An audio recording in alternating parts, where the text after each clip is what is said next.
Check. Alright, what's that little thing there? Alright, I think we're live. Check 1, 2. Check. Check. I think I'm gonna put a hat on the mic. Everybody chill out.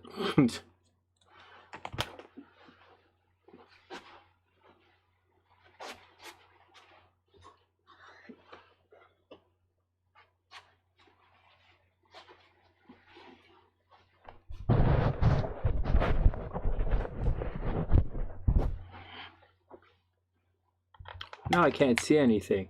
It really takes a lot of space up. It looks like a little ghost here on my desk. This little workspace is so funny. Does it change the sound? Check 1, 2, check 1, 2. Yeah, I think it's the deal. Whatever. I think it works. Oh man.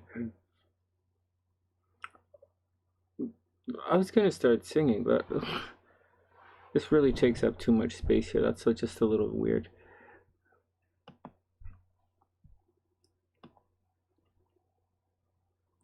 Hey Butterfly, what's up? I hope you're having a super beautiful day. I hope everything is super cool. I added you to the description. I added you in on the description box. You'll be up shortly. I'm just pulling up the astro to see what's going on for right around now. What's going on in the sky? We have the new moon like tomorrow, right? So, or there's a new moon today. I have it tomorrow.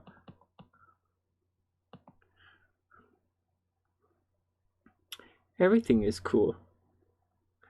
This mic, I put my hat on my mic and it's really taking up a lot of space here. Let's see.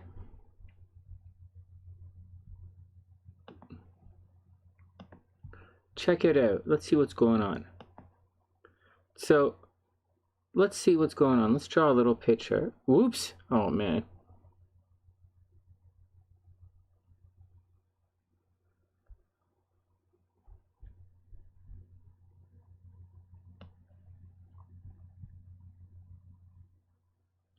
Now, Mercury's still retrograde, right? So, I wouldn't expect anything too crazy happening there. Mars has moved on.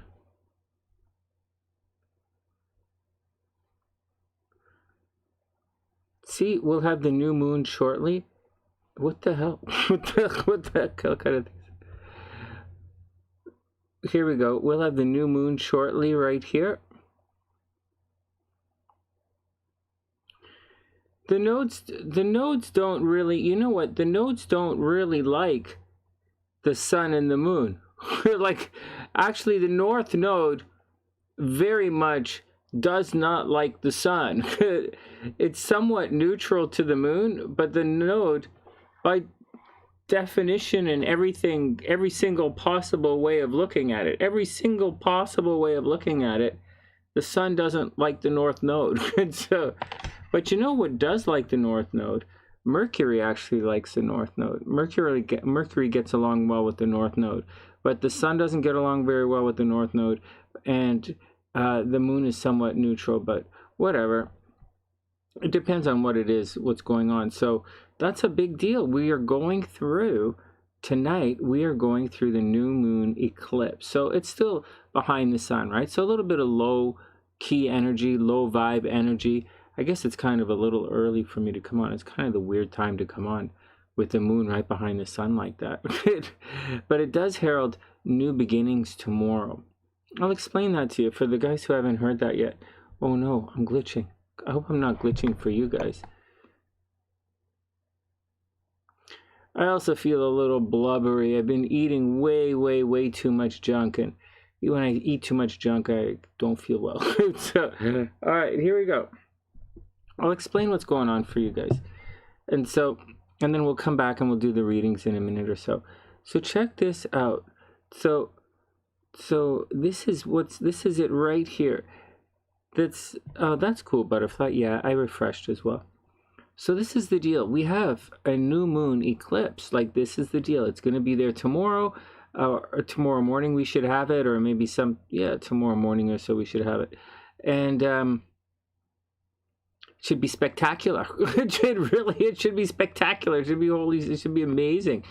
And then starting on tomorrow, we should have some kind of highlight. Like you should see in the next couple of days things finally moving forward on whatever it is that you're going through.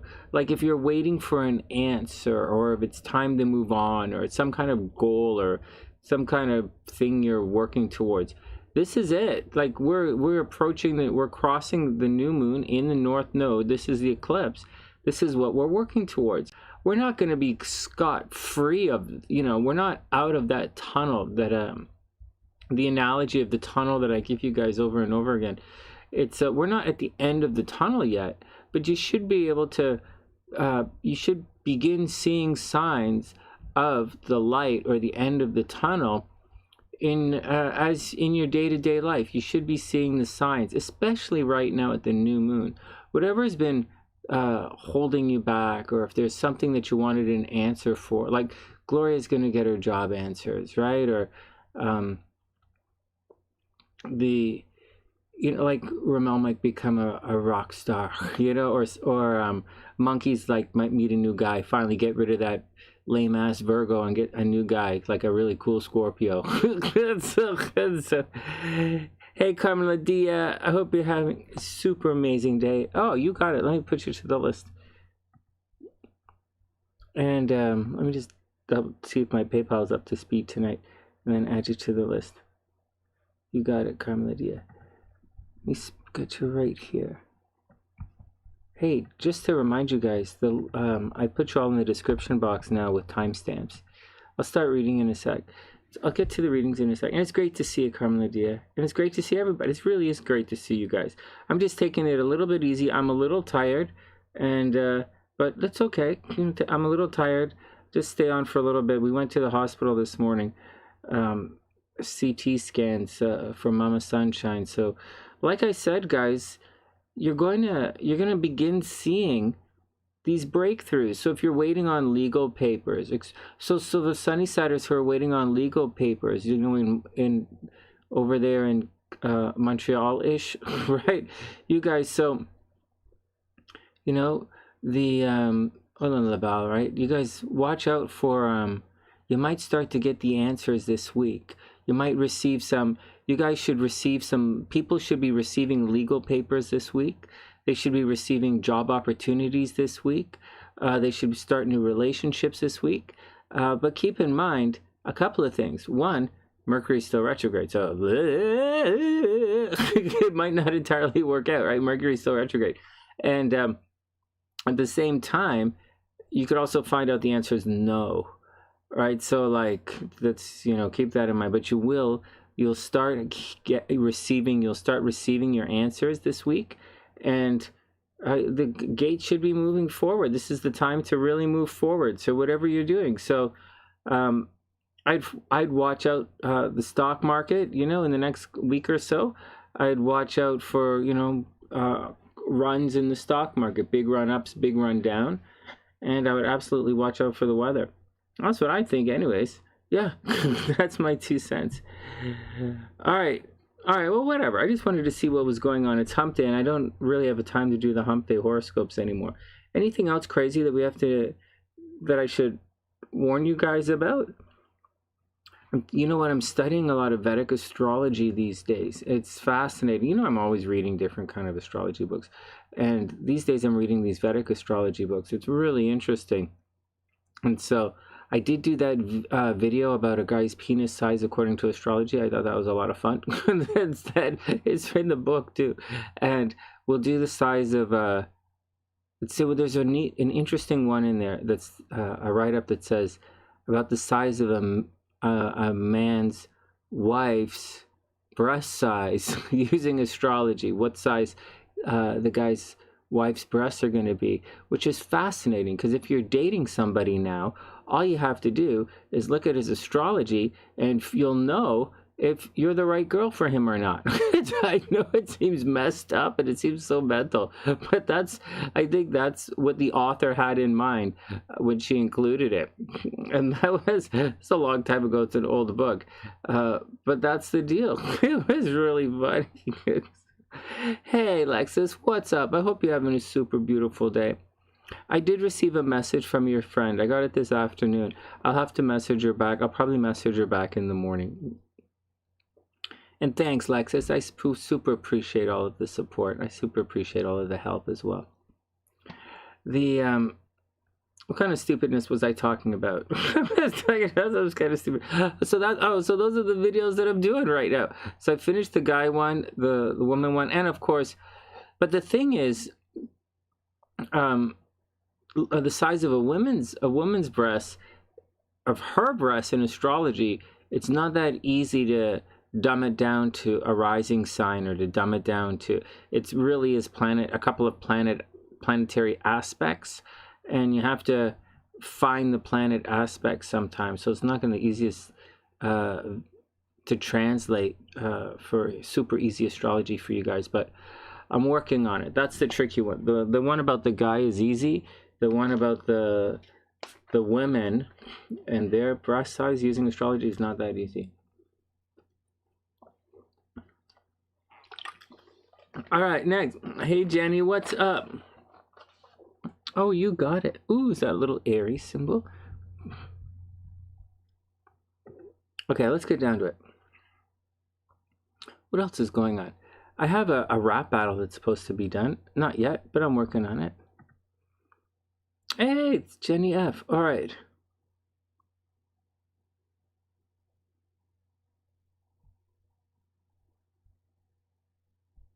Hold on. I wrote it all down.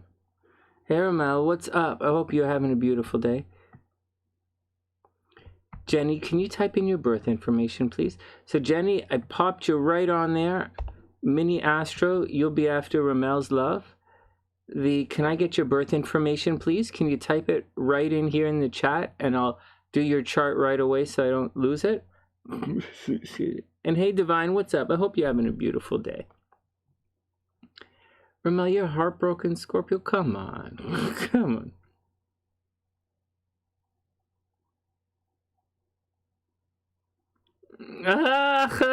Alexis, I know, seriously. Seriously. Small, but it's also a fast planet. It's small but fast. You know, you can get a lot. Okay, enough.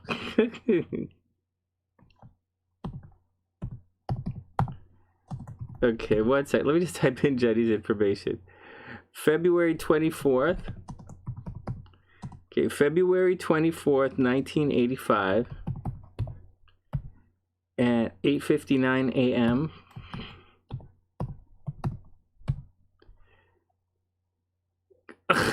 Alexis is funny. Okay. 8:59 a.m. Houston, Texas.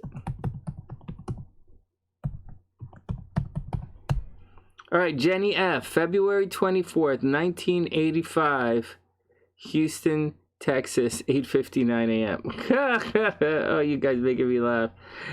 No, I thought it was really interesting. I'm just saving Jenny's chart so we don't lose it.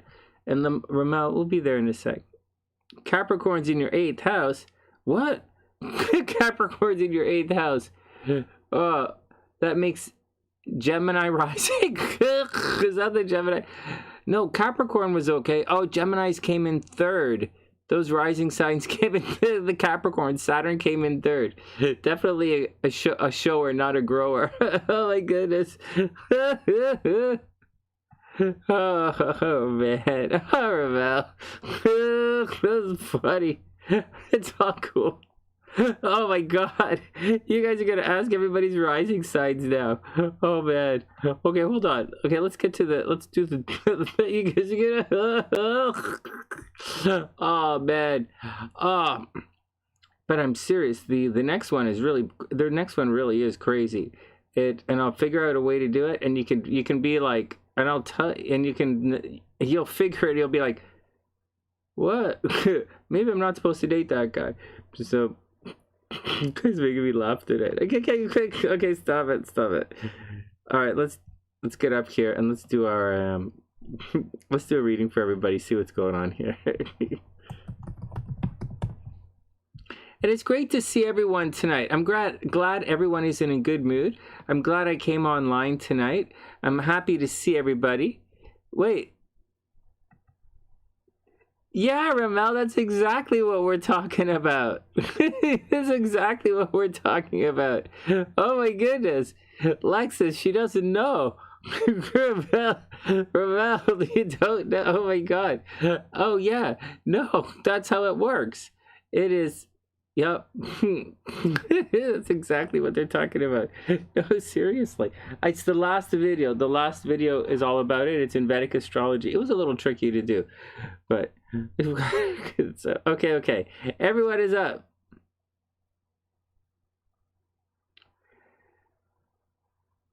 It's a get a Sag rising. Actually, Sag rising was.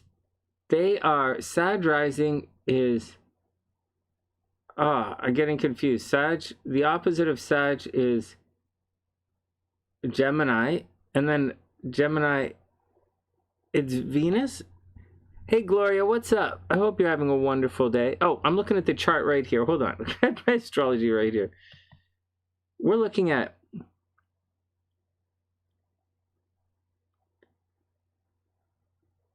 Gemini. Where the hell is Gemini? Cancer. Whoa, no. It puts Cancer in the 8th. There you go, Lexus. Yeah, no, seriously, I wasn't thinking. Cancer in the 8th. Cancer in the 8th was okay. Sagittarius rising. But Sagittarius, but think about it. The moon is moody, man. Do you really want to have a moody banana? Do you really want a moody banana? Sagittarius rising as a moody banana. Oh my God. I'm a moody banana. Oh my gosh. Oh man. All right, whatever. It's good. Let's drink some water. Oh man. Moody banana. Sometimes my banana cries. Don't say that. Don't make fun of my sweater. My eyeballs are just sweaty. No, you're gonna make my banana cry. Don't. You're gonna make my banana cry. So, oh my God.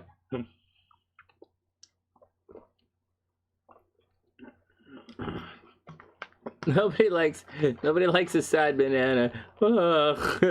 Hey, little banana, why are you moping around?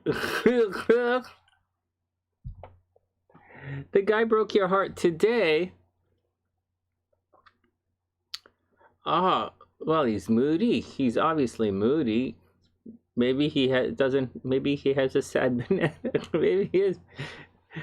Well, we'll look at the chart. We'll look at your chart and see what's coming up. I think good news is on the Ramel. I think good news is on the horizon for you. I really do.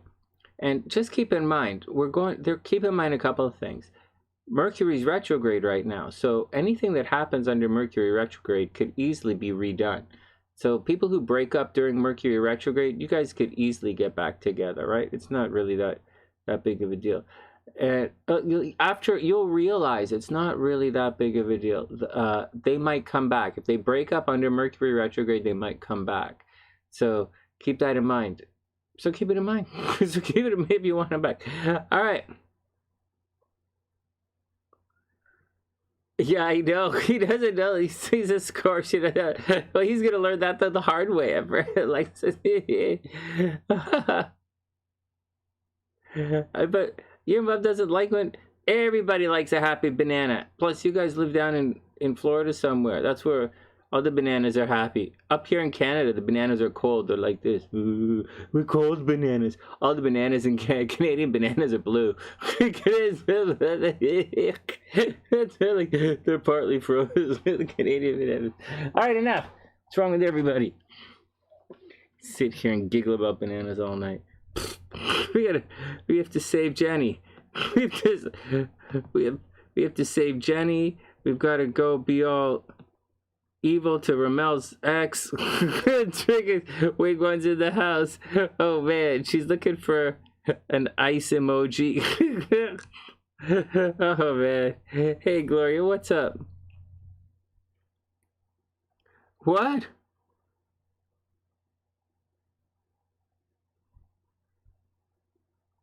Your mom's still in the hospital. Oh, Gloria, that's horrible. You're having a bad week. Florida bananas are loose bananas. Daniel's very fussy about Uncle. What? All right, everybody calm down. Let's put Gloria on the list and see what's going on. She's having a rough situation right now. Okay, let's read the cards for everyone. Yeah, we are friendly to we are friendly to all fruits and vegetables here on the sunny side, especially fruits. We're friendly to all fruits and vegetables, but mostly fruits. Where are the cards? Where are the cards? You gave your 2 weeks notice. Yeah, how is it going at the other job? Did you get the other job?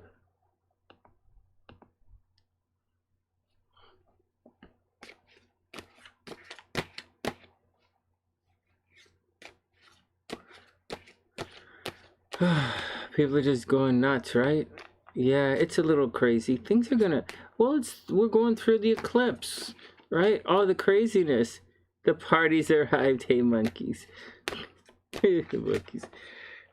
Monkeys, you missed it. I know you. Someone with a name like Monkeys appreciates a good banana every once in a while. I'm pretty sure monkeys like happy bananas.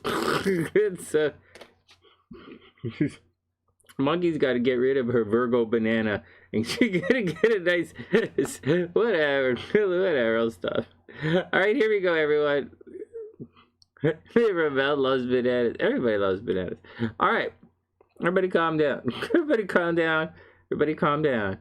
All right, here we go for everybody. Here we go for everybody. My channel's so blurry. What the hell? All right, whatever. I really am tired. I'm gonna wake up though. All right, here we go. Everyone is up. First up. Oh, frig. Okay, let's see how we can figure this out. So the new moon is tomorrow. So the beginning is coming. Guys, I'm joking about a lot of stuff, but I'm not joking about the beginning. The beginning is definitely coming right now. Oh, look, Gloria got the new job. You got the other job at PetSmart. Oh, the break room has a massage machine. No way. Well, there you go. PetSmart's the gig. See? It's happening. You guys see that? It's happening. It's happening. We're here. It's it's happening. We're going through the change. This is it. This month is supposed to be a major shit show, and it's only the 9th. We have another 2 weeks to go. But we're going through like a tunnel of change. And it's retrograde planets and stuff. It's kind of a shit show, but we should be at the point right now where if you can look out, you're starting to see the world that it's going to be in a couple of weeks. And if you keep your feet moving, you'll be okay. Yeah, karma's gonna catch up to you. I ate a bunch of cake. I ate some ice cream. Karma's catching up to me, but I'm still jogging. It's gonna be okay. I started putting out the new videos on the music channel. It's coming along. It's okay. I'm not pushing the floor down. It's coming along. And so Gloria got the new job. So it's the same with everybody. There's a light coming up. You should be able to, especially with the new moon, seeing a light at the end of the tunnel. And this time in about 2-3 weeks, we'll be there. At the first week of July, we'll be there in this new world. So you have to get your feet moving because now's the time to push through. Yeah, metamorphosis, we're totally going through it. Yeah, monkeys, since May, it's been a while. It's been a while. All right, here we go. So first up, okay, let's figure out what's going on this week.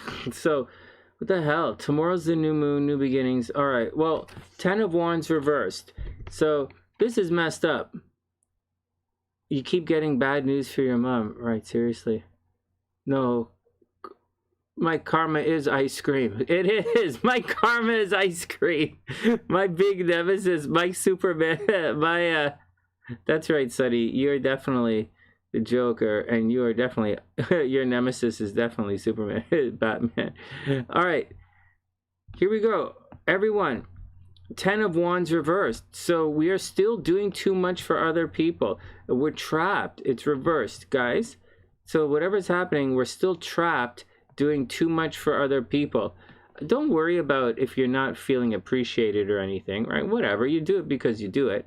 But Ten of Wands, doing too much, trapped, carrying too much of a burden. Then the Three of Cups reversed. It should be a good time. Oh, man. You ordered $2 grand of music equipment. That's a lot of equipment, man. That's a lot of gear. Oh, holy smokes. All right. Then we have the Three of Cups reversed. So the Three of Cups is usually a time of celebration. It's not a rah, rah, rah kegger, but it is a time of celebration and getting together with everyone, you know, checking out and see what's going on with people. However, it's reversed as well. So I'm guessing people are, you know, not, you know, either they're celebrating too much, or I think karma is going to catch up with everybody here. I'm just feeling it. It's not a time to celebrate yet. There's still a lot of work happening. Still a lot of work. And finally, Ace of Wands. Check it out. This is the potential for a new beginning, guys. It's probably the best card to have for new beginnings. So there you go. Interesting. Interesting. So we're still doing too much. It's not really time to celebrate, although I imagine a lot of people, it also means celebrating too much, right? So there's a possibility you guys have been, some have been celebrating too much, some have been goofing off. There's a lot of responsibility here. Maybe people are shirking their responsibilities, or so on one hand, people could be shirking their responsibilities, right? Dumping it off onto other people, or people are dumping their responsibilities onto you. And as such, you know, some are, you know, not having much fun. And the Ace of Wands says it is right side up. It says it's time to jump into that new world, guys. Or it's getting ready. It's becoming time to jump into the new world. Finally, look at the bigger picture. Finally, look at the bigger picture. Wow, what an interesting reading. Oh, shit, I didn't put the timestamp again. What the hell's wrong with you, Sonny? I don't know. Those are all questions. Those are all good questions. One sec. I guess that was about 20 minutes.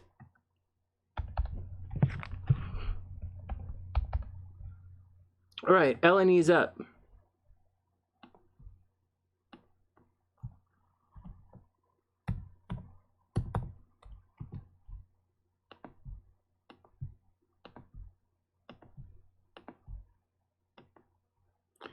There's so much potential right now for, like, this is it.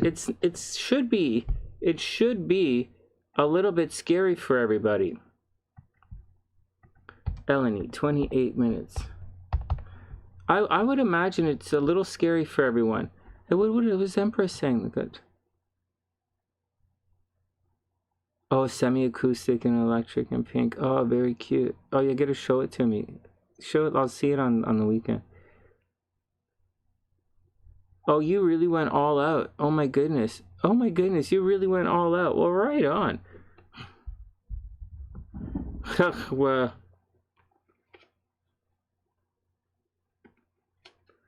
So, it's all cool, Empress. We have our moderators moody. Streamlabs is moody.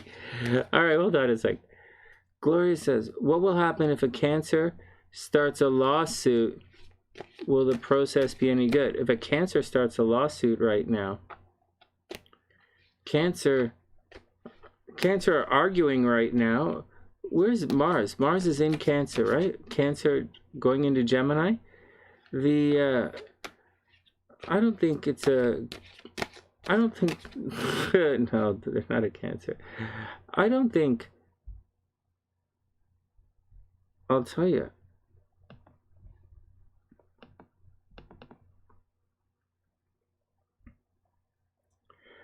I don't think it's a great time for Cancer to start a lawsuit, but I do think they'll be thinking about it, right? Pluto is over here in legal battles and enemies. Saturn retrograde is right here.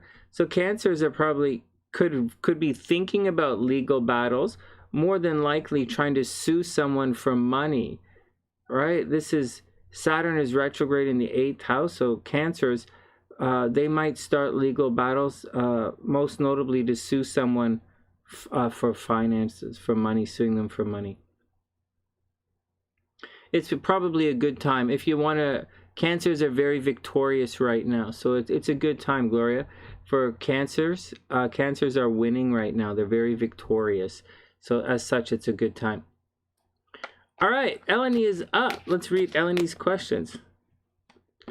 Your dad is suing your sister-in-law. That's so fucked up. That's so fucked up.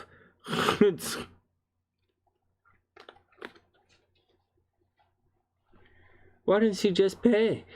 It's just, yeah, a lawsuit. It seems like a lawsuit kind of thing. They might do okay. He'll probably, right now there's a good chance that he'll win. They might settle out of court. All right, EleniG's up. We'll read the cards in a sec. EleniG's up. Hey, the wheel. Hey, look at this. Well, EleniG, you are definitely lucky right now. Well, there you go. EleniG is super lucky. What goes down must come up. So EleniG, get out there, buy a lottery ticket, right? This is the card of being super lucky. It's the, you know, the Hebrew glyph is palm. It's all about divination and being lucky. And it's right side up. What goes down must come up. So EleniG, you are super lucky. Now watch out, because you have the you have two cards came out. You have Justice and the Seven of Swords. So check it out. So you have Justice right here, which means there is some kind of money situation coming out here.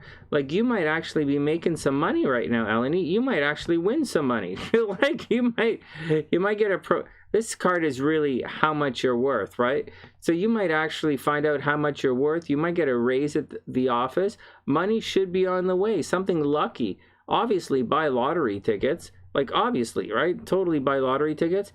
And then the Seven of Swords. Not everybody buy lottery tickets, right? But you just got the wheel card.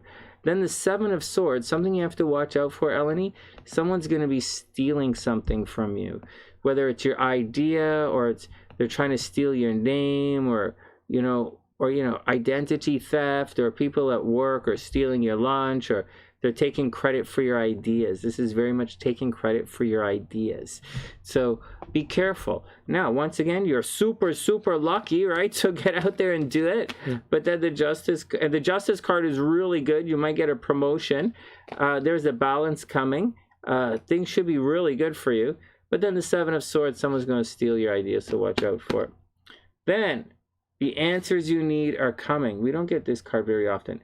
EleniG, the answers you need are coming. Well, there you go. I mean, that's pretty cool. All right, next. Yeah, it's a total tornado in your family right now. Yeah, I get it. I get it. I get it. I get it. We have chaos in our family as well, but it's okay. It's okay. You just take it one step at a time. And what can you do? What can you do? We all have a little bit of chaos going on in our family. What cards are these? Oh, that's not a card. All right, next. All right, who's up next? So that's EleniG. Now, Butterfly is up. Let's see. Butterfly, Carmelida, and Gloria. Then we'll get to the charts. Oh, Gloria, it's all right. It's all right. Everything is cool. Everything is cool. I'm not worried about it.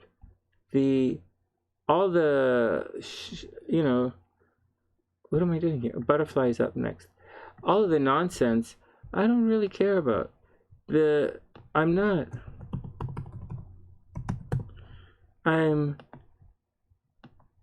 I don't really want, they don't, the nonsense doesn't, some of the nonsense does have a bit of a hold on me, but most of the nonsense is somewhat irrelevant. I mean, I have a certain sense of inevitability with certain things I do, and I know some people are like, oh wow, that's great, but I know there's some negative stuff coming that's, and I know there are things that people could do to make sure it's not so negative, but at the end of the day, you have to put up with people's fear. You have to put up with other people's fears, other people's insecurities at all ages. And it's just the way it is. It's just the way it is.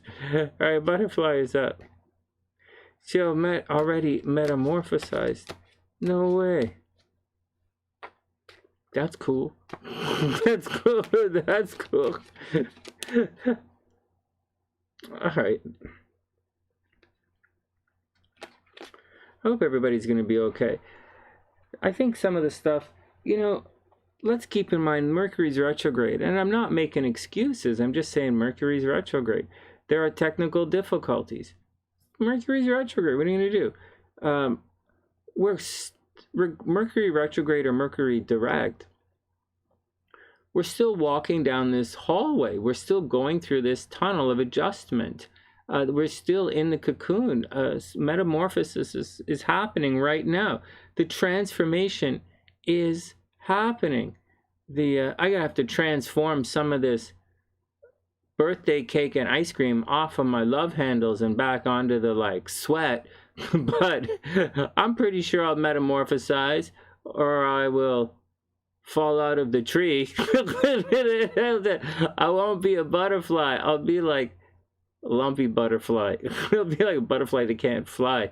That's like a slug, right? Oh no. Oh no. You lost 2 dogs as well. Oh man. All right, we'll get there in a sec. All right, butterfly's up. Let's see what's going on with butterfly. And retro fate. What? Retro hating. Retro fate. It's funny. Okay, retro. All right, butterfly's up. All right, let's put everybody in a better mood here. Butterfly is up. First up, priestess reversed. All right, butterfly, be cool. Be super cool. This means a teacher. Okay, so be careful. All right, I want to be optimistic. Let's figure out a way to be optimistic. This means, so the priestess is standing in the way. That's the first thing it means. It's the moon, right? But it means, is someone standing in the way? So it's hidden information. It's something you don't see, and someone is blocking you. It usually means some information is going to be revealed to you, because that's the whole point of the scrolls in here. She's revealing information.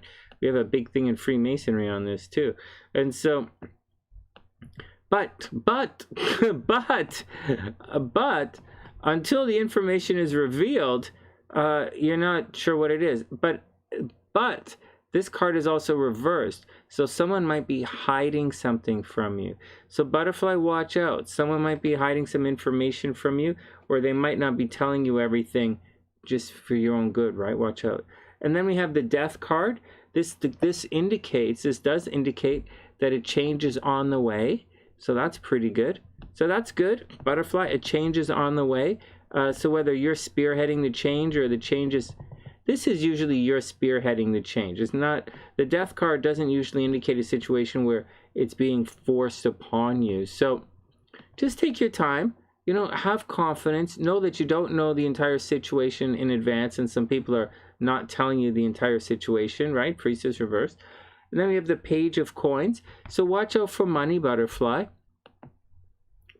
You're going to make sure, if you have any financial questions that you're doing, any financial questions that arises that you can think of during this transformation that you're going through, you know, whether you're moving or starting a new career or something, you know, or maybe it has to do with the kids, you know, but whatever is happening, make sure you get your financial questions answered, right? You're going to be in a bit of an information vacuum, so be careful. So the priestess says information is being withheld from you, but the change has definitely already begun. You know, you're getting ready to move on. And the Page of Coins says you got to make sure you ask your questions, especially with regards to money here. And finally, a new romantic cycle begins. Woo woo! A new romantic cycle begins right on, butterfly. All right, super congratulations. Hey, WingOne. Aw, thank you. I hope you're okay. We're gonna be okay. We're gonna be okay. It's the moon. The moon is down, you know, we're going to have, in a day or so, everybody's going to be really happy and chatty. It's just the moon's bumming out a little bit. Oh, no. What did she say? Oh, butterfly, it's all going to be okay. It really is. Just ask your questions. Make sure you get all of your questions answered. Keep asking, and you'll get them. Oh, you're super welcome. And my pleasure. I'm glad to see you. I'm happy to see you. Okay. Excellent.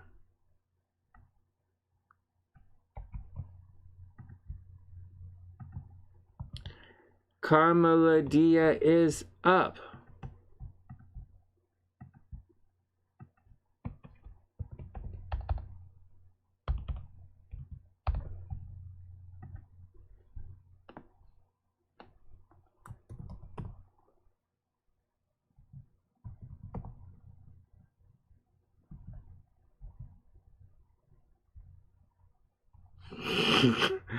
I keep Carmelida. What kind of, how am I pronouncing it? Carmelida. Carmelida. All right, I got it. Carmelida. Carmelida, I got it. Carmelida, I figured it out. Hey, Carmelida, I figured it out. What's next for SJ and you? Yeah, let's check it out. Foul language? What? Oh, guys. All right, let's check it out. Carmelida, let's see what's going on with you. What's next for SJ and you guys? All right, let's see what's next for you guys.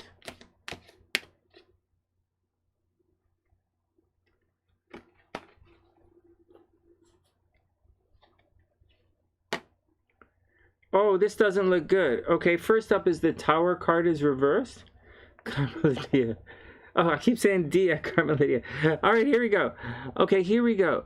So this is actually starts the You're welcome, Gloria. Okay, so this actually starts off very negatively.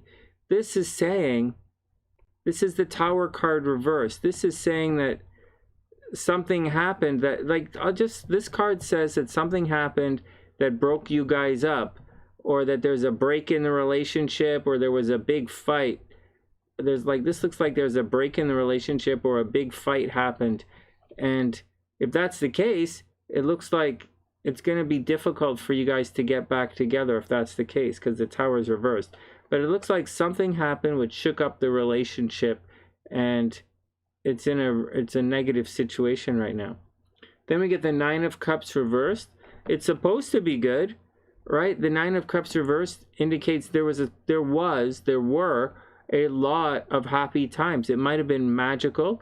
It might have been a big celebration. This relationship might have felt like a big celebration or a big party, or it's somehow the celebration or the party or the good times was out of control, right? And I think reality had to settle in, right? And it's reversed, meaning, you know, you had the opportunity for a lot of success in the relationship, like a wish, like a real wish happened, but I don't think it happened. I think, guys, it was too much fun, and things weren't necessarily based in reality, and it probably wasn't sustainable. And then we have the Ace of Wands reversed, and so the Ace of Wands reversed is, it casts doubt upon any potential new beginning, right? Because it's reversed. So that's what it says. I don't know what's going on with you guys. Is this totally way off? Did you guys just decide to get married or something? Or like, are the cards even close? Did you guys have a fight recently? Are you, did you meet at a party, have lots of fun, and, for some reason you're not able to make it work? It looks like this looks pretty rough. This looks like this is a fairly rough reading. So I don't know, maybe the cards are totally wrong, but that's what they're saying. Carmelida, that's what they're saying. It says nothing will come of the situation. So if you guys were arguing, maybe nothing is going to happen. Maybe it's all going to be okay. At the end of the day, it's all going to be okay. Nothing will come of the situation. I hope it's wrong. I hope everything is okay in the relationships. You guys did break up? Ooh, that's not good. Oh, you did what? You guys are getting married? It looks like there was a fight, and it looks like you guys are having a rough go of it right now.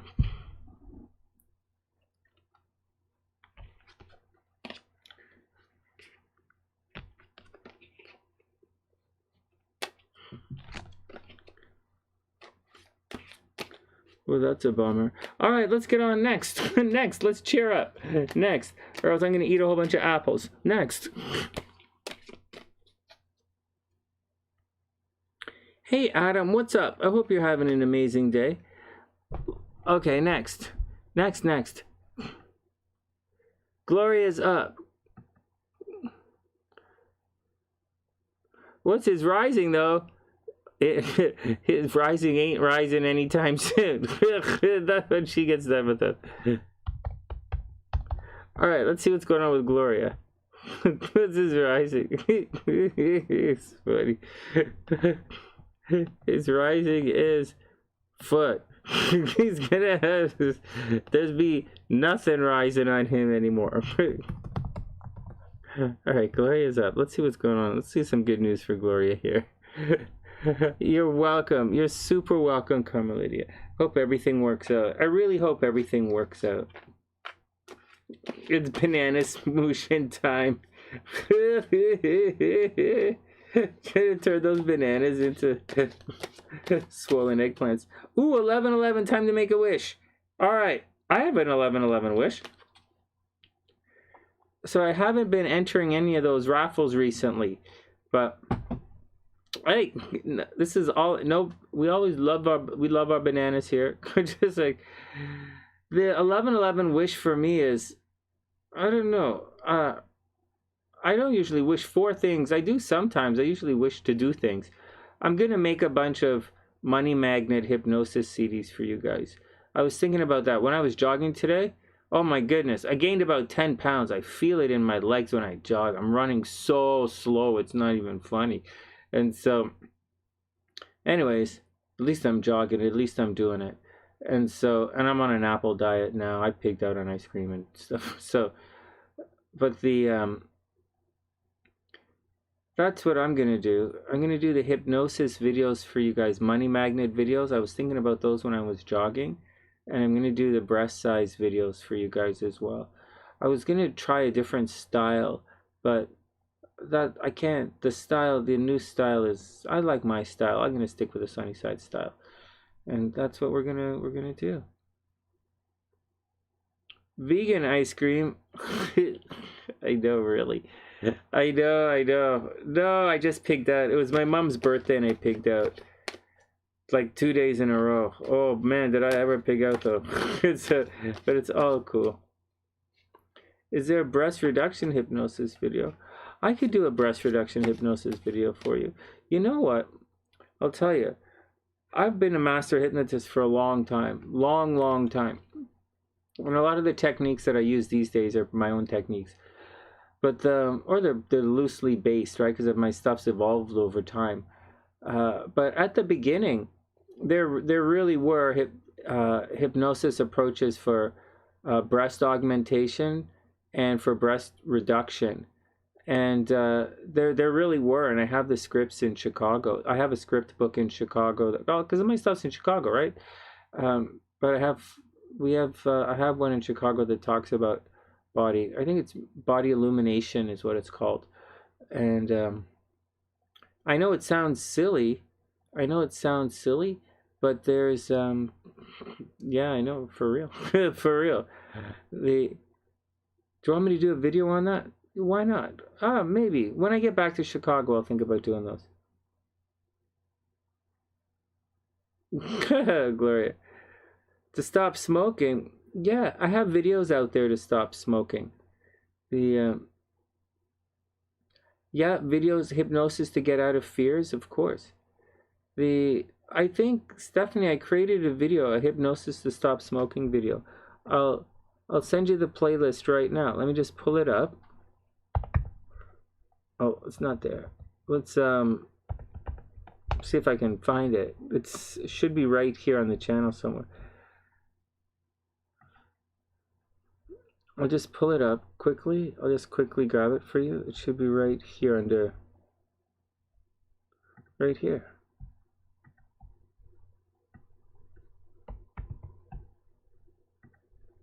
This is it. This is the one to stop. This is the video to stop smoking. It's pretty good. This is the stop smoking with hypnosis video. All you have to do is listen to it. You know, it's not really a big deal. It's all you have to do is listen to it.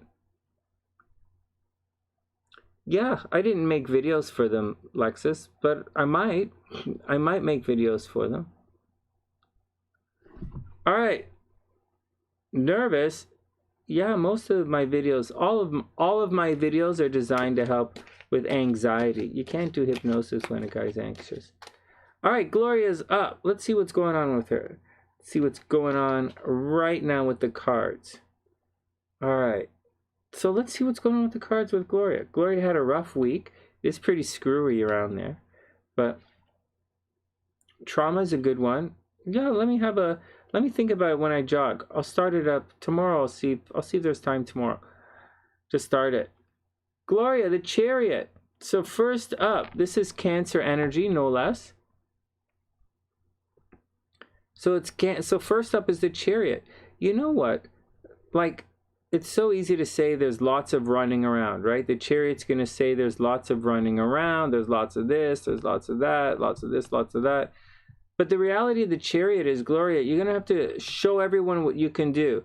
You know, you are going to have to be tough, right? The charioteer has armor. I know in this one that he's not wearing anything, but in the story he's wearing armor.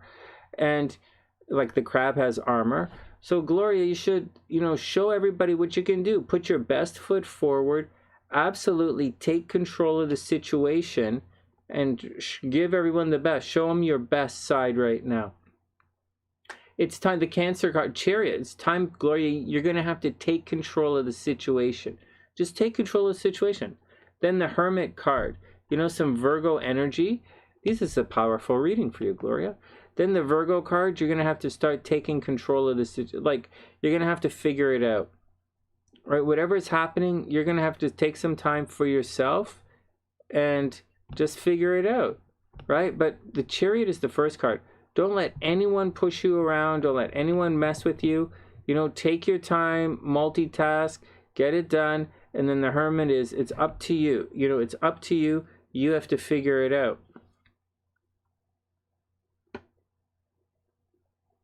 Hey, Noodles, what's up? Oh, Stephanie, the birthday book is really cool. I'll read Maddie's birthday. Yeah, it's really cute. I read the birthday. The birthday book is pretty big. And finally, Gloria, the 10 of Cups reversed. So your happiness is delayed. Actually, the birthday book is really cute. It's really cool. I'll show you guys in a sec. 10 of Cups, Gloria. Hey, but the 10 of Cups is reversed. So Gloria, you have to take control of the situation. Your happily ever after is being delayed here. You know, you're supposed to be on the, you're not supposed to be on the route or anything. It doesn't say that. Like, it would be nice to say that, but it doesn't say that. It says there's chaos all around you, and you have to take, it says you, right, have to do the Chariot. You have to take control of the situation. Hermit time, you know, figure out what you want. Take some time by yourself, figure it out. Don't let anyone push you around, figure it out. And right now, your happily ever after, the 10 of Cups, is actually delayed right now. Family problems, right? The 10 of Cups is delayed. But it's on the way. You might have to do a spell all by yourself. You might have to be there by yourself for a while, right? It looks like some stuff's going to happen where people are going to try and fool around with you. And you're going to have to take some hermit time for yourself. But finally, a win-win outcome is forecast. A win-win outcome is forecast. So I think you're going to be okay. What's that? The Hermit always comes with the Chariot. Yeah, I know. The cards don't really, they mean different things, right? The Hermit is taking some time for yourselves. The Chariot usually tends to indicate get out there and show the world what you can do. So when you put it together, I'd say, get out there and show the world what you can do, but be stubborn, right? Be like the Hermit. Use your own vision, right? That's what I think. I don't think you should hermit as in the term hide away. I think it's more like the Hermit. Figure out what you want and do what it is that you really most want to do. And I think that's really what it is. All right, next. All right, let's read WingOne's card. WingOne is up next.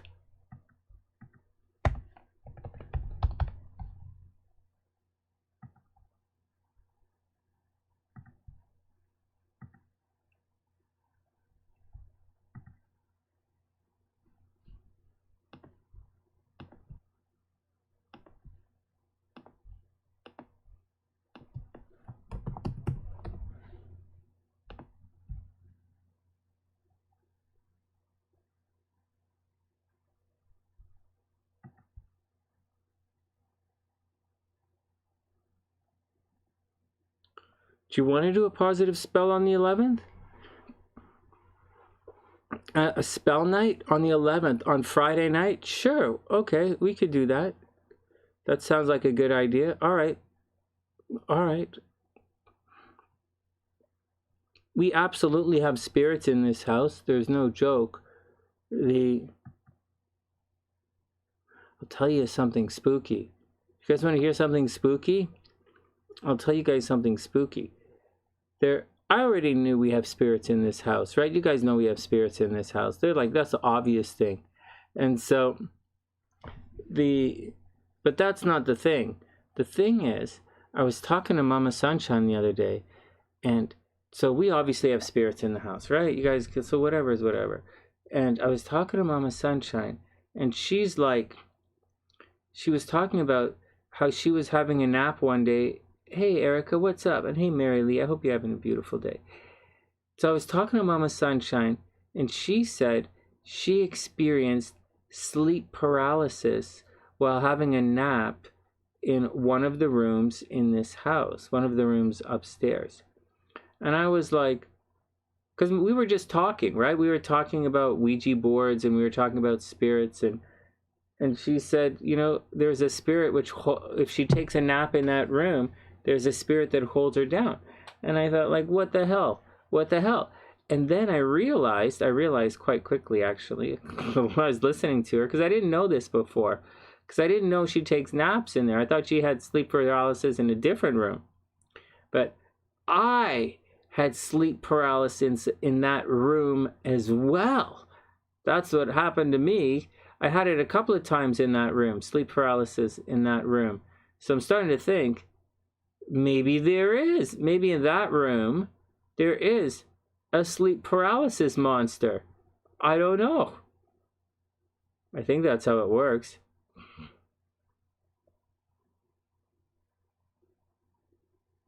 It only happens when you're flat on your back. Normally, it only happens when I drink a lot of vodka before I go to sleep, but that wasn't the case. It was totally different. Yeah, it's interesting. Yeah, we'll have to burn some sage or incense. Or Florida water. What? Yeah, we'll have to burn some sage or some incense. But it was fascinating. I didn't realize that after all these years. I don't know. We've saged several times since I would imagine that's happened to her. But I thought it was fascinating. I'm starting to think maybe there are certain types of... There really are. Like, I know there are spirits here, but I didn't know they were like that. Yeah, we will. Yeah, incense, sage, it's all cool.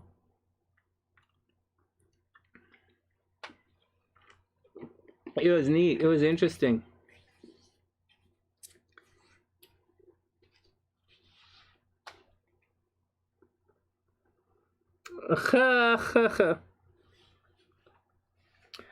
Well, guys, the spirits are actually really nice to me. So the spirits, except for a couple of times when they were really nasty, actually. For the most part, spirits are really nice to me. So I don't know. I know some people who spirit's really not nice to them, but spirits are nice to me. And so I'm cool with it. I'm cool with it. All right, next. It's neat. I'll talk to them again.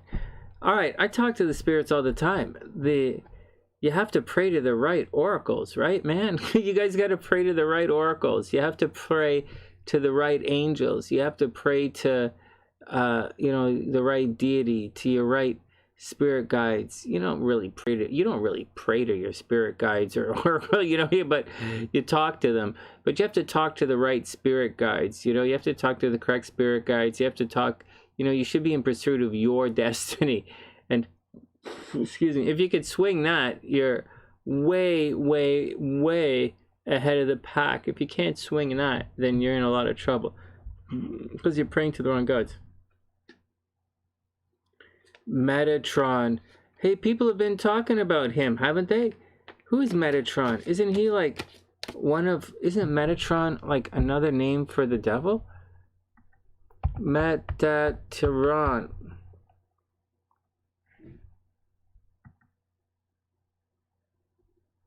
A lot of pictures.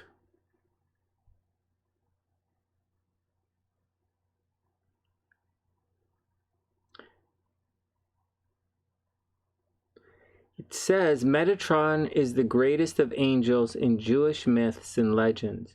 Metatron is not a figure in the Hebrew Bible, but his name briefly appears in several passages.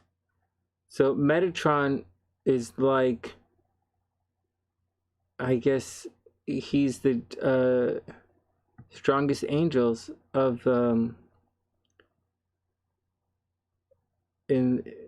for the Jewish side in Kabbalist mysticism. All right, well, there you go. There you go. Everybody cool? Megatron. Stephanie. Oh, Metatron. Well, WingOne knows this. Hey, Denise, what's up? Metatron is the voice of Big G, so your head doesn't explode. Ooh. That's a good one. All right. God Scribd. That's a good one, too. All right, WingOne is up. Let's see what's going on with WingOne.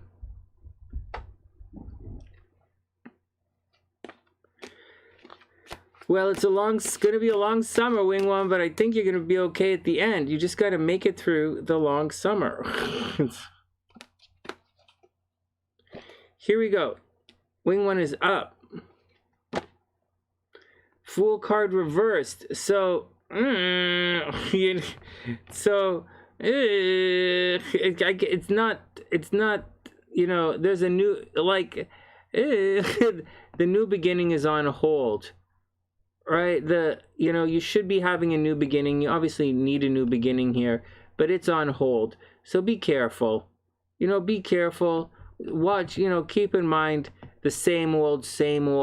I know you might be looking to shake things up, or people around you might be looking to shake things up, but it's not really happening right now. So take it easy. Maybe it's not the time to start that new journey quite yet.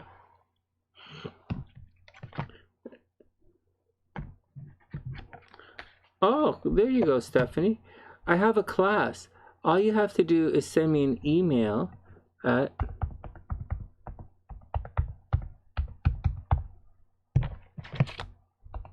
Reads with Sonny, and that's it. Oops. Oh, thanks, Mary. That's it. To join the class, it's $45 a month, and all you have to do is email me, and I'll add you in. It's every Sunday. You got it, Mary. Whoops.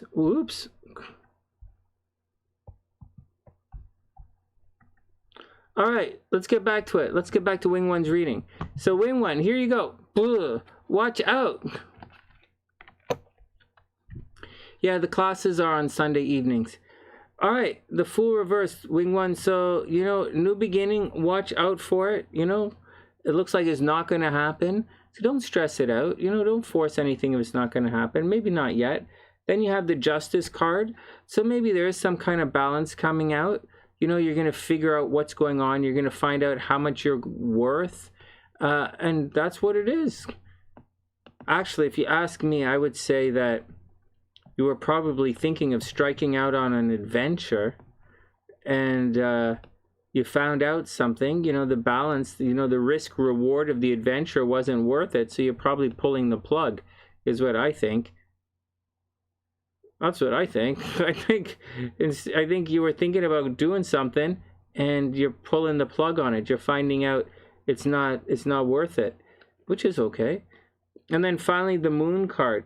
So the Moon card, WingOne, you're gonna have to overcome some kind of struggle. You know, it's not like a physical, you know, it's an emotional situation here where something is going on. I guess you don't have all of your answers, or maybe you do have your answers and you don't like them, and whatever it is, something is holding you back. There's some kind of emotional angst that's holding you back from all of this. But I think it's factual, right? It's Libra energy that's quite factual. So that's what I think, WingOne. That's what I think. What the hell? How come nobody having any good readings tonight? All right, and yours, it seems to be a little bit tough. It's a little okay. Believe in the impossible. WingOne believes in the possible. She'll be fine. And finally, WingOne, believe in the impossible. I think it's just a situation where you just got to chill out and take it easy. You know, you might be in like the Moon is also confusion. You know, someone is leaving you in a state of confusion. So you're going to take some time. Well, all I'm saying is don't rush into anything. Yeah, I think she's going to be okay. Just don't rush into anything.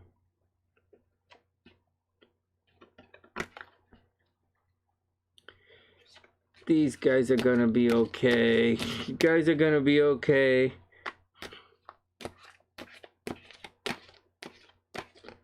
You can't see it? This should be this. This, can you see that? Hold on. This should be, I think this means a back of the head. I think it means resh, R-E-S-H, and I think it means back of the head. It looks kind of like a letter P, sort of. Not really. It's this one. It's over here, and the stem going down. Do you see it? Oops, oops, oops.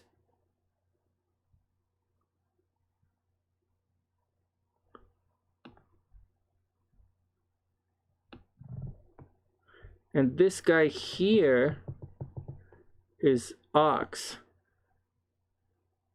Oh, it's not Reish? No? No. What? No?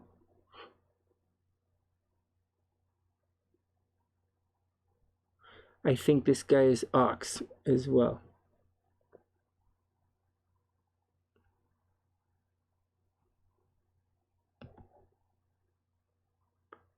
All right, next.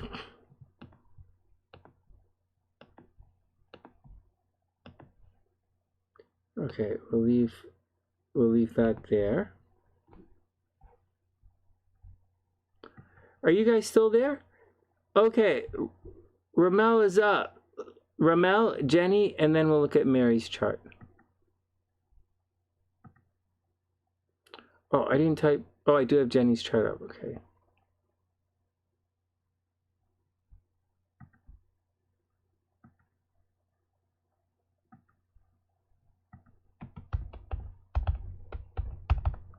All right, Ramyal, what's going on? So some guy leaving you at the altar? All right, let's check out Ramyal's chart and see what's going on. Let's see if somebody... So what the hell?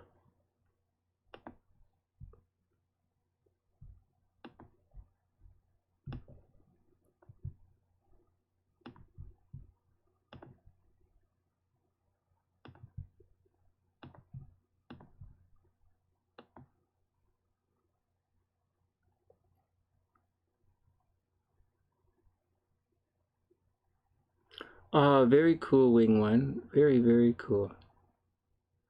Very cool. All right, Ramel wants to see if there's anything good coming up.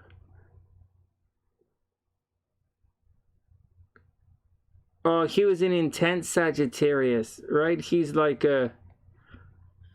he's an intense Sagittarius. That's funny.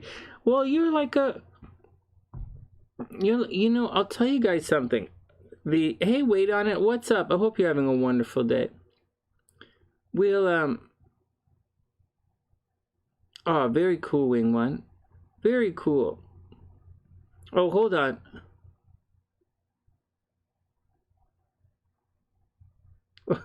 He's a Capricorn sun. What happened?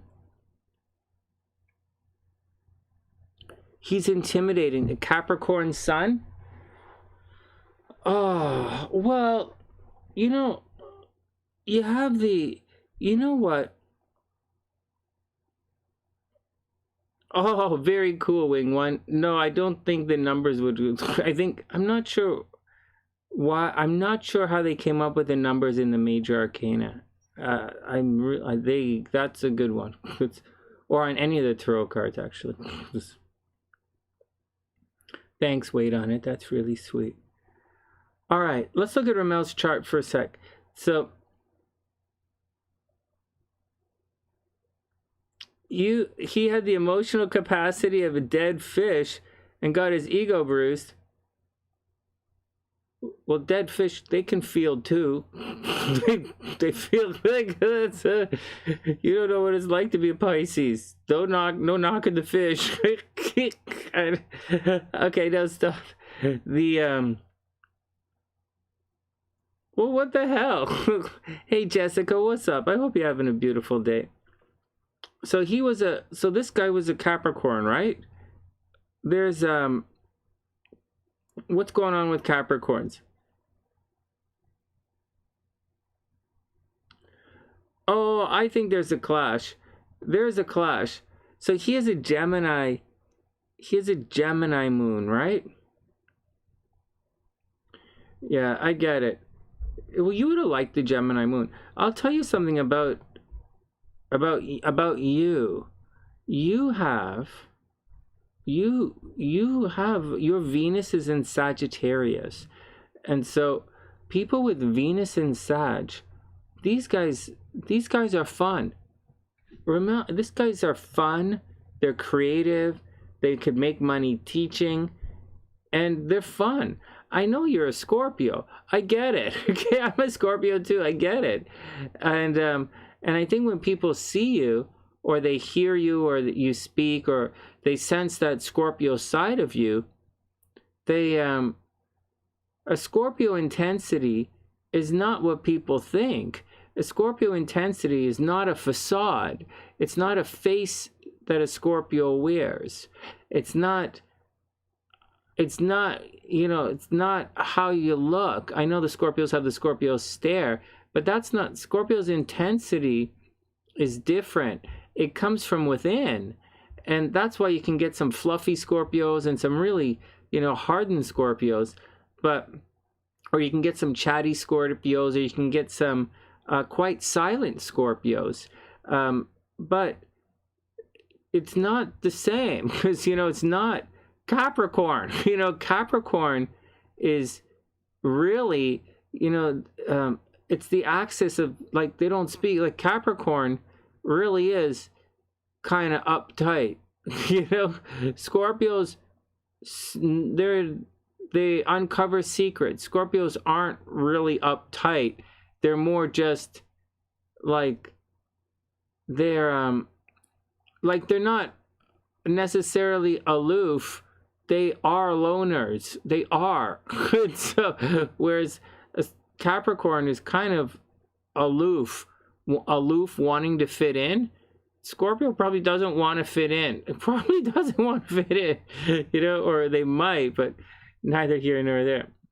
And so here we go. Hey, Freshie, I'll add you to the list. So, you know, it's a different type of thing, you know, guys. And so So it's different. It's not the same. It's similar, but it's not the same. And we get that in a lot of astrology, especially signs that square each other. You think it's similar, but it's not. It's similar, but not the same.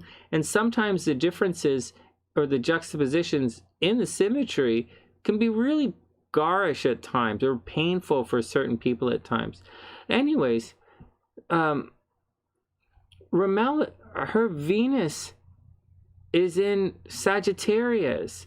You know, she has a fiery Venus. She has an adventurous Venus. She like it, you know, she has a very worldly, expansive, fun, playful, happy, creative, fiery Venus. You know, she loves in a very Sagittarius fire way. She wants to be people who are direct. You know, she wants to teach people things. You know, she probably teaches people things. She probably wants to get people to get to the point. And she definitely wants to make people laugh. And that's the deal, you know. Now, inside, she's artsy-fartsy, right? So she has to navigate.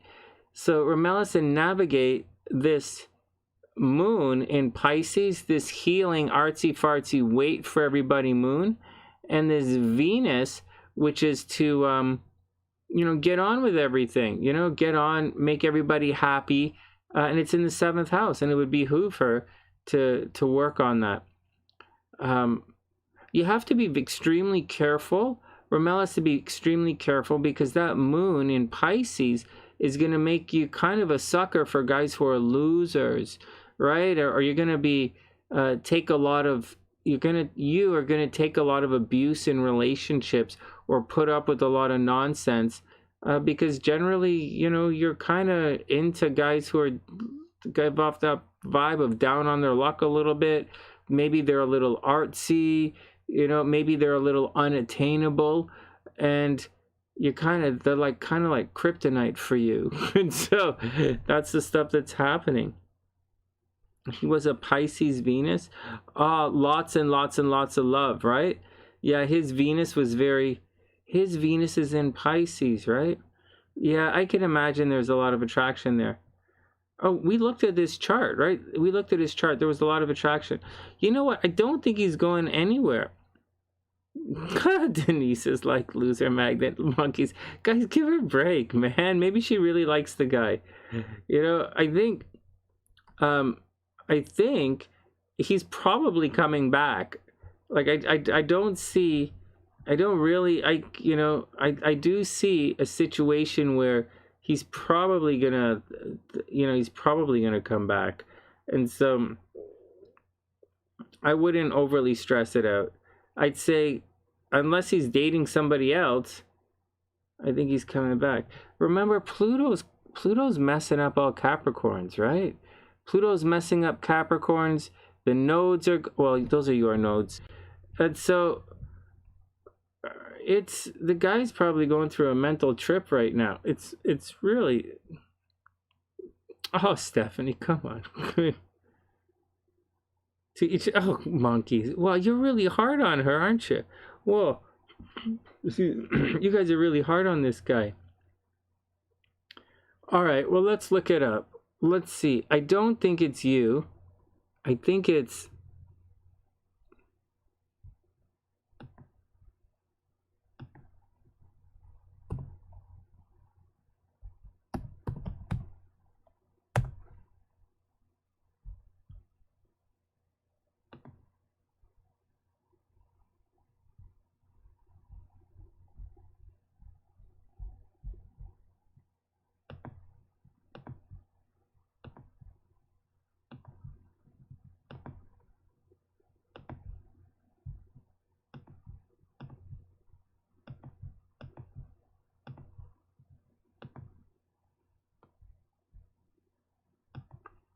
This is him here, right? January 7th?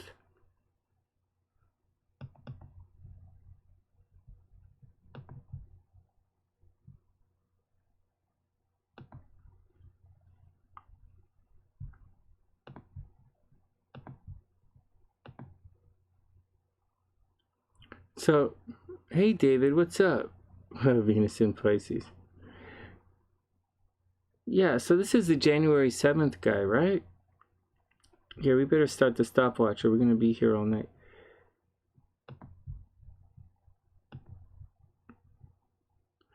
So here's what I think. Let's see what's going on with this guy. Fudge.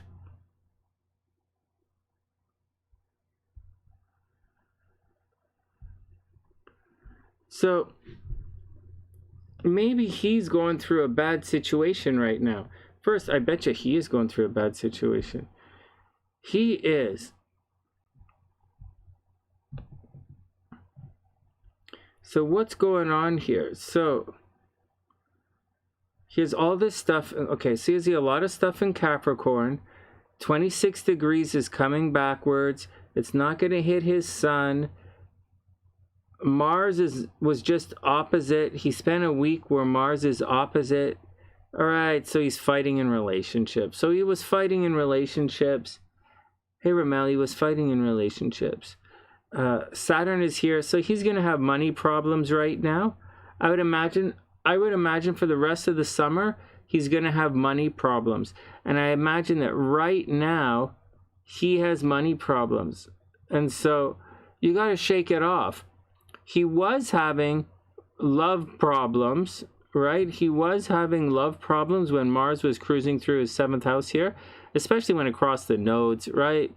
It's going to cause problems. It's going to cause, you know what, Ramyals? I don't know how long you dated this guy, if you've dated him longer than 2 years, but I bet you this guy, not to say anything meaner about him, but I bet you this guy doesn't date anyone for longer than 2 years. I bet every 2 years he breaks up in relationships.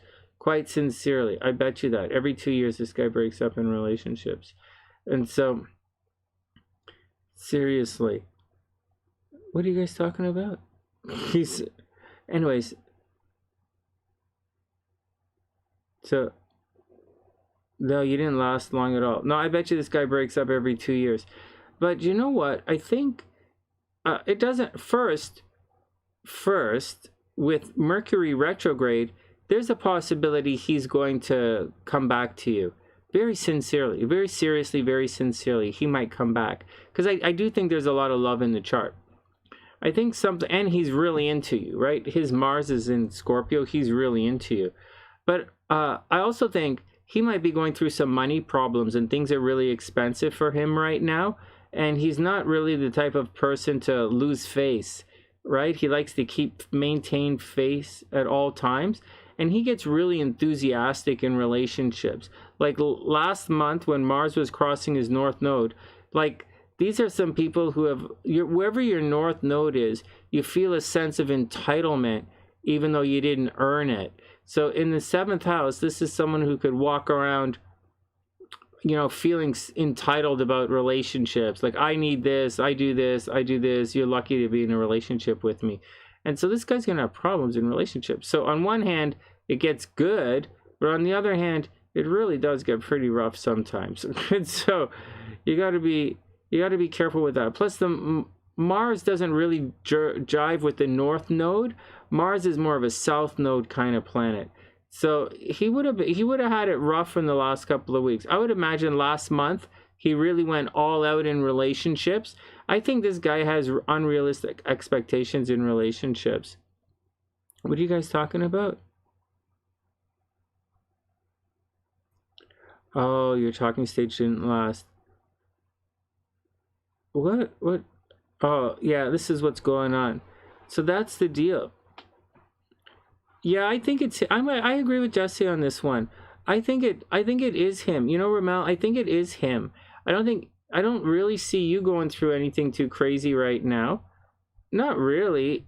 I just don't see you going through anything crazy right now. There's, you have Saturn is squaring your sun. All right, so Saturn's squaring your sun. All right, whatever. So you break up a little bit. But it's not the end of the world. That's really not the end of the world. And it's retrograde anyways. You should be moving away from that energy. Anything at 22 degrees, you know, anything to really impact your Saturn? Not really. Neptune, okay, well, Neptune, all right, well, that's going to suck a little bit. Well, Neptune is, well, that's going to suck a little bit. Neptune is putting a little reality vibe on your Venus. So, is Neptune retrograde? No, Neptune's not even retrograde. So, you know, so I guess Neptune is squaring your Venus a little bit. I guess Juno is, sorry, Lilith is, your sex life is making this aspect here. Mercury retrograde is definitely opposite your Venus. That could cause breakup energy in relationships. But, well, that's what I see. That's what I see. That's what's going on. That's what I see. But I don't think any of this really has to do with you. It's like, this is not the worst stuff in the world. I think he's going through something pretty rough. And I think he's going through a money situation. I think he's working hard for money. I think he has some expenses that he has to pay for. He already has problems dating. Saturn is retrograde in his, you know, he gets a lot of opportunity to date. I mean, Jupiter is here, but Saturn's also here. You know, these guys got problems. The guy's got problems, man. Like, the guy's got problems. Like, he might be the nicest guy in the world. You might really like him, but he's going to have problems in relationships. But it's got his Mars in Scorpio is a lot of fun. You know? I would imagine he's really cold. Right? South Node. The South Node is in Capricorn. South Node is in Capricorn right on top of his Sun. He's probably a little bit cold. He's probably cold. You know, not very emotional. You know, his emotions get him into trouble, right? The North Node in Cancer there. That's what I think. No, guys, it's not.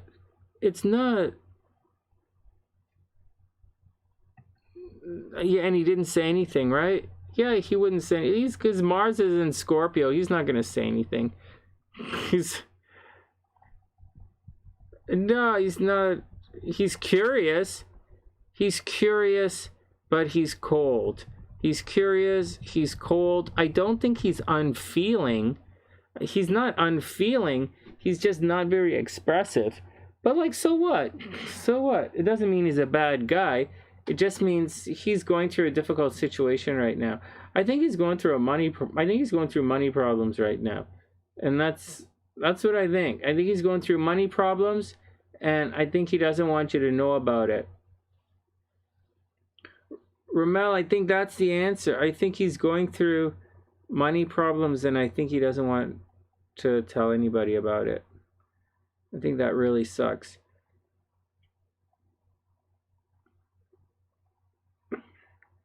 He shouldn't go through money problems, though. He has his Venus in his second house. This guy should make tons of money, like right now.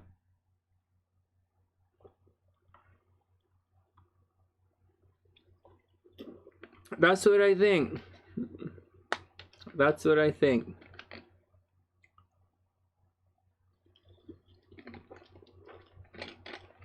I think that's what's going on.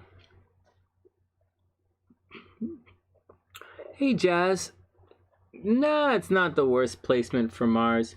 Mars rules Scorpio, right? Mars rules Scorpio, so it's no problem to have Scorpio in Mars. You don't want Mars in like... You don't want Mars in like... Libra. You know, if your Mars is in Libra, you're going to argue with everybody. Oh my God, you don't want your Mars in Libra. You're going to get taken advantage of. You're going to argue with everybody. Holy smokes.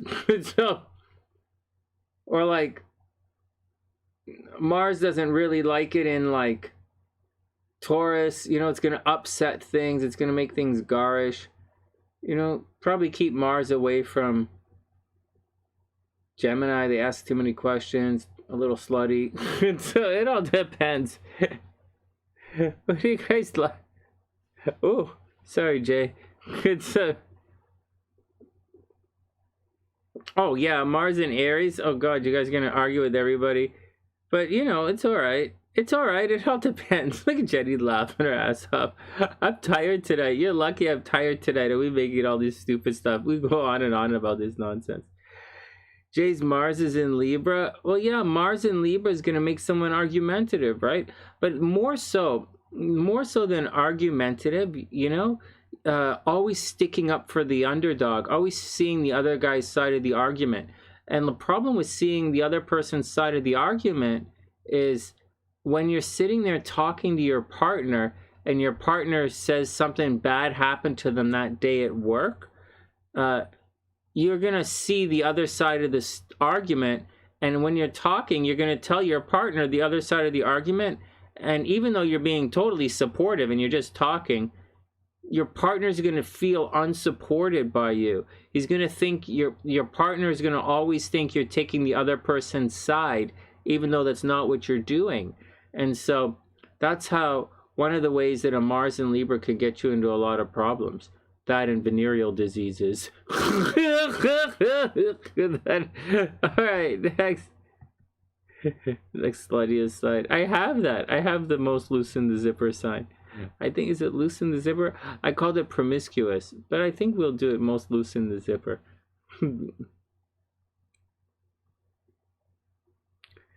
All right. No, that's what that's all I'm saying, Jay. It's all cool. Oh, your Saturn is there as well. Oh man, your Mars and Saturn. Oh, in Libra. Oh, that's not good. And the moon. Oh my god. Oh yeah, I would imagine people will see you as argumentative.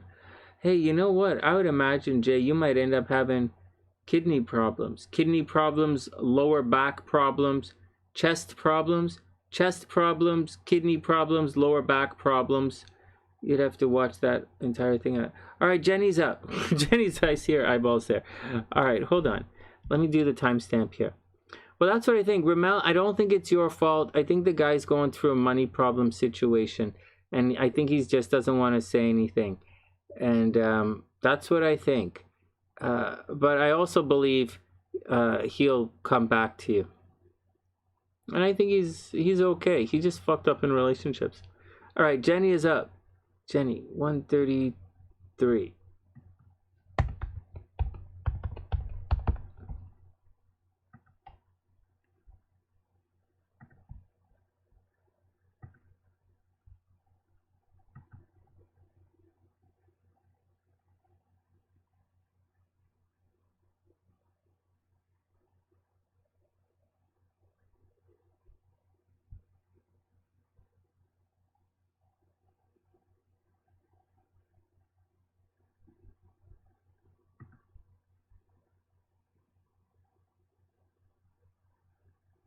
He's gonna get a piece of your mind. No kidding, right? I don't doubt that. I don't doubt that at all. Oh my god. You're gonna get a piece of your shoe up his ass. Probably Capricorn's gonna like it. He's gonna be like, wow, if you were like that, I never would have left. If I knew you were like that. Maybe. All right, Jenny's up. Oh, let me pull up Mary Lee's chart as well.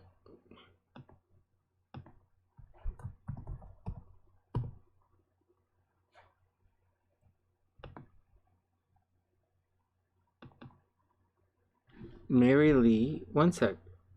Hey, and Freshie. Let's pull up Freshie's chart.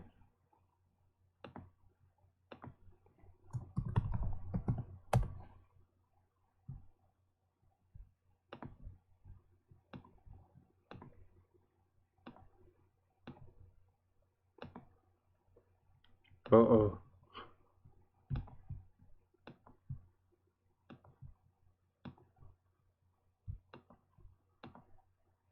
Uh-oh.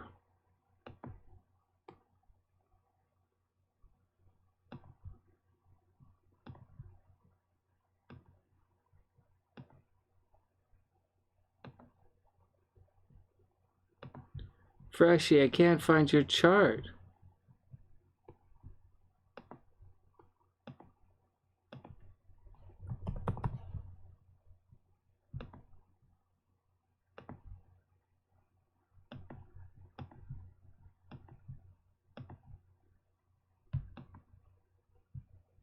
Oh no.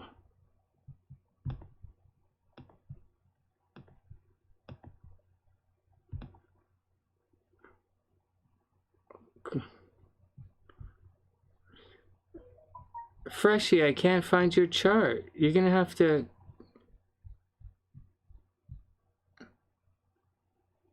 Oh, thanks. January 13th, 1993. Oh, that was the year that Patrick Waugh totally robbed the lead. The Gretzky stabbed up Gilmore in the face, and they... What? I remember that. January 13th. I know exactly where I was when you were born. Oh, man. Okay, here we go, Fresh. F-R-E-S-H. Freshie. Everybody knows where that was, where they were. Everyone in Toronto knows where they were. January 13th, 93. Yeah, seriously, the Habs won the cup that year. I was at, there was a sports bar on Eglinton called Shoeless Joe, right at Eglinton and Spadina. I used to live downtown there. And that's where I was when all that went down. So, all right. Freshie, Jan 13th, 1993, 10:55 a.m. Toronto.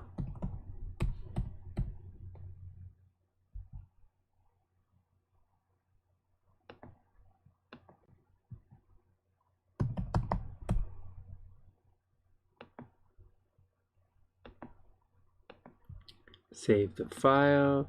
Saved. Next. Could happen again. What?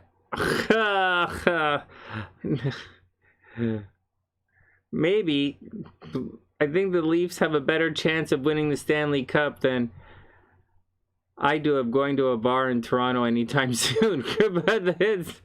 but it's possible. But it's possible. I just don't do that. I just don't do that stuff anymore.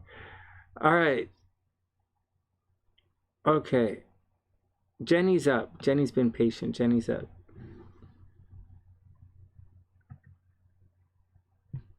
Oh man, 5 minutes. Okay. Can't believe guys breaking up with you guys. We have some of the coolest people here on this. Oh, you're up, Jenny. We have some of the nicest, coolest people here on the sunny side. And guys are always like, you know.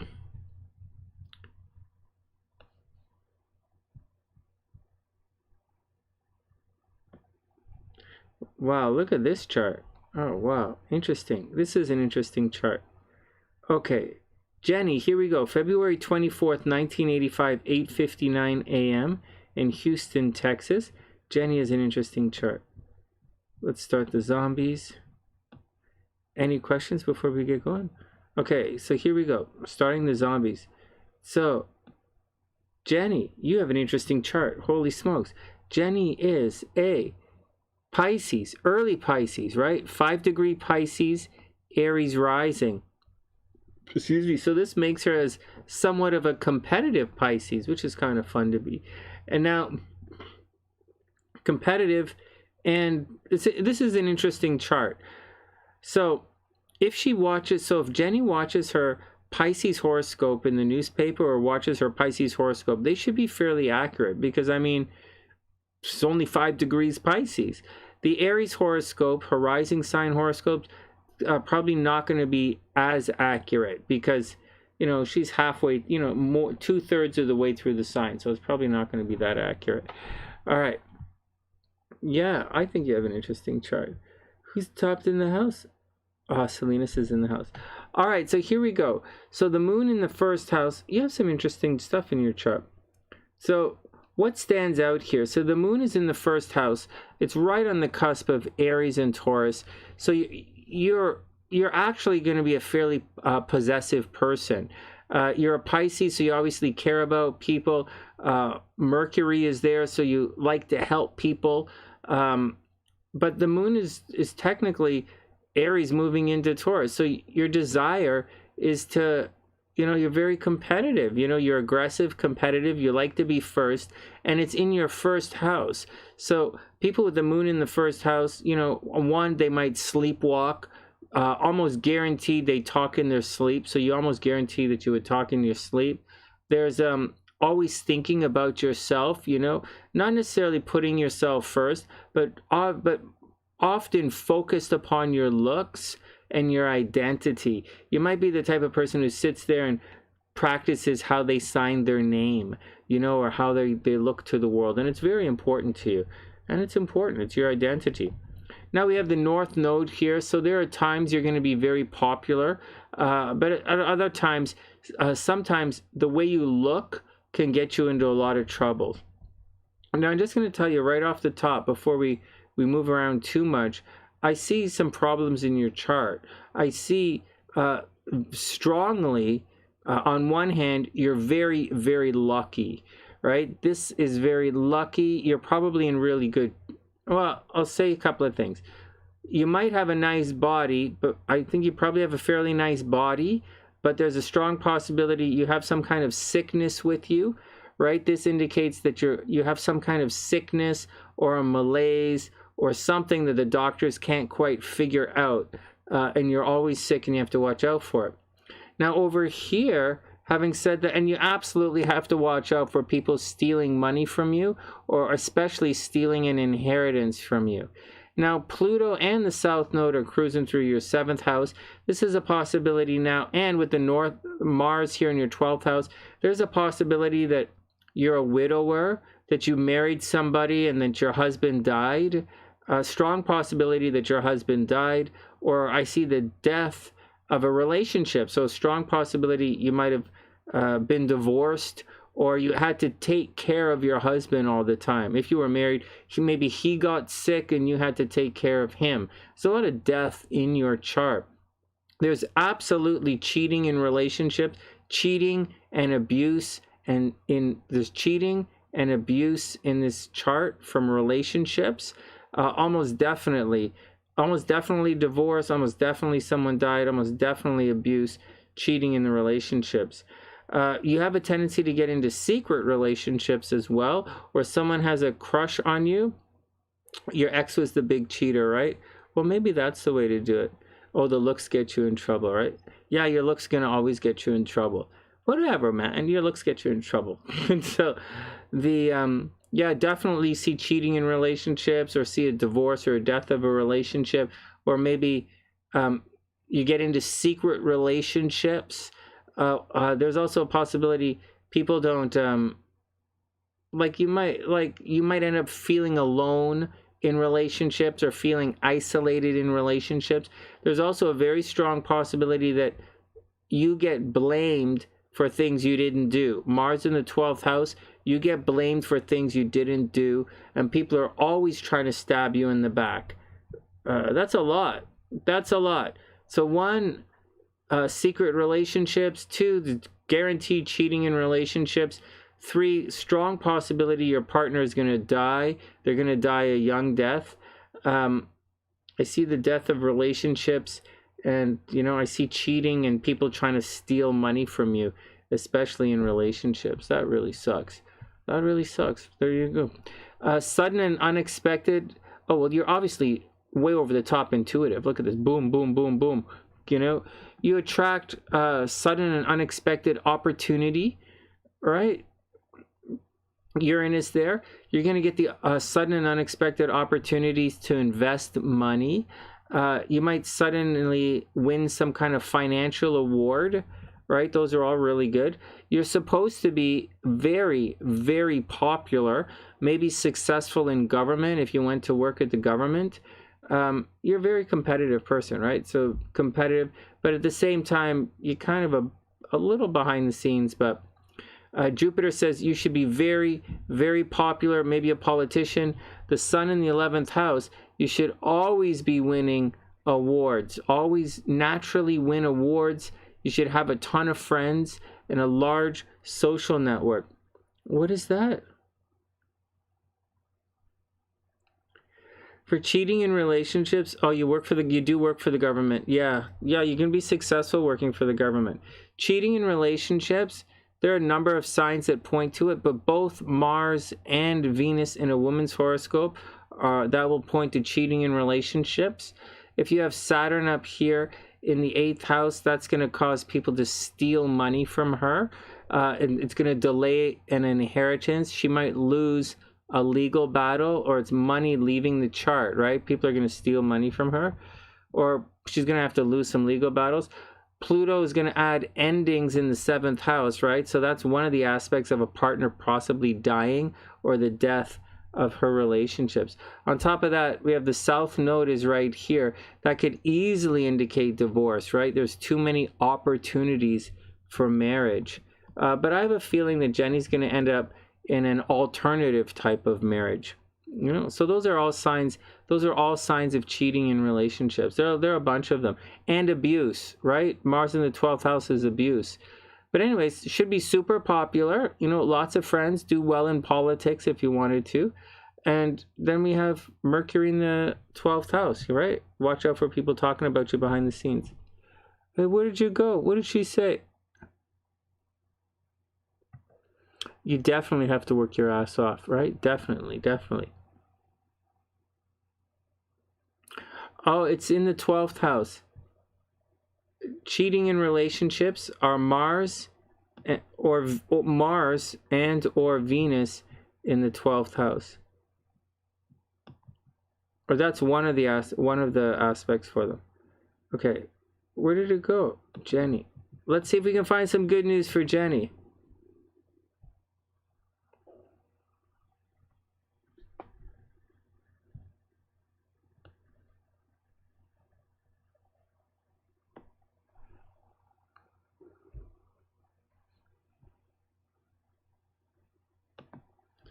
All right, here we go. Let's find some good news. Government job, 10th house. 10th house, Jupiter in the 10th house in Aquarius. Government job, very popular. She works behind the scenes, right? Venus in the 11th house.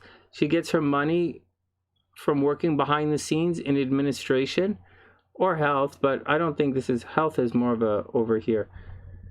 All right, so here we go. What else is going on here?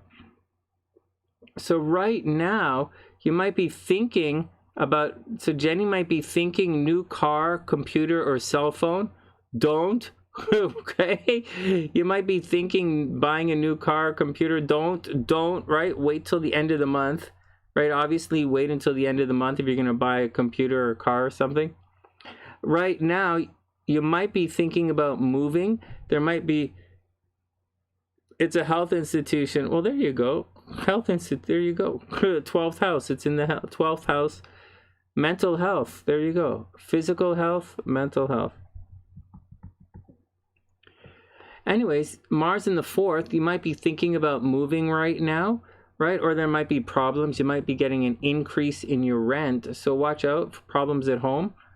That's it. Good things with communication, moving around. Life should be pretty good right now. Anything stressful? Nothing too stressful. Let's see if there's anything stressful. Next year is going to be stressful. Nothing too stressful right now. You're just an Aries getting on with it. Not right now. Nothing too stressful right now. It'll get stressful next year. 2022 is going to be suck. 2022 is going to suck ass. But 2021 is okay for you. Jenni, this year is going to be okay. Nothing stressful. You might think about moving sometime soon. That's about it. That's about it. There's not really much going on in your chart. Problems at the office, you know, maybe your company's going to shut down and you're going to get a new job. Or guys are gonna be forced to relocate, but not a big deal. Fighting with your friends, you have pretty straight ahead. Single like a Pringle, that's okay. If you're looking for love, okay, so if you're looking for love, right now, love is through your friends. Okay, so if you want to go out or through your brothers and sisters, love is through your friends and through your brothers and sisters. So get out and go drinking with your buddies, and that's where you're going to find love, if you go out drinking with your buddies. And then, in a couple of weeks, love is going to be coming from home. So you got to throw some barbecues, right? So for now, love is hanging out with, you know, with your friends. So go hang out with your friends, or internet dating, right? But who wants to internet dating right now? That's creepy. And so, anyway, so that's the deal. So that's the deal. That's the deal. Love is hanging out with your friends or cars or something right now, and then it's going to be at home in a couple of weeks. All right, there you go. There you go, Jenny. I hope it all works out.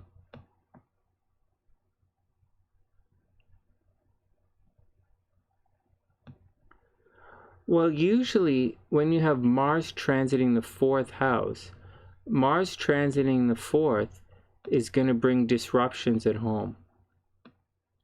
And so oftentimes disruptions at home are things like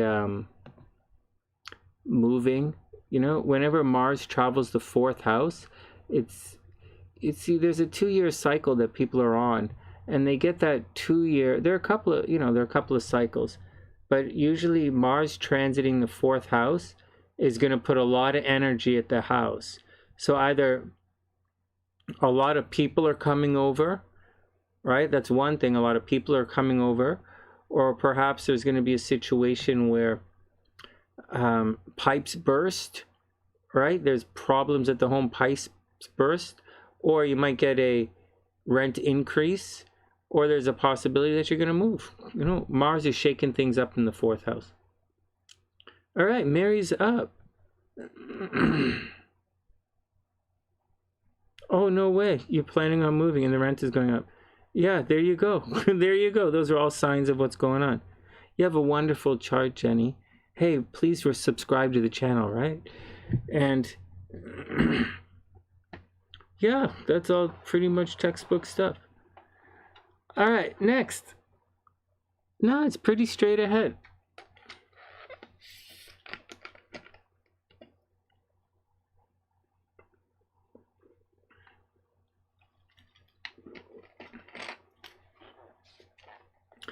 Mary's a rock star here. Holy smokes.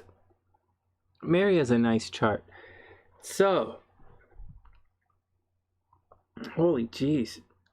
Is she gonna get married? Mary, you getting married again? Are you getting married again? Well, Sonny, I was thinking about it. How are the hedgehogs doing? The hedgehogs are okay? All of them are still good? Transiting Mars. When Mars is transiting the 4th, right? When Mars is transiting the 4th house, it suddenly becomes, it's a good time to move. Not because it's her ascending, not because it's a ruling planet. Because it's a ruling planet means something a little different. Just Mars transiting the 4th generally indicates a time to move, or it's to shake things up at home, or there are going to be problems at home. It wouldn't. It's not because of that. Olive's having a hard time. Ah. Yeah, I get it. She's probably a cutie, right? Okay. All right, here we go. Mary's up. Let's pull the... Those are good questions, though. Empress, Lexus, those are good questions. Let's see what's going on with Mary's chart. So,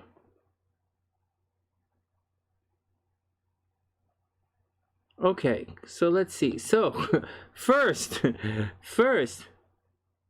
oh, no. Alexis is in the class. Hold on. Alexis did join the class. The problem is I had to cancel the last class, and then I messed up with her attendance the class before. Oh no, it's coming back. Oh, that's horrible. Oh, that's horrible. So there's little tumors, right? That's horrible. You have it. You have that in your chart. You have it. No, Lexus is taking the class. All right, let's get down to it. So this is Mary's chart. So hey, Mary, Okay, so first, this is small pets, right? The 6th house is your health, right? And health of small pets. And you really do have Saturn retrograde and Pluto retrograde in here right now. So, you know, nothing is making it back to your north node. Okay, that's great. So just make sure you're healthy, right? Very sincerely, make sure you're healthy, and make sure the little hedgies are doing okay as well. All right, make sure everybody's healthy and everything is okay. This Saturn is not, it shouldn't really pose that much of a problem to any of this, to any of your Virgo stuff. And it's kind of an inconjunct, so you're probably not even going to notice it or feel it. And so I wouldn't stress it out. And this, it's Gemini to Aquarius is pretty good as well. So I don't think you're going to have any major rough spots in this entire year. But saying that, watch your health, because you know how it works. The transits have to link up with your planets, right? Or it doesn't, so be careful. So everybody be careful. But as I'm looking at it right now, I don't see any major, I don't think that this is a year of any major stress of any kind for Mary Lee. I think it's going to be okay, actually. But having said that, there is a but happening with all of this. So Mars is past the nodes. All right. So, every 2 years she gets the itch to work on herself, to watch her health, to work on her mental health, to go to the spa, to do some things behind the scenes, to really clean herself up and, to take care of herself emotionally and physically. And so, okay, so this is the time to do it. She might have some haters behind the scenes. She might be feeling a little alone. She might be feeling a little isolated. But I don't think it's the worst thing in the world. I think it's just time for Mary to do some stuff behind the scenes for herself, to get some stuff done that she really wants to get done. And so I think that's what's going on. I think you're doing the me time. Oh, she's getting old. Yeah. Anyways, I think it's me time. I think it really is. A couple of weeks of me time, and then Mars, it's going to pop in to her first house, and then she's going to get a burst of energy, a big, huge burst of energy. But for right now, so it does appear as if you're in workaholic mode, right? It does appear if you're working your butt off. It does appear that the pets are sick and that you have to watch your health and that your day-to-day life is getting all stressed out. But in the grand scheme of things, Mary, you're not really going through you shouldn't really be going through any crazy problems right now. It should be pretty straight ahead. There should be really good things happening at the office. You might be up for another award, right? With Venus over here. Venus, it's extremely auspicious for Venus to be in that part of your chart. So Mary might be up for an award, maybe some kind of public recognition, maybe something new at the office, maybe Mary, you're about to get a new job, like a dream job. There's no way. You are always workaholic, right? Let's see. You're up for a raise. Yeah, I hope you get it. Mercury's retrograde, right? So like, whatever. But there's a lot of stuff. There's a lot of stuff going on. There's a lot of stuff going on up in the office part, right? You might get a raise, you might get promoted. I would wait 2 weeks, right, till Mercury goes direct. So Mary, maybe there's something if there's anything that you should, aside of your health, right? Obviously watch out of your health. Maybe something in relationship is going to get a little screwy at the end of the month, because Jupiter is going to go retrograde. It's going to be here for the rest of the year. And, maybe 7th house Jupiter, right? Maybe lovers from the past are going to return. Maybe you have the opportunity to do stuff in relationships again. Maybe you're going to start a new business with someone.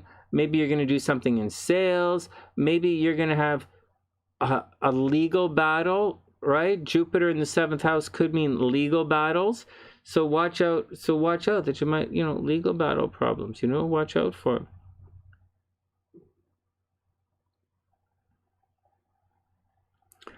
It's still the solar farms. Holy crap. Oh, Mary, you're going to make a killing. Oh my God. I think the Biden government is really pushing solar farms, solar or alternate forms of energy. I think you're going to make a killing. Holy smokes.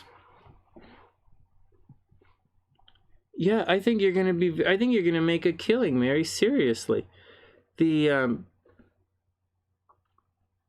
Anyways, yeah, just get subdivisions to add it to like retirement subdivisions. You'll make a killing, very much make a killing on that. All right, next, what else do you have to watch out for? Venus is going to chug through. Okay, Venus is going to chug through. You might end up in a secret relationship. You're in a friends into lovers transit right now. But that's the deal. But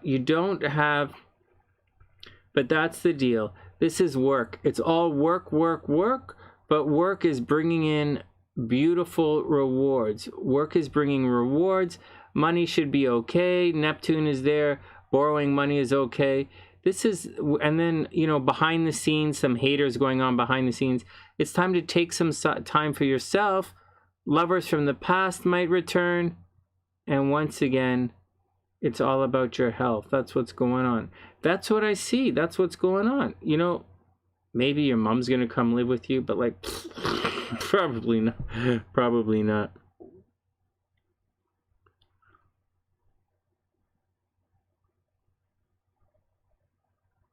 Whoa, you get to sign the blade on the wind turbines? How cool is that? Oh my God, that's so cool.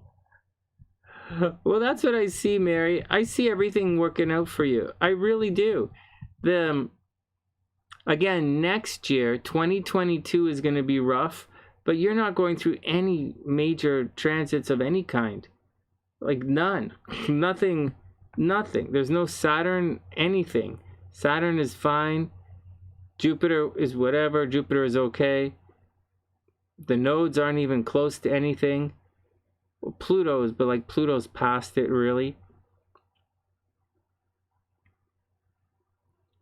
I think everything is okay. I think, but 2022 is going to be a difficult year. Mary, next year is going to be tough. I say get out there, make all the money, do your best, and next year is going to be a tough year for you.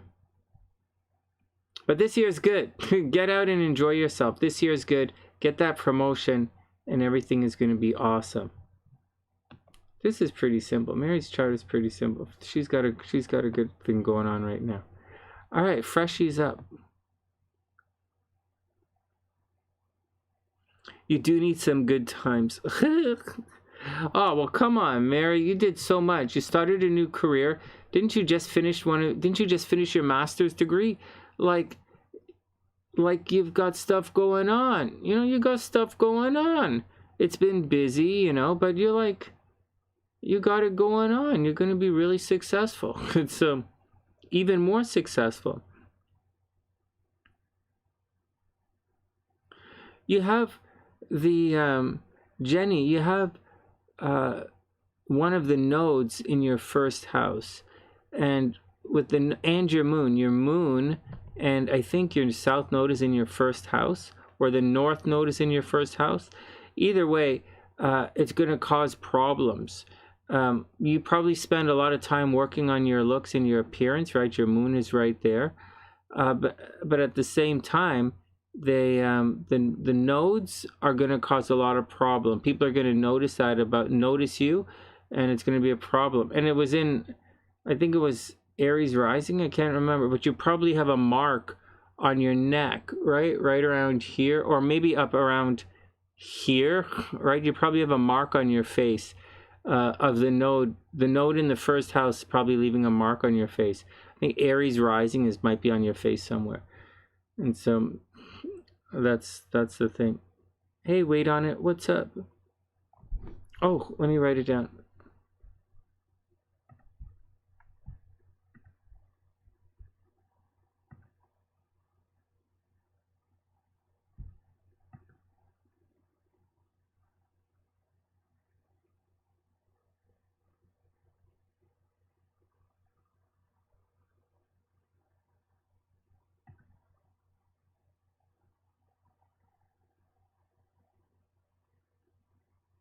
You got it. Okay, give me 1 second.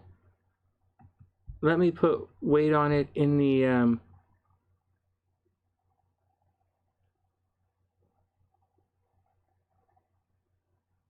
let me put weight on it here. You got it, weight on it. We'll do compatibility for you. Freshie's up first, and then you're going to be up. It is her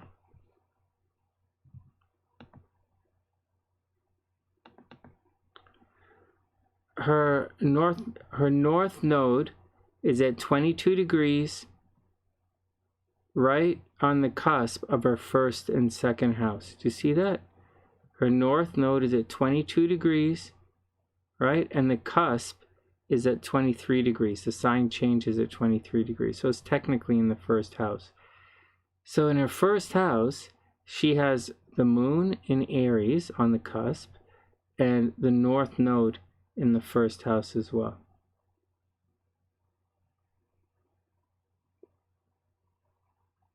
And those are signs that her looks are going to get her into trouble. That's pretty textbook. All right, next. Not next. Let me pull up these charts. It's okay. It's okay. It's all cool. Oh, thanks, weight on it. Give me a second, guys. I got to pull up weight on its charts. Then we're going to hit Freshie. 1 sec.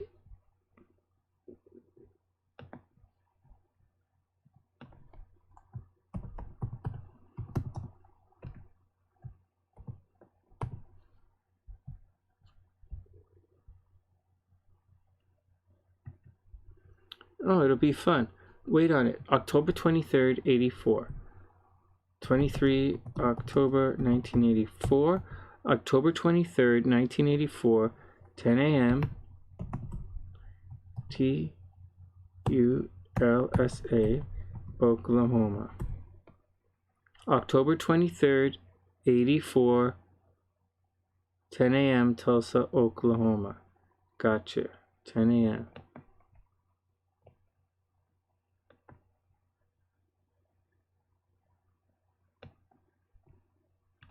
Oh, wait on it. You're probably a real fun Scorpio as well. I like your chart. I really like your chart. All right, let's see weight on its buddy. Okay, weight on it. BFF. It's okay. December 12th, 1982. December 12th, 82, unknown time in Tulsa. Okay.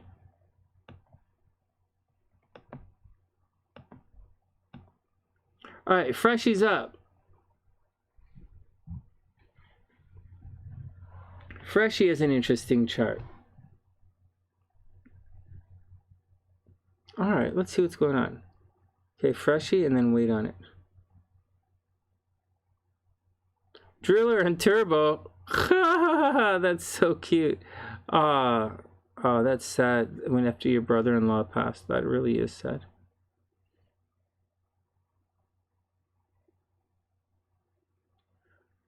No way. Oh, thanks, Jay. That's really sweet. Yeah, this is the water background.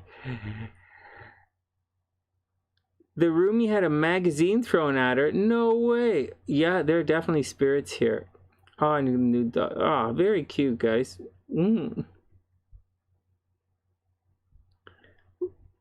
Okay. We might have to get a new dog soon, but I don't like thinking about it. Baby is still a young little puppy in my books. But SLC keeps saying baby doggy's getting old, but I think baby doggy's still little baby doggy. My little baby doggy. All right, Freshie's up. Oh, you guys can't see the thing. Okay, let me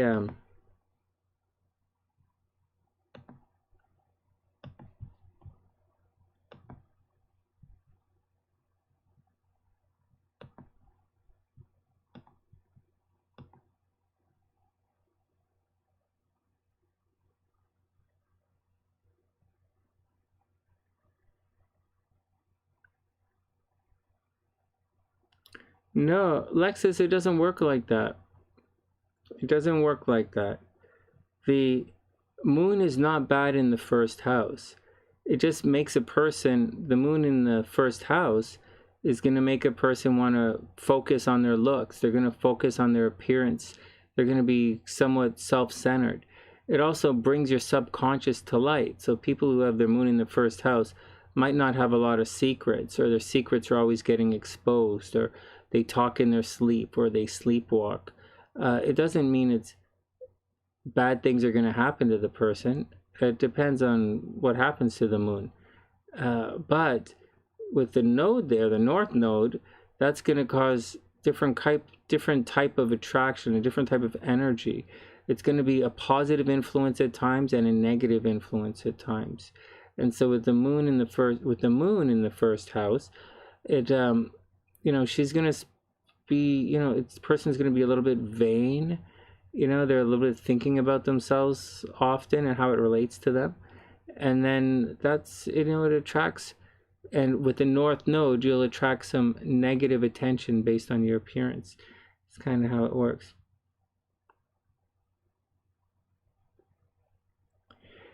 It illuminates. It's for subconscious on display, so it's going to cause a little bit of problems. Turbo looks like Chewbacca. Can you imagine? This is a hairy cookie. So yeah, Alexis, it's like yeah,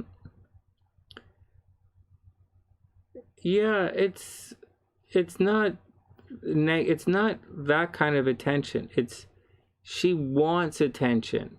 You know, wherever the moon is what you want to do. So she's going to want to have negative attention. She's going to want to have attention, and it might she might come across as a bit of a brat or a bit self-absorbed at times.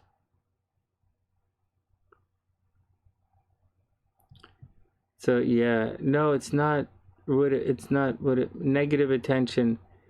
Negative means it's possible for them to be jealous, but they're going to look at you, and based on how you look, they're going to judge you based on how you look. And sometimes they will judge you nicely, and sometimes you'll be judged harshly based on how you look. And that's what happens. That's what happens with the stuff in the first house. Venus in the first house is similar. It's similar, but it's different. Venus isn't going to reveal your subconscious. Venus in the first house isn't really talking in your sleep. Venus in the first house is more like... Venus in the first house attracts jealousy, right? Venus in the first house, those people attract jealousy. Moon in the first house is not necessarily jealousy, but Venus in the first house attracts jealousy. All right, next is a good question. That's a good one. All right, Freshie is up. Okay, let's see Freshie's stuff here.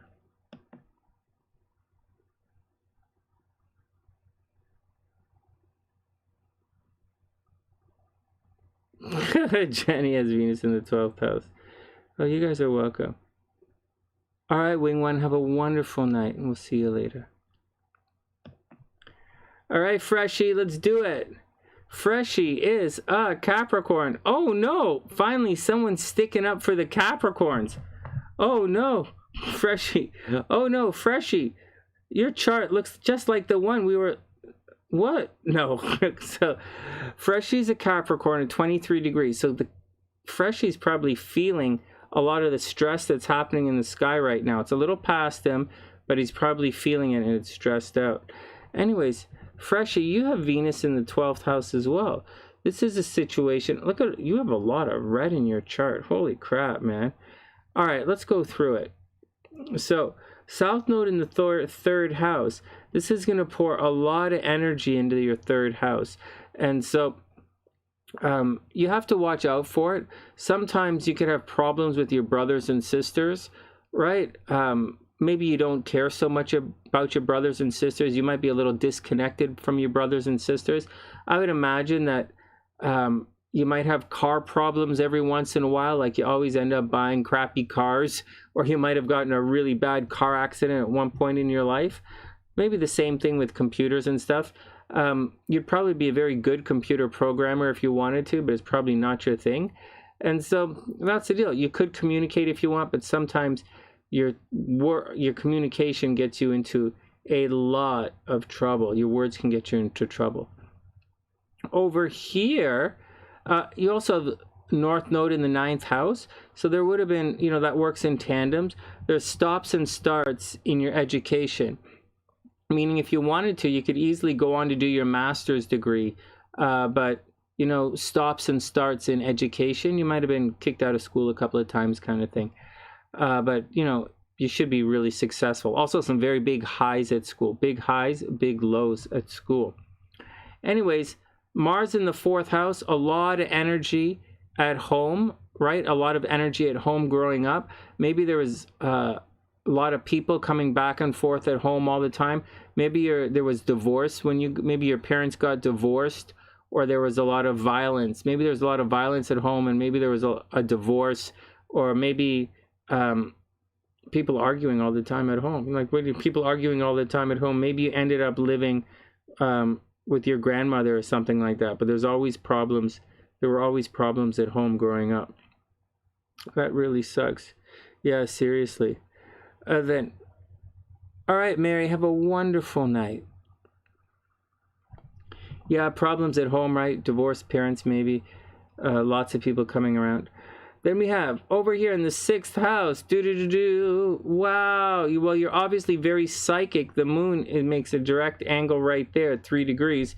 So you're obviously psychic. For Capricorn, you're quite psychic, highly intuitive. You might be a touch sporty, right? Moon in the 6th house. So I would imagine you might have had stomach problems. You might have had back problems, maybe even had knee problems. You're probably very good at defeating your enemies, right? Like, you're a natural born winner. But at the same time, you have to watch out for, if I were you, I would watch out for health problems. Seriously, I'd watch out for health problems. Also, someone might steal your money up there, right? Pluto in the 8th house, someone might steal some money from you. You also might have some kind of health problem that the doctors can't figure out. Like, something is chronically wrong with you the doctors can't figure out. Chiron right here in the 6th house, your day-to-day life gets messed up all the time.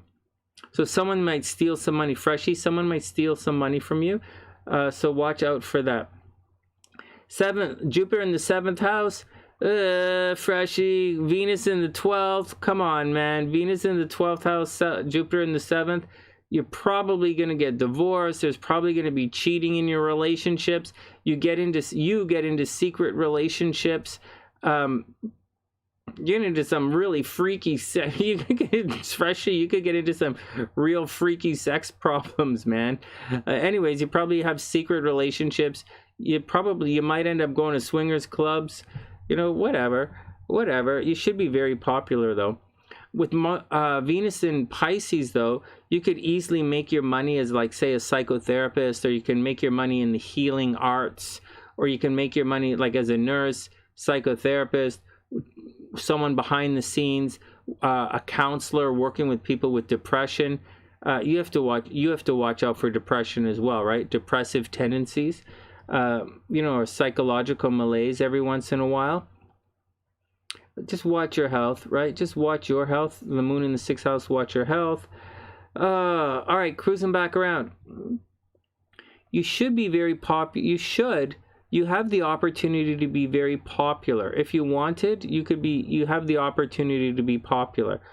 I don't see anything wrong with it. So, you know, get out there and do it. You know, sudden and unexpected things happen when you're out in the world. You can be quite rebellious at times. Mercury's in the 10th house, so you're always thinking about your popularity probably, and probably working towards it.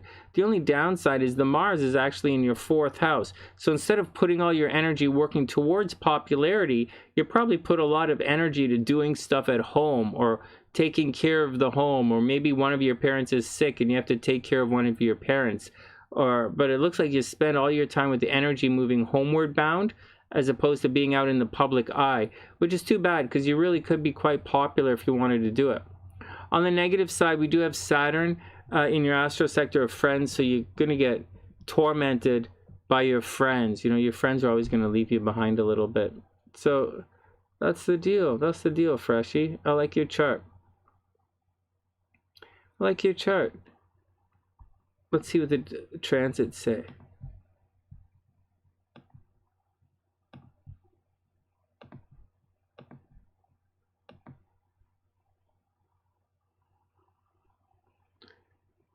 Lots of random hookups. Never luck in relationships. Lots of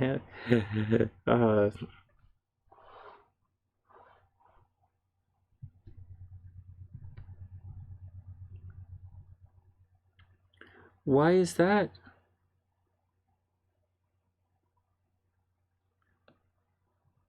No. It's not because of the sign. You see, Lexus, I know it seems like it's because of the sign, but it's not. It's because of the house. The 4th house is home and family, right? So if there's a problem with his home life, right? Mars in the 4th house going to cause problems at home, maybe cause a breakup in the family unit, right? Mars is disrupting the family unit. If that's the case, then he would end up going to live with his grandmother or something. If he went to live with the state, like went to state housing, that's this area over here being debilitated. But it's not. Venus is here. It's love. So you don't. So it's more like there was a problem at home, and he probably went to go live with someone because there was violence at the home, and that's how it works, you know. All right, next. What else is going on? Okay, so for now, Freshie, you probably know this already, but you're going to go through your Saturn return. It's going to happen later on in the year, so you just got to roll with it. So that means you have a crappy year. So 2021 is going to be a little bit crappy for you for the rest of the year. It does mean it's mostly playing out in your astro sector of friends and relationships. Not relationships, but friends, social networking, hopes, dreams, and aspirations. And so you're going to feel alone. You're going to feel isolated. You're going to feel as if your friends have let you down. I mean, with Saturn retrograde, you'll probably feel fine, right? But as you move towards this breakthrough point, you should be in 2021 moving through a really, really big change or shift in your life. So go do it. You know, it's your Saturn return. Get out there, enjoy it, you know, because it can be enjoyed. I mean, so many people are worried about it, but I'd say your Saturn retrograde, your Saturn return is a time for you to get out and enjoy your life. All that behind the scenes stuff is going to continue for the rest of the year and deep into 2022, because like Jupiter is just hanging out in your 12th house, right? So you'll have a lot of support. So Freshie, whatever you're doing, you'll have a lot of support. No, man, Saturn return is fine. It just means that it's time to enter into a new part of your life. So maybe you're going to leave school, maybe you're going to get married. It's not, you're going through it now. So it doesn't mean you're dating someone and you're going to marry them. It means something big is going to shift in your life. So either this year, sometimes this year, you're going to get like a new job, a really big shift in your career. You might leave school, or you might go back to school, or you might meet somebody and get married. But you should expect a big shift happening in your life right now. Very sincerely, a big shift happening in your life. And you should be getting a break on the rent. Having said that, you should be getting a break on the rent, or you should be making money from home right now, checks in the mail, or you should be getting a break on the rent. Or maybe someone's moving in. Maybe you're getting a new roommate, or break on the rent, which is really funny. Hey James, what's up, playa? Hope everything is very cool. Hey, be back. What's going on? Nah, Saturn return is all fine. I wouldn't stress out a Saturn return. Some things I would stress out, not a Saturn return. All right. Waitonit is up. Does that make sense, guys? Do you guys understand what's going on? Do you see why I said he might get a break on the rent, or he might receive money at home, or he might get a new roommate? It's Venus in the 4th house, right? So it's not just the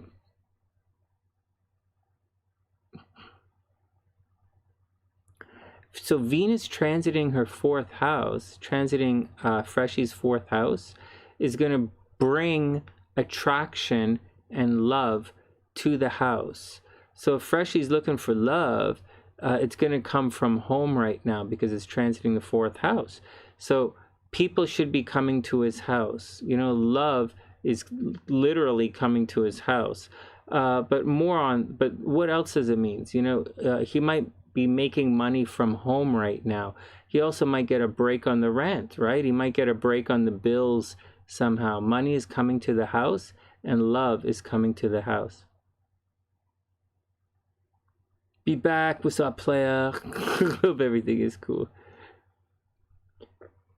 Excuse me. Yeah, so some people, it is exactly what it is, Alexis. Someone should come to visit. He should be attracting, yeah, people should be visiting his house. That's exactly what it is. Yeah, that's what's working out, guys. Oh shit, I didn't put any timestamps. Oh, just too bad, guys. 2:20.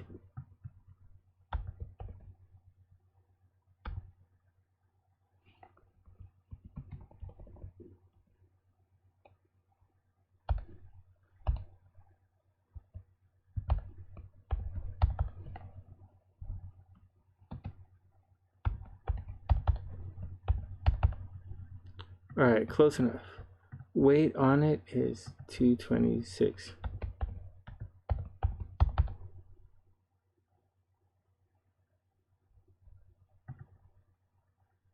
All right, weight on it is up. Retrograde is not over. Retrograde is definitely not over. Sort of, Jenny. You could look at it like that. It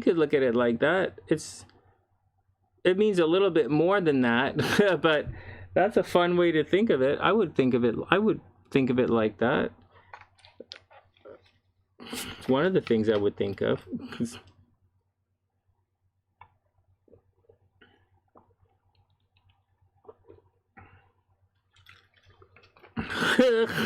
You guys, man. All right, next. Let's see what's going on with certain things. All right, thanks. Jenny, come on, man. Let me look at your chart again. Oh, you could find love wherever you want. I think marriage, Jenny, I think marriage is not good for you. I think marriage is not good for you.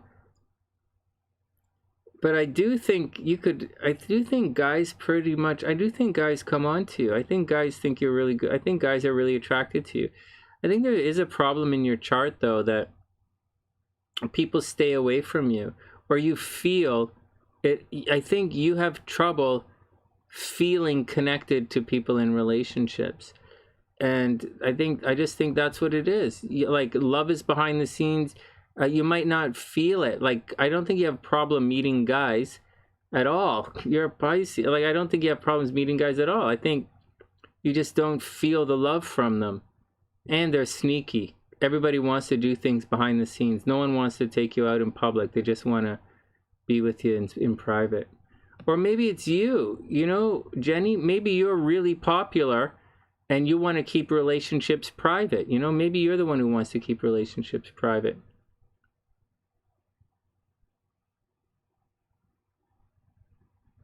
Yeah, that's what I think. Yeah, I don't think you're going to get married anytime soon. But I think, and I think you like to keep your relationship secretive. So go do it. All right, weight on it is up.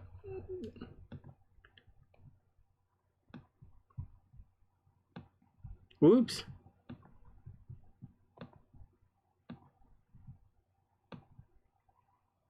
Oh. Wait on it. What the hell? Are you guys like, what the hell? What the hell? First, what the hell?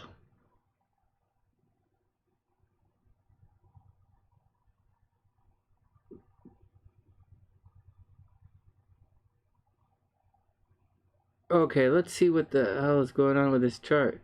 What the hell? Just give me a second. 23.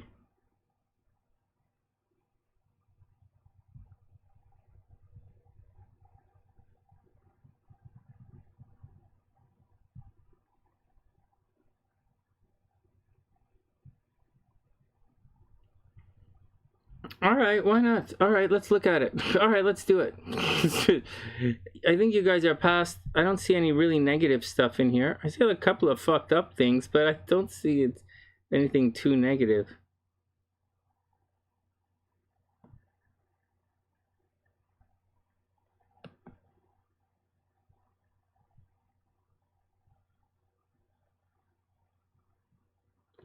Well, it is kind of dreamy, right? All right, wait on it. What's that? It's like... No, you're gonna have to find the right guys, Jenny. You're probably you're not, I don't think you're shy. I just think when it comes to sexual relationships, you could be a little bit reserved in your sexual relationships. And I think being a little bit reserved is gonna, you know, or you're really worried about your reputation. But I see guys cheating on you. I see guys cheating on you, and I see abuse. So like, you know, I don't doubt, you know, I believe, I understand what you're going through. All right, wait on it is up. Check this out. Yeah, it's fine. It's fine. What's amazing is they're both like this. All right, wait on it. Here we go. So wait on it is a Scorpio, right? Wait on it is a Scorpio, first degree Scorpio, and wait on its friend is a Sagittarius way over there. Now, let's see. So the first thing we want to check is to make sure that there are no Chiron clashes. So 7 degrees on the inside doesn't really do, you know, 7 degrees, 1 degree, no, 14 degrees, no. 7 degrees, Uranus, well, Uranus isn't, well, you do have an opposition, Uranus, so this is going to cause problems. This is definitely going to cause problems, actually. What else? 7 degrees, nodes, no. 7 degrees, 1, no. 23 degrees, no. Like, no. You have a little bit of an opposition here. Just a little bit of a Chiron opposite Uranus opposition. I mean, this is a bit of a star-crossed lovers kind of situation where when you see this in charts, it's a possibility that you guys might not get together, you know, or you might accidentally get together, and there's a lot of passion. There might be a lot of, it's Uranus, right? And Chiron. So maybe it's like a lot of passion at the beginning, and then the passion fades very quickly. You guys might fall out of love, fall into love very quickly, and then fall out of love very quickly at the same time. Now, let's just see what's going on with the planets. See what's going on in relationships. So wait on its moon at 17 degrees. I mean, it lights up. We don't know if that's correct or not because we don't have his birth time. 17 degrees. It's pretty close to the sun at 20. 17 degrees. 17 degrees. 19 degrees, I guess. Although that's a square. So I guess wait on it really kind of is into this guy. Like you do have a moon. You do have a moon-sun connection, so I'm pretty sure you really are into the guy. I mean, that's a pretty strong connection. And then we have a situation where Lilith is kind of square the moon. So, I mean, you could have, you know, the guy probably thinks you're really sexy. Wait on it. This guy probably thinks you're very sexy. And to an extent, you like him too. I don't really see that you're like super enthralled with the guy, but I think you have a soft spot for him. Next, let's see what's going on with this guy's moon. This guy's moon is at 20 degrees. So does this guy even really into you? Well, I guess your moon is at 17 degrees. You guys have similar temperaments. Although he has all this, yeah, 20 degrees. No, his moon is not really connecting that much. I mean, moon Saturn a little bit is a little bit on the outside. That would mean, wait on it, that you really control his emotions quite a bit, right? Like you would control his emotions, or you would tell him what to think or tell him what to do. He might sense that you are a bit of a control freak, right? So you got to watch out for that. He might sense that you're a control freak, and his Saturn is right on top of your sun. You might think that he's a control freak.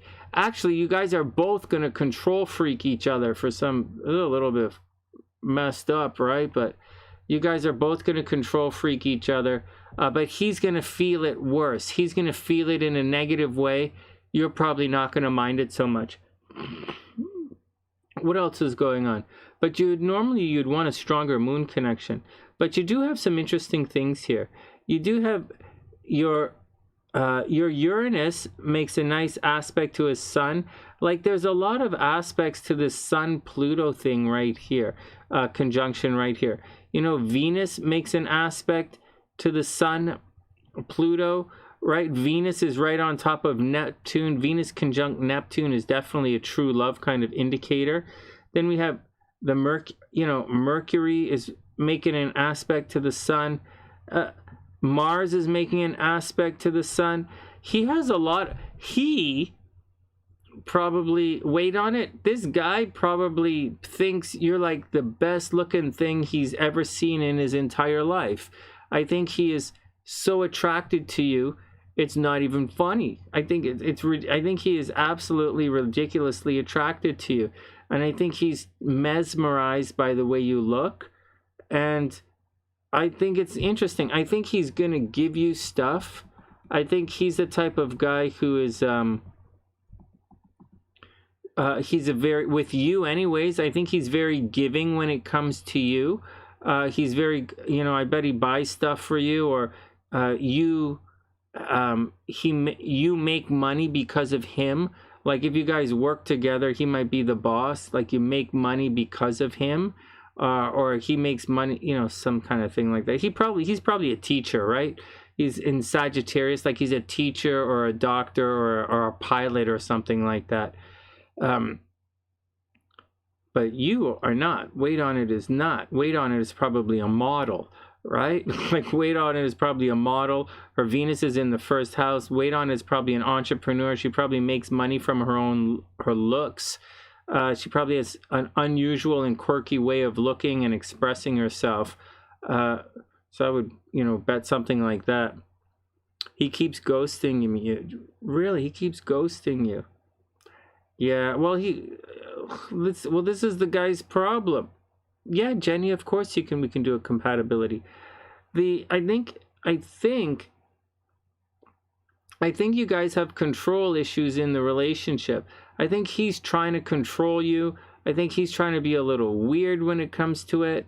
I think he can be a bit of a pain in the ass. And I think in this situation, he might indeed be secretive.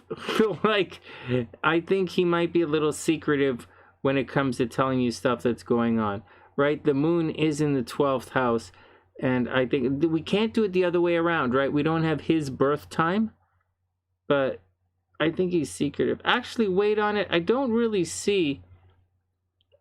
I see him being really into the way you look, and really into you sexually anyways. But I don't know that I'm not really sure that you are really into this guy. I mean, there's obsessive behavior, right? There's that Pluto, it's obsessive. You might be obsessing over this guy. You might be just, there for fundamental change. But I think this guy is ultimately... This guy ultimately kind of looks like a business partnership or a business friend, or he seems like a business friend, and or a money kind of relationship here. You know, you always want guys, like, I mean, you always want people who light up your first house, right? He probably seems like someone who's really good. Like, he probably seems like it, but I don't really think that... I see some really difficult things in the chart to overcome, like... like his Saturn is conjunct your Sun. Like his Saturn is conjunct your Pluto. Like, that's a really difficult thing to have to deal with. It doesn't, you know, that's just the way it is. You know, you know, he has his Mars square his Saturn. I think this guy's a little fucked up. You know, wait on it. I think this guy's a little fucked up. I think you should just take it all with a grain of salt. I think you should take it with a grain of salt and not stress this guy out until he gets his shit together. I think he's a bit of a player. I'm not seeing a lot of... I see that he really likes you. Like, he's really hung up on you. But I would like to see a little bit... I'd like to see a little bit more as far as relationships are concerned. Like, I would like to see him... Well, I mean, he has a lot of connections to your Sun. I would just like to see his moon a little bit more. That's it, I think. Well, he's secretive, all right. I don't see that you're pregnant. Did you tell us that already? I don't see that you're pregnant. We'd have to pull up another chart. But it's very clear that he's secretive.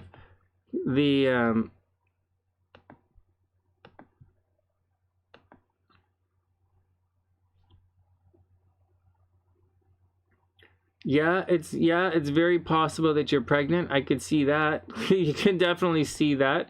There's stuff going on in your 5th house, you know. There's stuff going on in your 7th house, obviously. Yeah, I can see that you're pregnant. No, I know the guy's secretive, right? The moon is in your 12th house. He's clearly secretive. But, like, what are you going to do? You know, if you're with him, you're with him. What are you going to do?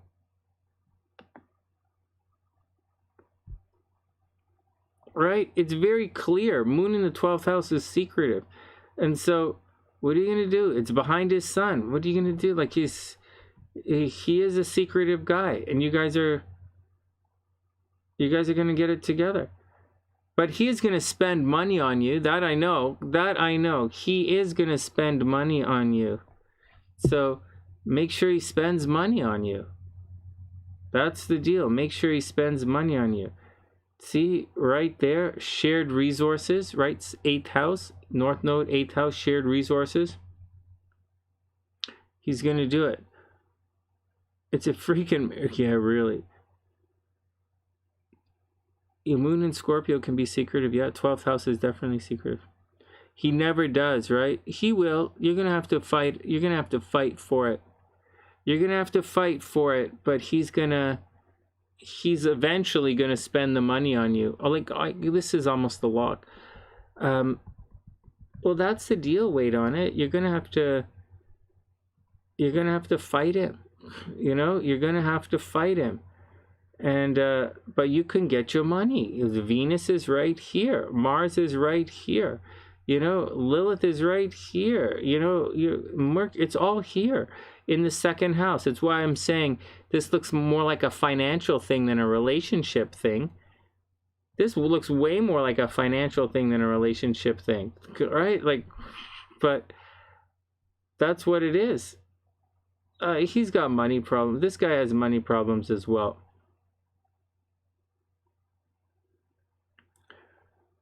What are you guys asking? Cap Venus be macho cold first? What? Well, a Capricorn Venus can be... they're a different type of love. They need to see the value in it, right? A Capricorn Venus needs to see the value in the relationship, but they won't even get into a relationship with someone unless they see the value. I can see how these guys got together. You guys can clearly see how they got together, right? They obviously have a tremendous amount of similarities. but it's the type of similarities that you would have as friends, except that he's a Sagittarius and he's totally loose in the zipper. You know, he's a Sagittarius, his moon is in Scorpio, you know, he's obviously a player, and that's what's going on. You know, that's what's going on. So wait on it. I think he's a bit of a player, and secretive player, right? Moon is in the 7th house, in the 12th house. That's what I think. That's what I think.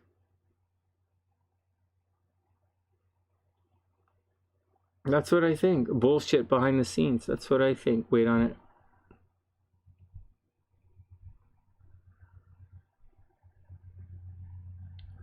Well, it's all, you know, it's all sketchy. You know, it all depends. You know, you'll find that, I'll talk to you on Sunday about it, Lexi, but you'll see the, we spend a lot of time, with the houses, you know, checking out the houses. Okay, hold on. Jenni, I need a name. That's cool. Wait on it. Well, one step at a time. I understand you're stressed out right now, and I understand the guy's being a dick, but that's what's going on. I wouldn't trust him either. All right, Jenni, hit us up with a new guy. Give us some good news. All right. Jenni, it's up to you. It's up to you.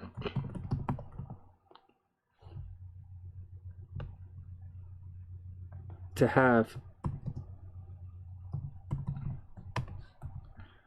positive relationship here. Green 1. Oh my God, Ginger. Ginger, that's so funny. Online stalking. Oh, I'll tell you in a sec. December 19th, 91.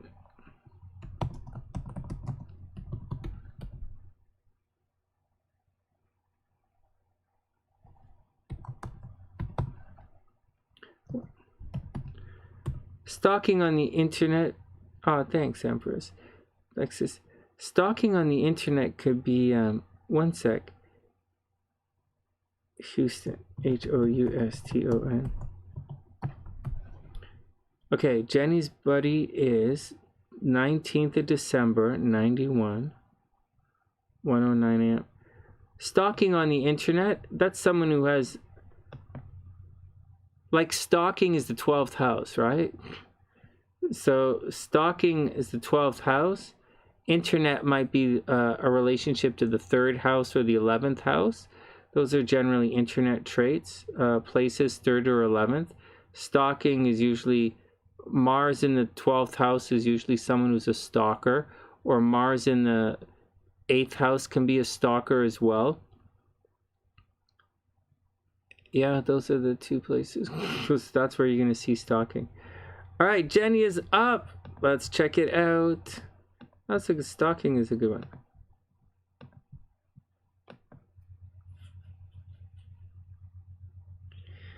All right. Oh, wow. Look at this. Oh, no. Look at that. Oh, no. Fuck.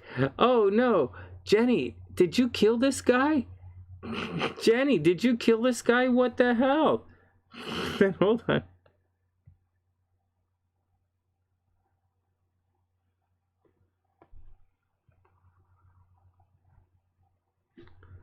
Okay, one sec.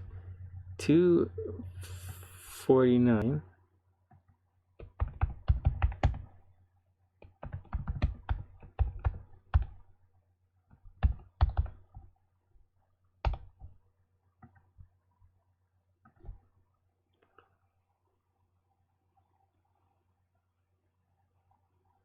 Oftentimes you can see pregnancy in a chart.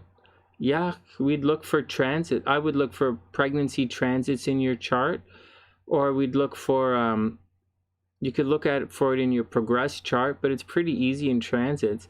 You have Chiron going through your 5th house right now. You also have Mars and Venus going through your 8th house. Either of those can signal pregnancy.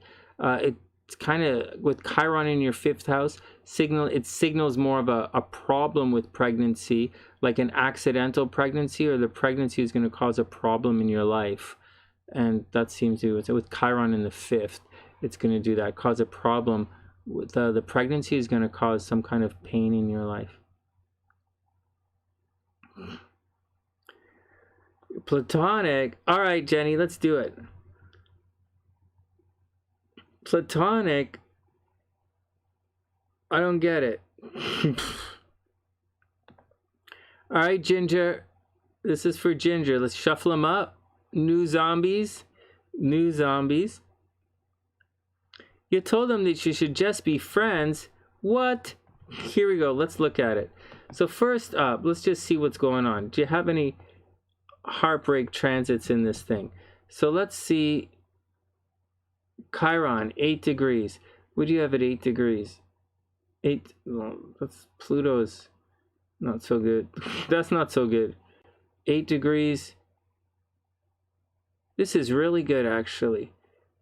You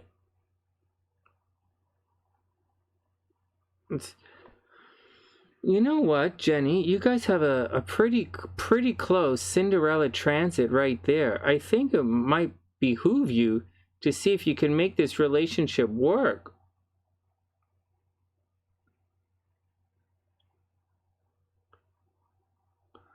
Yeah, even that's okay. Yeah, you have a Cinderella transit in your chart. So you guys actually could be really good friends. Things could really work out for you. Let's see what's going on in this thing. See if you guys think of each other. So his moon is at 27 degrees. Is he really into you? Well, you guys have control issues.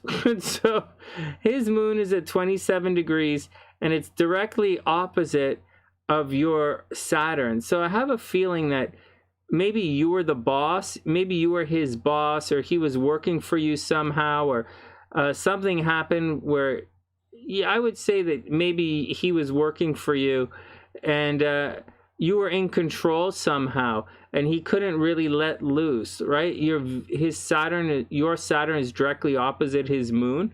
Like, if you guys worked it out in a relationship, that would add a lot of longevity to a relationship. I think a little bit of Saturn is good in a relationship, but Saturn opposite the moon, he's going to be too controlled by you. And right off the bat, that's how it starts. What else? 27, and that's really the only major link with his moon. So his heart's really not into it. What about your moon? 29 degrees.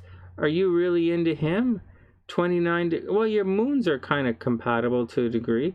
29 degrees. You're probably not really into this guy either. Like, his sun is over here. So you like him. I mean, you like him enough never to forget about him. Right? Do you see that? Do you guys see this? Moon at 29 degrees, sun at 26 degrees. Hey, Mashila, well, what's up? I hope you're having a wonderful day. Hope everything is cool. It looks like, yeah, it looks like good friends. It looks like you actually support this guy. Like, your heart, you actually support this guy. You really like this. You kind of like this guy. I do see you guys more as friends. I see possibility that you work together, or he might have been asking something else. I do see something else here. So right here, his Pluto is right on top of your south node. So you guys obviously have a past life connection, right? Pluto right on top of the south node. Hey, Amnesia, what's up?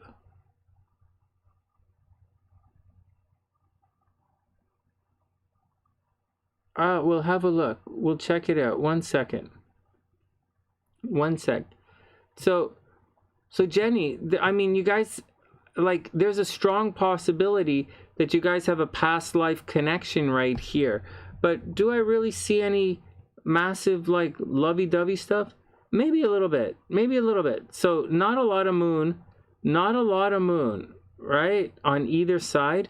But there is a little bit of Venus. So his Venus does come in through here. And it does make an aspect to your Mars and your Venus. So I think he had a bit of a crush on you. Yeah, and his Mars is way up here as well, right? So his Mars, I guess you guys laughed and joked a lot together, right? Your Uranus is right there. His Mars and fire is here. I would say that, you know, I don't know that your hearts were into it, but I'd say you guys did have a lot of affection for each other. And I would guess that this was probably, you said it was platonic, but this could have been a sexual relationship, meaning he thinks you're sexy and he's into you. But I do believe that, you know, and his Venus is right here. It lines up your relationship sector. But, you know, with Pluto there and your Pluto there and your, you know, your Mars and Venus conjunct each other, like in the 12th house, you're going to have problems with relationships. Unless it's like an absolute guaranteed lock, you're going to have problems. And I don't think traditional relationships are for you anyways. I don't think that's really the deal. I don't think traditional relationships are your thing. If you want a traditional relationship, you'd have to, you know, overcome certain tendencies. But I think this guy's close. You know, it's not a lot, you know, it's not a lock, but you do have the Mars-Venus aspect, so you guys could have a pretty good sex life. And I mean, his Venus is in Scorpio, so, I mean, that's kind of okay. I mean, that's kind of okay. He's not really what you're looking for. I don't really think it. I don't really think. You have differing ideas about kids, right? His idea, his Chiron in your 5th house is going to make it difficult for you guys to have kids. You know, it's not the greatest. Publicly, it's not the greatest. He probably, you know, he's going to bring problems to you very publicly. Yeah, Ramel, of course you can do it.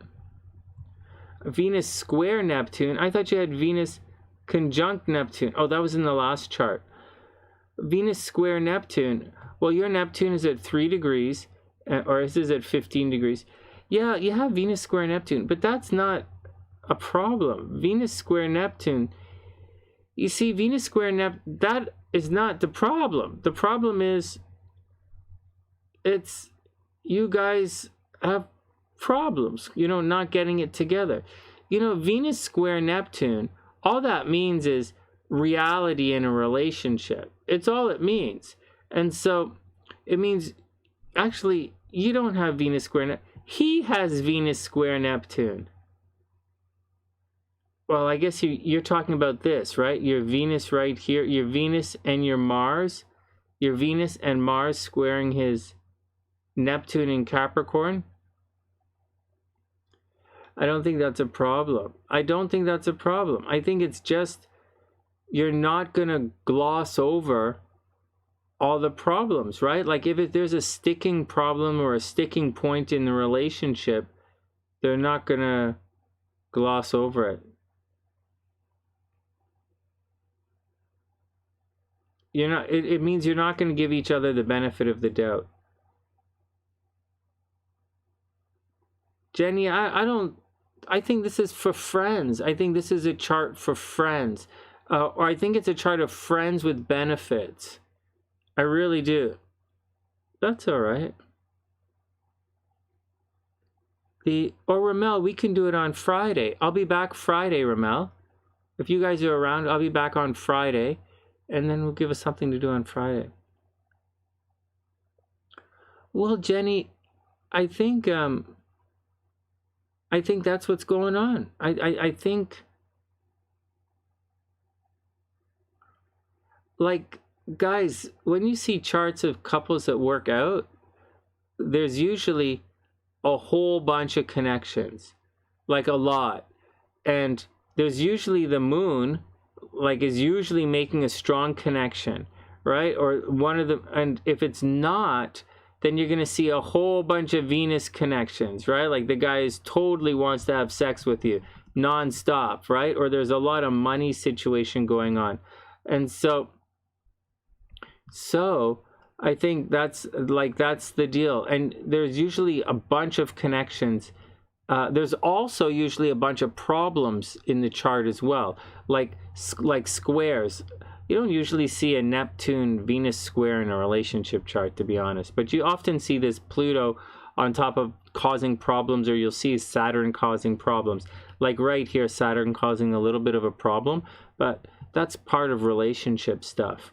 But you'll see, you'll usually see more. Like this looks like it's a sexual, kind of situation. And I think it's okay, Jenny, because you don't really want someone whose Mars is in your 8th house. You know, this is someone that you guys are going to attract a lot of death together. You're going to have to be there for each other emotionally, and he's going to be expensive for you. I would imagine this is a relationship where you're the one who's always paying for everybody, or you're always paying for your BFF in this situation. Not that he's broke ass or anything, but I think you're always paying. Although your money could come from him. You guys could work together. Cinderella aspects are part of Magi astrology. They involve Chiron and planets like Neptune and Jupiter and Venus. It means you can be together as a couple. You can be larger than your individual parts, just like Cinderella. Princess Diana and Prince Charles had them in their charts, and that's like a real princess, a real Cinderella, rags to riches kind of kind of situation in the chart. That's what that one means. Oh my God, Alexis, there are tons and tons of marriage aspects, tons and tons. It's moreover than having marriage aspects or commitment aspects. What you'll notice are there aspects at all, right? Because oftentimes people will say, oh, the guy's a Scorpio, I got my moon in Scorpio, but they're not actually making an aspect. And if they don't make an aspect, then it's not going to happen. And that's the deal. You really do need to have legitimate aspects. And there are so many different types of relationships. There's so many different reasons why people are together. And so there could be a business reasons for people together, money aspects, there can be fame aspects why people are together, there can be emotional aspects for why people are together. Some people, it has to do with what they value or what they're looking for in a relationship, and if it gets satisfied or not, to whatever degree with the person that we're looking at. But there are lots and lots of aspects for compatibility. Lots and lots. And then, but we do it just like this, just the way I'm doing it right now. Anyways. Oh, Ramel, you have his birthday? All right. Hey, let's look it up. While we're here, let's look it up. Give me 1 sec, guys. I'll be back in 1 sec.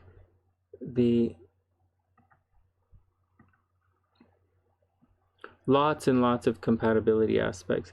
You see, it's just, how are you compatible? That's it. First, are you compatible? And then, how are you compatible?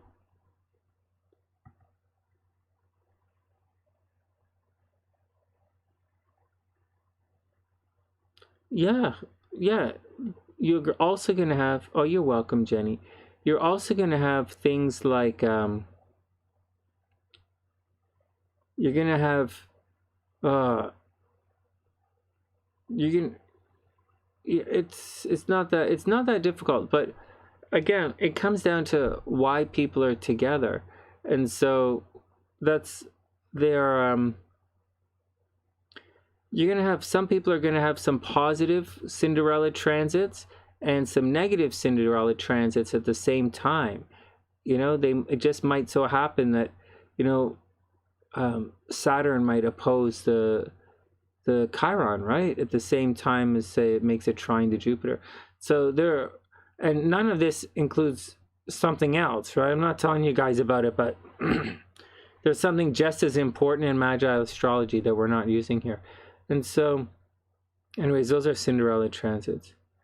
And, sometimes they're good, sometimes they're not. It's not enough. Guys, it's not enough. And everybody is looking for something a little different in relationships, you know? So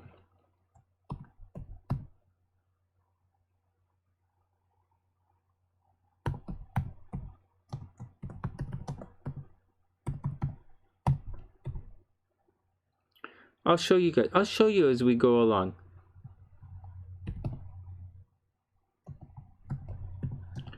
May 27th, 1987. Okay, no birth time in Queensbury.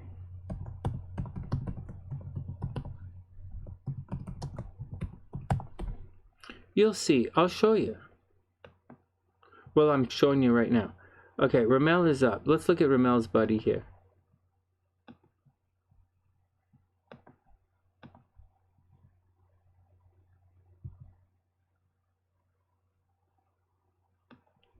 What the hell? Hold on. We have too many people. Oh, hold on.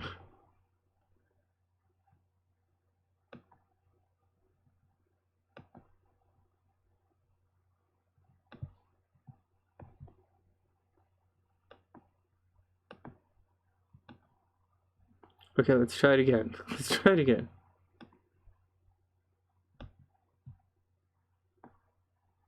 Hey, Johnny, what's up?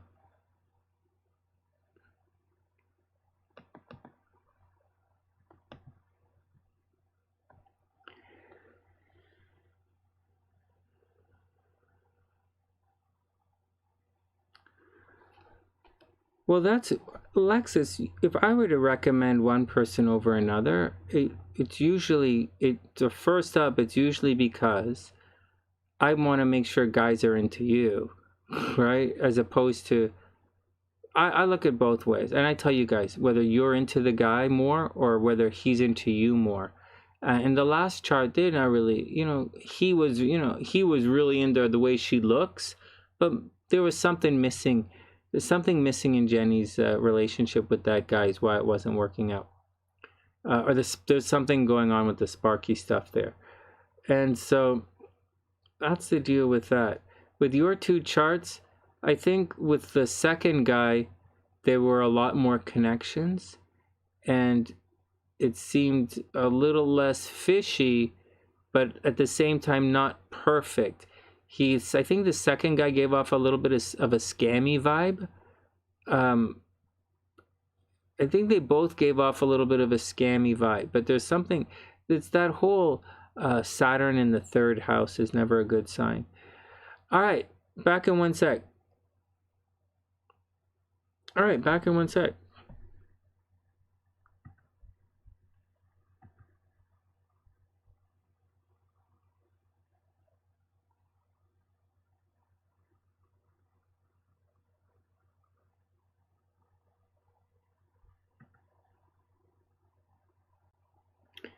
All right, everybody be cool. We're going to be back, and we're going to look at Ramel's chart. Ramel with the new guy. And the new guy is May 27th, 87. No birth time in New York. This is a secret relationship. This is a secret relationship. Oh my God, Ramel. This relationship's not going to work. I'll be back in a sec. I don't think this one is going to work. This is pretty textbook not working out.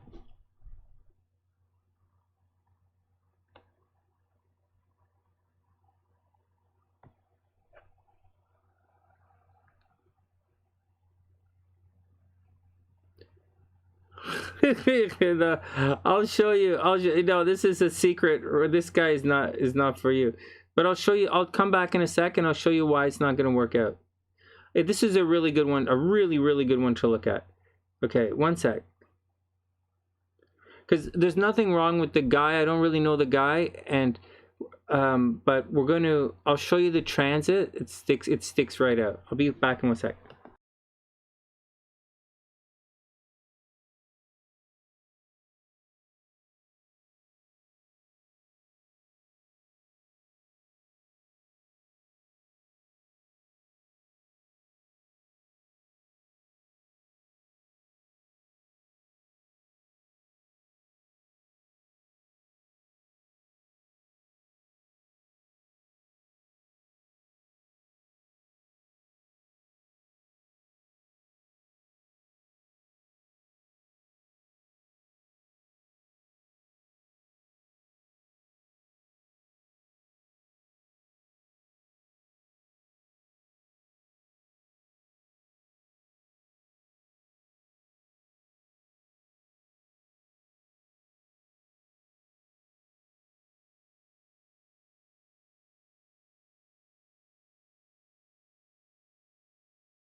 All right, check it out.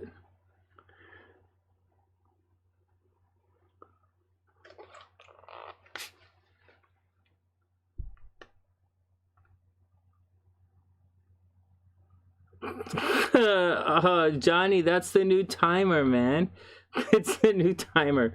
Because, you know, I was always going on in my readings for like way too long, right?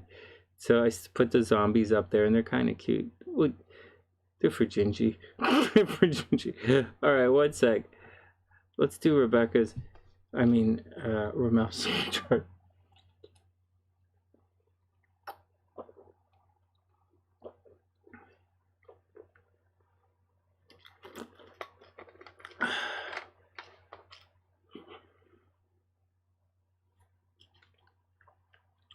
The Cancer guy. I can't remember.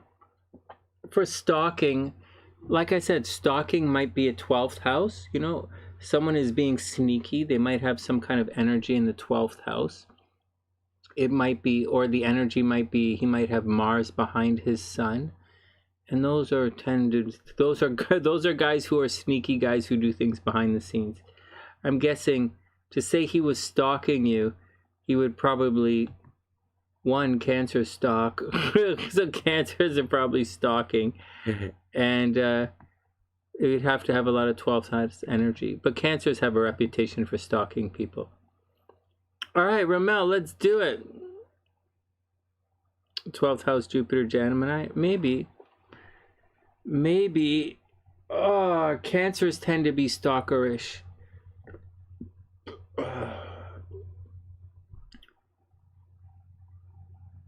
The Gemini, is it in your 12th? Is it in your 12th house? Does it fall into your 12th house or his 12th house?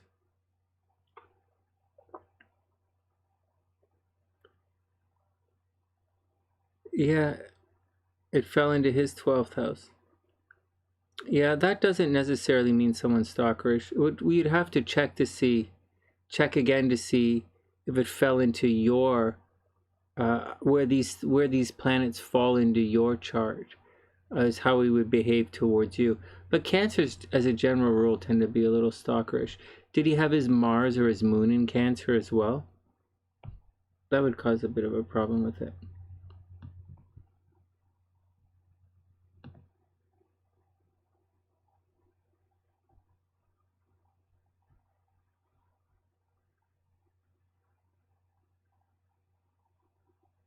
Maybe we'll check it out.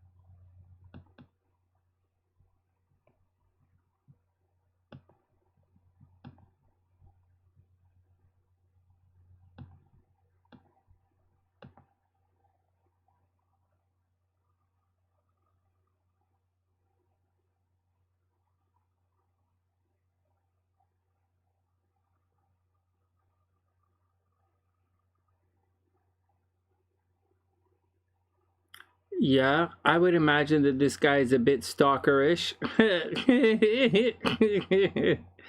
Yeah, seriously. He's a Cancer. Oh my God, he's a Cancer.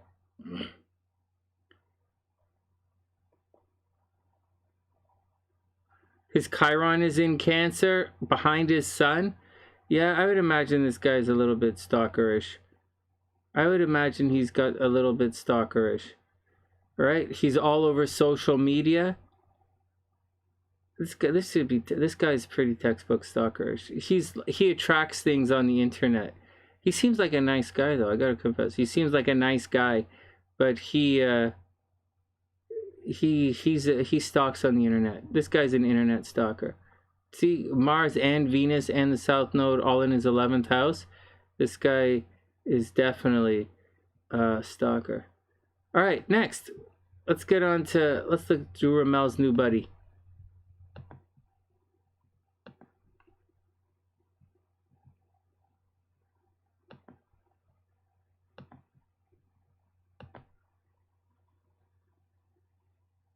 All right, you guys ready? Detective.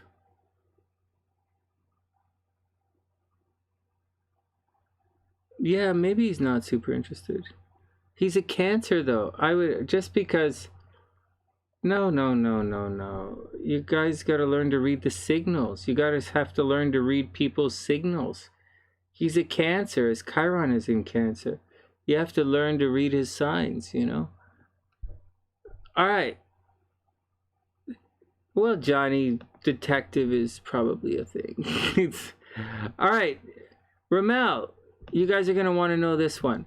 So this one has, right off the top, shuffle the characters around. Here we go. And the zombies are off. Ramel, check it out. So you have... Hold on, I have to pause this.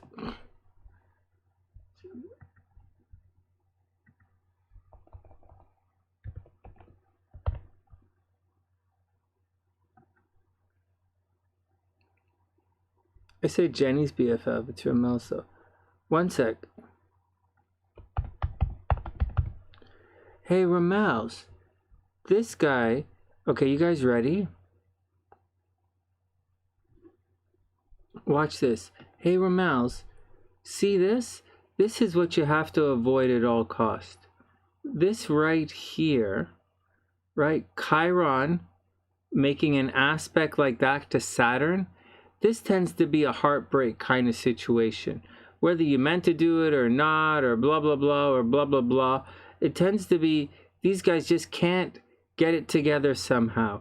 His Chiron is at 20 degrees. What do you have at 20 degrees? Oh, Chiron Venus. This is a really good one. This is a good example of a chart that has both of them in it. See, so on one hand, they have this right here, right? Chiron conjunct Saturn. That tends to be a guys who can't get together in their relationship, whether they live at a distance or they have a difference of opinions, or one person is married and the other person is single, or they live in different parts of the country, or one's always busy, one works days, one's a vampire, one's a werewolf, whatever it is, they just can't seem to get it together, and it's going to bring heartbreak, which is really sad because you also have a really nice Cinderella transit, meaning if you guys could get it together, then you would have had a really nice relationship. Hey, Ramel, that kind of sucks, man. That kind of sucks. That really sucks in the situation. Oh, wait a second. I forgot Amnesia. Hold on.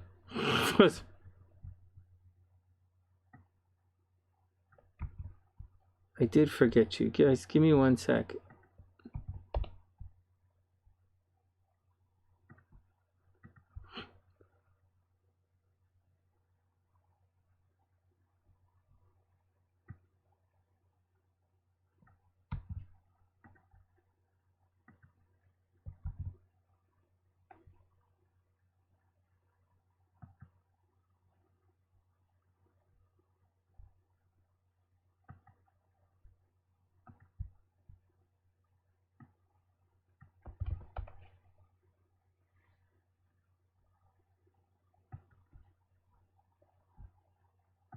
Okay, one sec.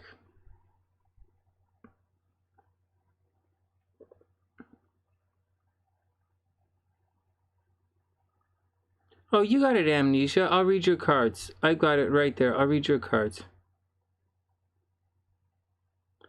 Okay, everybody, sorry. It's okay. I forgot about you.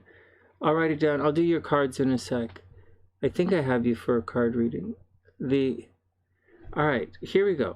So I'll read yours in a sec and I'll tell you what I think. Okay, Ramel, let's get back to it. Okay, so in this chart, so there's obviously good in the chart and obviously negative stuff in the chart as well. It says we're looking at it. In addition to that, you know, you don't really want the guy's Saturn, you know, like it's going to be, you don't really want his Saturn to be, anyways, it's all going to be fine. It's all fine. What else is happening here? So this looks like it was a secret relationship as well. His sun is in your 12th house. Generally, people who have the sun in the 12th house in relationship, it's like, Ramel, it might have felt like you always knew this guy. Like you had, for whatever reason, like you guys grew up in different places, but you might have had similar backgrounds to some extent. It's always the case with the sun in the 12th house. It's, you feel as if you've always known each other, or you feel as if you've had similar backgrounds. Unfortunately, Venus is back there as well. So on one hand, the guy is obviously very possessive kind of lover. Oh, thanks, Jazz. Oh, I'll put you on the list in a sec. And so Ramel, like, you know, this looks like a secret relationship, or a relationship that happened behind the scenes, or the guy didn't really want to deal with you, or you didn't want to deal with him, or just some kind of secret thing. Maybe there's cheating in this relationship. Not necessarily. There doesn't have to be cheating in the relationship, but it does look like there was some kind of sneaky thing that was happening in this kind of situation. Then we have like Mars is in the first house, right? So he's probably a little bit pushy. He's probably a little bit pushy. Your Marses, both of your Mars, they square each other, right? So your energy is not in the right place. He was probably really clingy, very nurturing, and you're easy breezy. So although he's a Gemini, he might have been a very possessive Gemini, a very possessive and a very clingy Gemini. But at the same time, he's a Gemini and his moon's in Gemini. So the moon in Gemini people they could be a little bit bisexual. You know, moon in Gemini people, they tend to not want to settle down. They tend to, you know, I would imagine that you really liked it, right? Because your Mars makes a really nice aspect to the guy's moon, makes a really nice aspect to his sun. Actually, I think this guy might have been okay for you. He might have been okay. Like you were probably really into this guy. Huh. Let's see what else. Let's see what else is going on here. Moon, 0 degrees. Moon Mars. All right, Moon Mars, Moon Saturn. All right, whatever. You know, that's not the greatest. Your moon, 14 degrees. Moon Jupiter is good. Moon Venus is good. Vertex is good, I guess. This is not so good. Well, this is not the greatest thing. I mean, I'm guessing that you felt like he was too controlling. He was too controlling, and he was not, I would imagine he didn't, like, I imagine he seemed emotional, he seemed nurturing, but I would imagine that, I imagine this guy was actually secretive as well. I think he was a poor communicator, and I think he is, it didn't jive with you. This guy doesn't really make your Pisces moon feel really nice. It's kind of controls your Pisces moon. Although you kind of like certain things about him, he doesn't really vibe your Pisces moon. But there are some interesting things happening about it. Like, there was something I saw a second ago, but it's so down low, right? The Mars, right? Mars is okay. Anyways, your Venus is at 22 degrees. You attract his Saturn. He is a little bit controlling for you, but you do attract the Jupiter. I mean, you know, Ramel, you guys, I don't see this as the perfect guy, but I can see reasons why you guys would have been attracted to each other. I see legitimate reasons that you guys would be attracted to each other. I don't think you guys would have had kids together. I think it would have been a problem. If you had kids, you would have had a miscarriage, or you would have had to have an abortion. But I think this guy seems like a nice guy. It's just that he's possessive and he's secretive, and I think you really liked him. I just don't see it working. I just don't see it working. I just don't see it. I don't think you guys argue all the time. I don't think like you hate each other or anything. I just think it didn't work out. It's not going to work out, right? Uranus is here. You don't even want to date this guy. You want freedom in relationships with this guy. So I'm thinking this is a guy, I think this is a friends with benefits guy. I don't think you see eye to eye with him. I think he's a friends with benefits, and I think it's not going to work out. That's what I think. Are you guys still there? This is all right, one sec. Well, that's what I think, Ramel. I think it's pretty neat. I think it's pretty neat. I like him. I like all the guys. I like all the guys you guys date. I'd be a lousy big brother for you. So, that's what I think. Oh, is he like into her? Is he into you?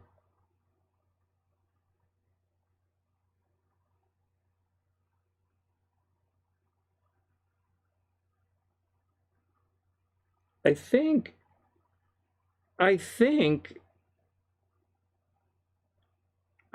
you're more into him. You know, is he into you? Like his moon, 0 degrees. Is he into you? Well, I think he likes your body, right? I think he likes your body. I think he likes your body. But is he into you?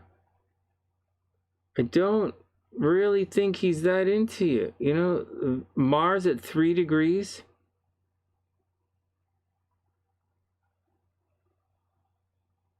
You know, Venus at 11 degrees. That works, that works.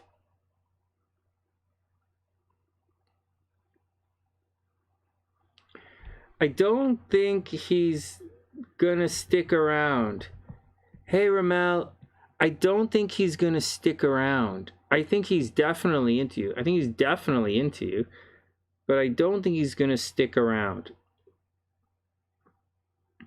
I don't think he's a player per se, but I think he's naturally curious. I think this guy's naturally curious, and he naturally wants to play the field, and I don't think he's naturally settling down material is what I think of this guy. I don't think he's stick around guy in this particular chart. I just don't think so. I want to say yes, but I don't think so. I really think something right here is going to keep you guys apart. I really do. Jessica's got it right. Play on, player. Okay, next.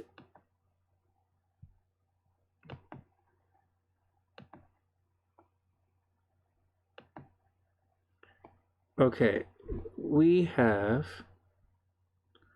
Jasmine. Let me put Jasmine in here.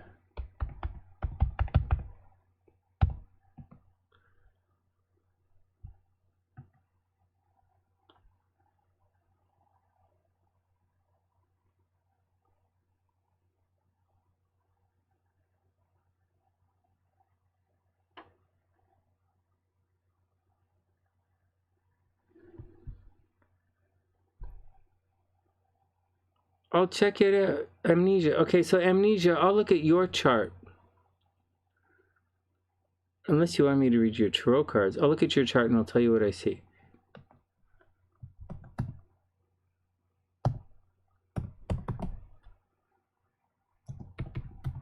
Amnesia is November 20th, 1975. November 20th, 1975. 6 a.m.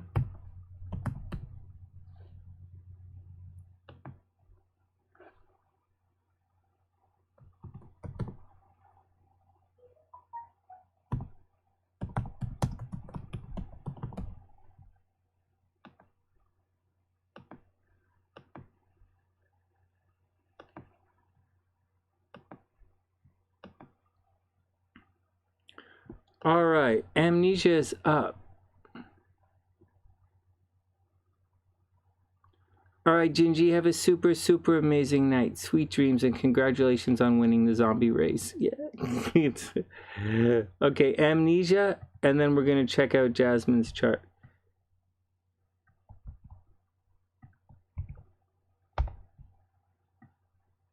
I mean, we'll read Jazz's cards. Amnesia, 332.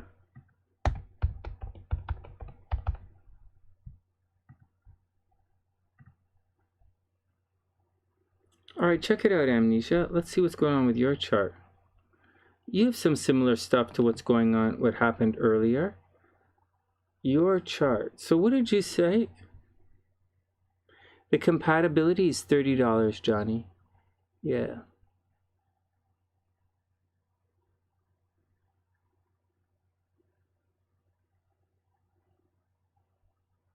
All right, we'll look for a new job and relationships.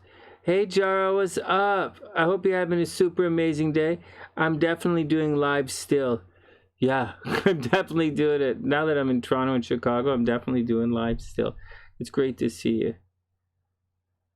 All right, let's see if Amnesia is going to get a new job. Let's see what's going on with the guy.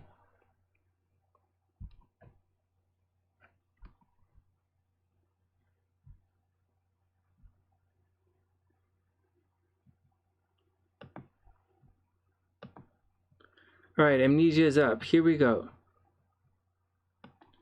So, Amnesia is a Scorpio. Oh, crap. What did I do to the thing?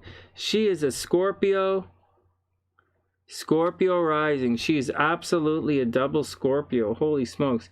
With, anyways, she's a very late Scorpio. So, Amnesia, you're a very late Scorpio. And your rising is kind of halfway through Scorpio. So, I'm not telling you to read your Sagittarius horoscopes or anything. I'm just saying your Scorpio horoscopes in the newspaper or the ones that you read are going to be off. They're not always going to be that accurate. So just be careful with it.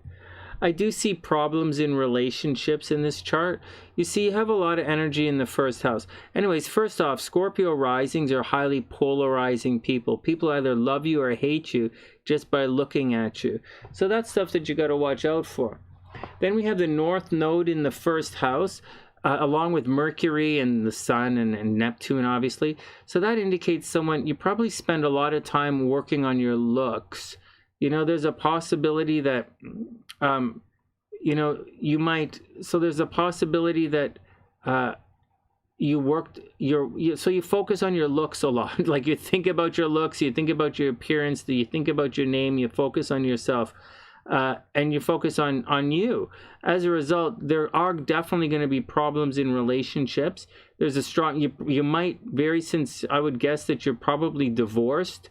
There's a possibility that there's always going to be some kind of drama in relationships, and definitely breakup in relationships, and probably cheating in relationships as well. So you have to watch out for all of that. Seriously. Anyways, you could easily be an entrepreneur. And that's the deal. You could work with the occult. Maybe you read tarot cards, but you're probably, you know, there's an entrepreneur, or you could also be a lawyer as well, right? All right, as we cruise along, there is some, just to go in the other direction for a second, Uranus in the 12th house. That's going to cause problems in your, around you. Like there's always some crazy stuff happening around you. Like maybe you, people are trying to control you behind the scenes, or maybe your day-to-day life gets all messed up, or maybe the things around you are really weird. Like maybe you grew up in the circus, or you're around a lot of eccentric people, or somehow you're around a lot of hippies, or there's a lot of weird energy, disruptive and unstable energy around you. It doesn't say this in the chart, but I would just guess and say maybe you spent a lot of time moving around as a kid. Anyways, as we cruise through the 5th house, that was just the 12th. I just wanted to say about that. As we cruise through the 5th house, you should be a really, really lucky person. You know, Jupiter often likes it at times, you know, often likes it in the 5th house, even though it's retrograde. I mean, there's a possibility that you had accidental pregnancy in this lifetime. Maybe you had an abortion, accidental pregnancy, miscarriage, or maybe there's something about children which is always a drag for you. Like maybe you've always had to take care of one of your kids. You know, maybe they're mildly autistic or something with one of your kids. If you even have, like maybe you don't have kids, but you know, you might have had to take care of them for an extended period of time in your lifetime. It's chaos, right? What house is the moon in? Her moon is in the 7th house. Her moon is in the 7th house over here. Can you guys see the chart? Yeah. So anyways, let's continue along. So the moon's in the 7th house, obviously. So certain things you're going to have to watch out for losing your hair, right? So amnesia, watch out for losing your hair. You are a relationship person, so you obviously care about relationships. Your moon makes a very nice aspect to Venus, so you're an incredibly loving, incredibly caring person. You have a natural aesthetic, a really beautiful aesthetic, and you probably really like teaming up with people. Unfortunately, I do see cheating in relationships. I see the possibility that you're going to lose your hair, and you know, guys that probably always want to marry you. Guys always probably want to marry you. South Node in the 7th house, right? But you probably don't even care about marriage. Like seriously, you probably don't even want to get married or even care so much about marriage. It's mostly you. This is like a me chart where you're mostly focused on yourself and working on your authentic self is what you're usually doing.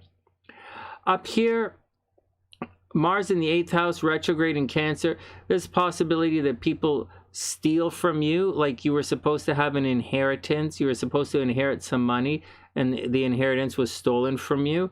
Or there's a possibility that someone or something in your life is always a financial burden on you. Like, so you're all like, you might have lost a big financial lost a big legal battle at some point in your life, or you're always paying out child support, or you're always paying to take care of someone, but whatever it is, that's always happening. And you put a lot of energy into that area of your chart. On top of that, Mars in the 8th house, there's a possibility that you have some kind of illness within you. Like maybe you have a blood disorder. It's Cancer, so maybe you have a blood disorder. Maybe you had lumps in your breast that had to be taken out when you were younger, or you have some kind of stomach disorder. But I would say there's some kind of illness around you that you have to watch out for. Next, Saturn in the 9th house. You're probably tormented at school. It's retrograde. There's a possibility you could have gone very far in school if you wanted, but there's a possibility wherever Saturn is in your chart, there's a tendency to get tormented, and it's in the 9th house. So kids from the big kids would have messed you up. Yeah, you don't want it, right? Yeah, I totally get that. You don't have to do this. All right, let's check out your transits to see what's going on.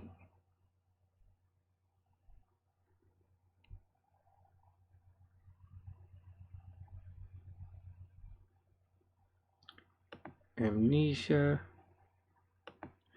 Okay, so you want to know what's going on with you right now, and I'll tell you if I see anything good or see anything bad. I do see relationship problems right now. So what are you going to do? You know, you do have relationship problems right now in your chart. You have a bunch of relationship problems right now in your chart. So you should really just roll with it.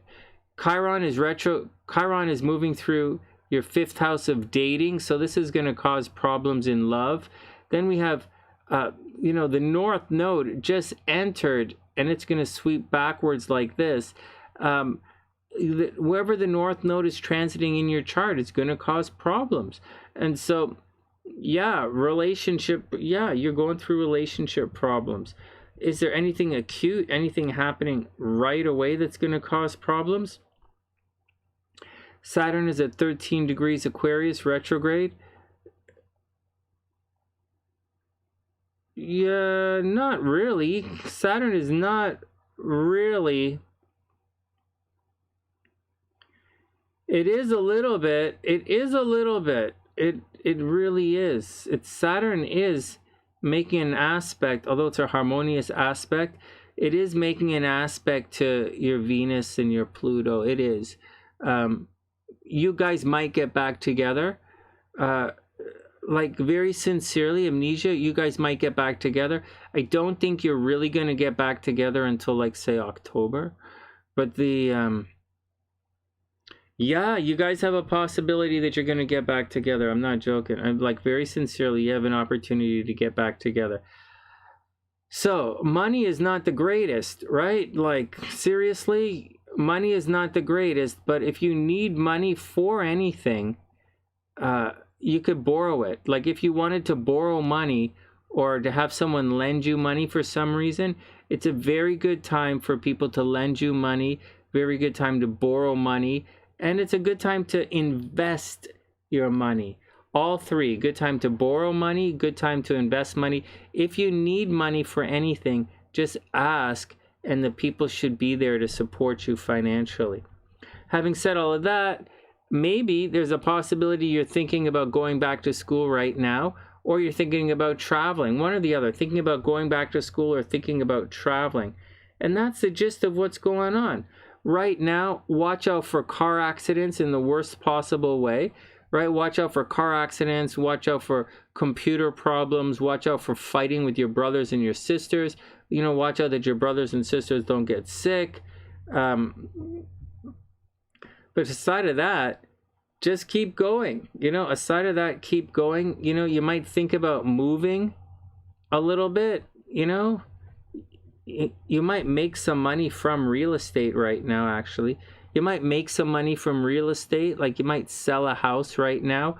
Or you might, you know, maybe your mother or someone might give you some money right now. But it's something along that lines. Love kind of sucks a little bit, right? Love is kind of shitty, so I wouldn't stress that out. But there's a lot of hope for you. There's a lot of hope for you. It's just, you have to deal with it. Maybe travel, maybe take a vacation. Maybe not take a vacation. Studying is probably better. And that's what I think. And that's what I think, Amnesia. That's it. Love is always sexy. It is. You can have love whenever you like. I think it's just you just got blindsided a little bit. I think you just got blindsided a little bit. All right, next.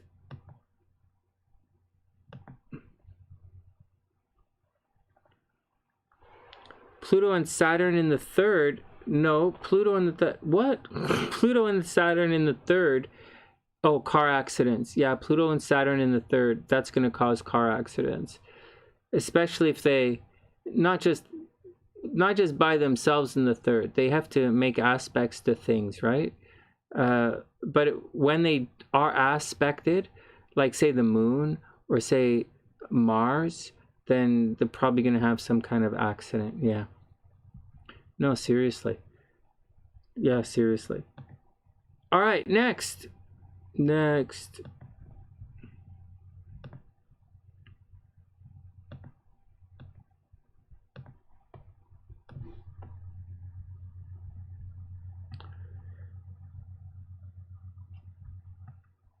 Yeah, she's pretty good.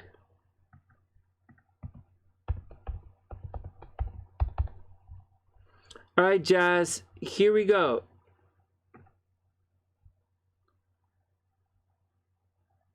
So Jazz,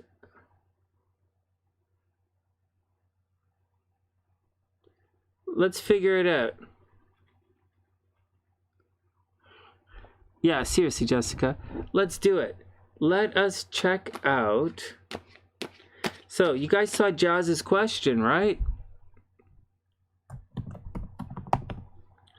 So Jazz wants to know, she has to go to court with her ex's new girlfriend, right? She has to go to court with her ex's new girlfriend, and she wants to figure out what these guys are up to. Oh, Amnesia, you're super welcome. Don't worry about that guy. Mercury's retrograde. Anyone who breaks up right now, they're all getting back together. I'm not even... The guy will come back. I think the intentions are, Jessica, I think she wants to know what her, oh, Alexis is so cute. I think she wants to know what her, what those guys are planning, right? Because Jazz was just in a legal suit with her ex, and now her ex's girlfriend wants to do some kind of legal thing against Jasmine. So I think they're all being a little fuckery, and she wants to know what kind of fuckery is going on with these guys. Let's see.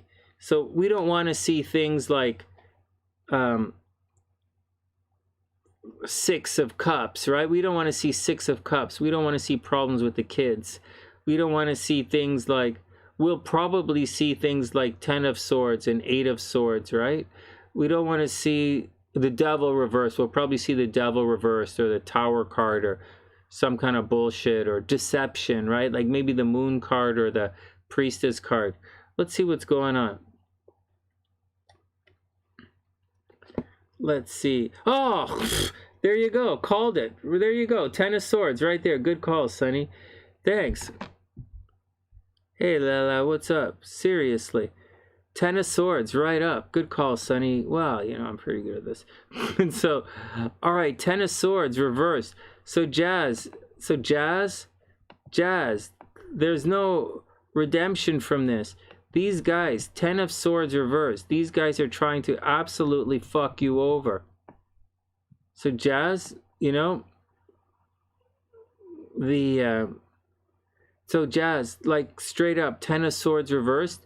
Someone's trying to absolutely fuck you over. So be careful. It doesn't seem, there's no good out of this card. This is like one of the worst cards in the deck in one of the worst positions. Then we have the Ace of Coins. It looks like there's a money thing involved. Jazz, it looks like these guys just trying to get money from you. So heads up, right? So Ten of Swords, they're definitely trying to stab you in the back. They're definitely coming to get you. And Ace of Cups reversed, right? It looks like they're getting ready to steal some money from you. It looks like they want, it looks like they want child support. It looks like they want money from you, Jasmine, from whatever it is. It looks like they want money from you, and some kind of bullshit is happening here. And then we have Temperance. They're going to fight for it, right? Temperance is all about balancing and finding a middle ground. These guys, this is reversed. They don't want to balance. Hey, Jazz, they don't want to meet you halfway. They're not willing to settle it. They're not willing to temper it, right? To temper is to soften your words, is to soften your stance. This card is reversed. They're not willing to do it. I think they feel like they have a case, and I think they feel like they can win, because they're not even willing to meet you halfway. Temperance is reversed, right? Yeah, Lala, like seriously, Lala, like Jazz's homie, Jazz's ex is a dick. Like, what do you want? I'm not making it up. Ten of Swords reversed. They're trying to get her. Ace of Coins. It's about money. And Temperance. They're not willing to meet her halfway. They're being completely irresponsible here. And then finally, but Jazz, finally, nothing is yet set in stone. Jasmine, nothing is yet set in stone. So like, nothing's yet set in stone. So take it all with a grain of salt. If you were wondering what they want money. Ace of Coins, Jazz, they want money. So watch your stuff. Yeah, he's a bad banana. I forgot all about, we started off talking about banana stuff.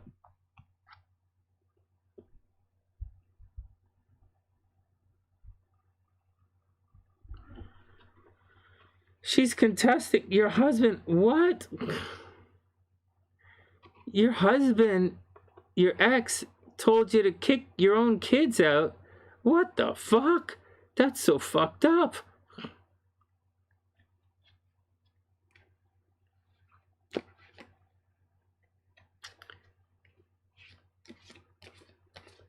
She's contesting a restraining order. That's so fucked up. Well, it looks she's harassing you and stalking. She's stalking you and harassing you, right? Yeah, it looks like you're gonna have to. Yeah, Jessica's right. They obviously have too much time on their hands. You're going to have to... You're going to have to bring it up in court. You're going to have to take her to court, right? The restraining order contested, and there's probably a technicality. I think these guys are harassing you. There's some kind of money thing in here. I think, Jazz, it's just harassment. It's harassment. I don't think it's... they're just stalking and harassing you. That's just the way it is. You're going to have to... just keep reporting it to the cops. Just keep reporting her to the police, report her to the police, report her to the police, get a record on her. And so that's what you have to do. Keep calling the police. I know. Even if it's a small thing, you have to do it. But that's what it says, Jazz. I hope everything works out. When is your court case? Is it this Friday? Is the court case? Right? New moon tomorrow, right? New moon this morning? Yeah, it's money, right? This is a money situation. They're harassing you. They're harassing and they don't want to pay, but they have to pay, right? Keep fighting it. Keep fighting for what's yours. Don't just keep fighting for what's yours. This is childish and stupidness. And I hope you win. I really hope you win. All right, well, that's what's going on. This is all bullshit that's happening. Let's get rid of these cards. Well, I think that's everyone, guys. I think we managed to fill everyone out. There's a bunch of Sunny-siders need some love. A bunch of you guys need some love, man. So, you're getting spied on at work. I believe that. I believe that. I totally believe that. So... You know, Rebecca, for you, I mean, for you guys, the, oh, a couple of you guys snuck in. Hold on.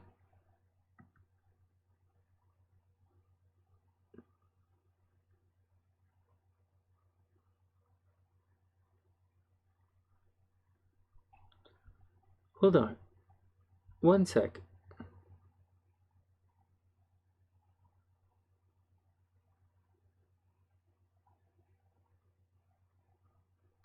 Well, we have two more readings here. We have Sterling.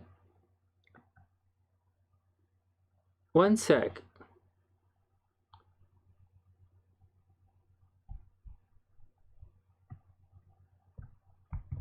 We have Sterling.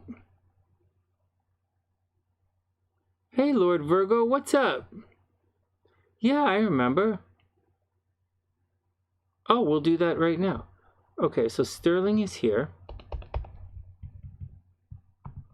Okay, so Sterling, Lord Virgo, we'll do Lord Virgo right now. Sterling, Lord Virgo, and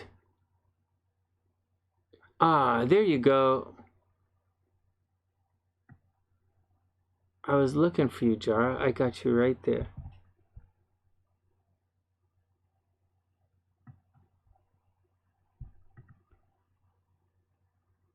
One sec, guys. I'm almost there.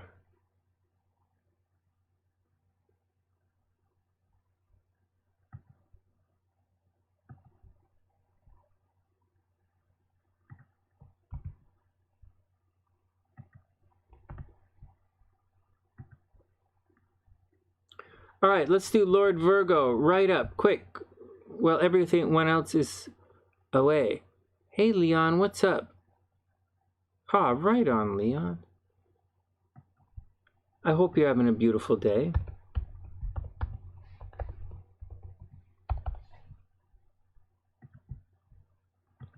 All right, Lord Virgo is up.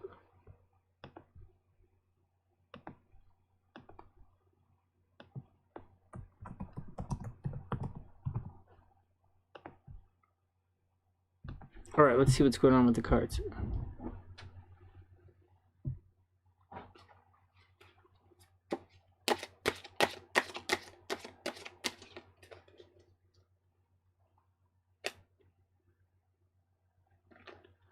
All right, Lord Virgo is up. Here we go. Let me just refresh this so that we're all on the same page.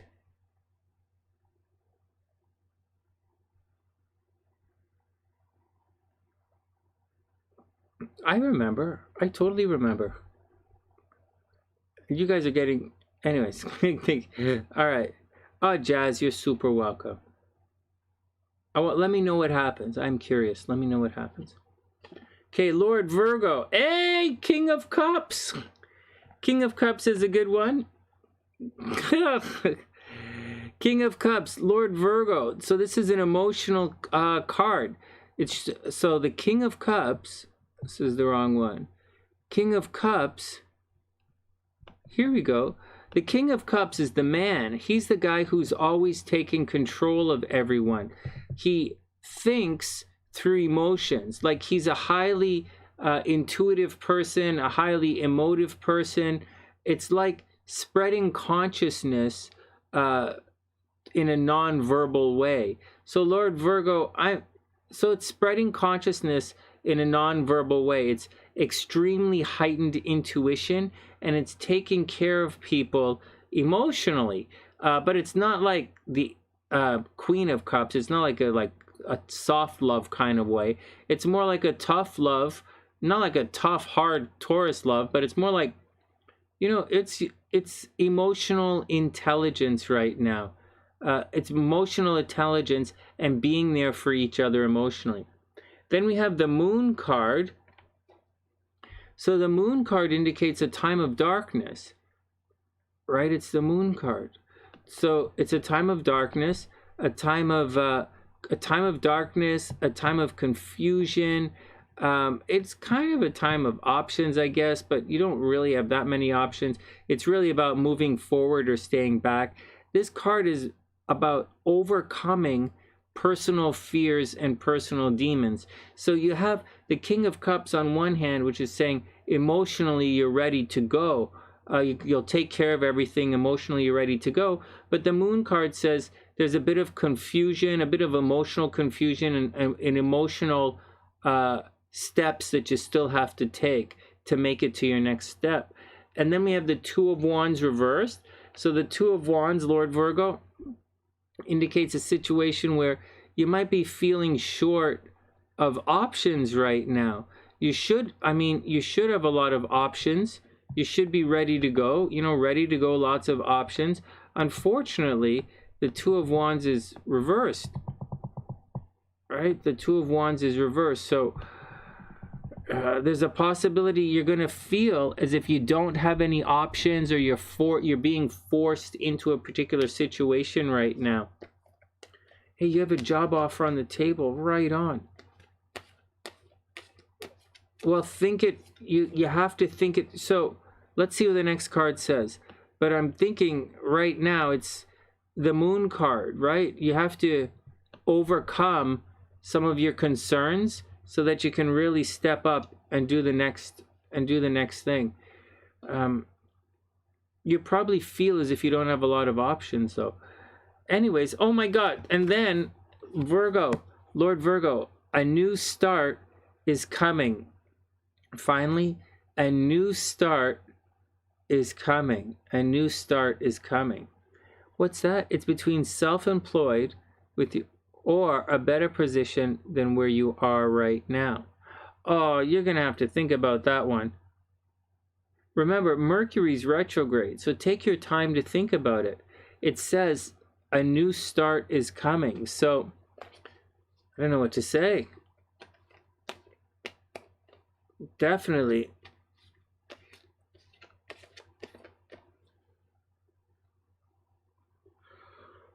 Well, that's a good question. Can you do both? I mean, you're going to be busy, right? It's going to make you very busy. Well, I think you should. You have until the 17th. I think you need to take a little bit of time and think about it, right? Not stress it out, The cards say that a new beginning is coming. I think you just have to... I think you might be feeling as if your hands are tied, right? The Two of Wands reversed is like feeling like there's a lack of options, as if you're forced to go down one particular road, as if your hands are tied. So I don't know, Virgo. You're gonna have to figure it out. But if you want to succeed, you're gonna have to overcome the Moon card, which is to have the confidence to step into that new journey, that new light.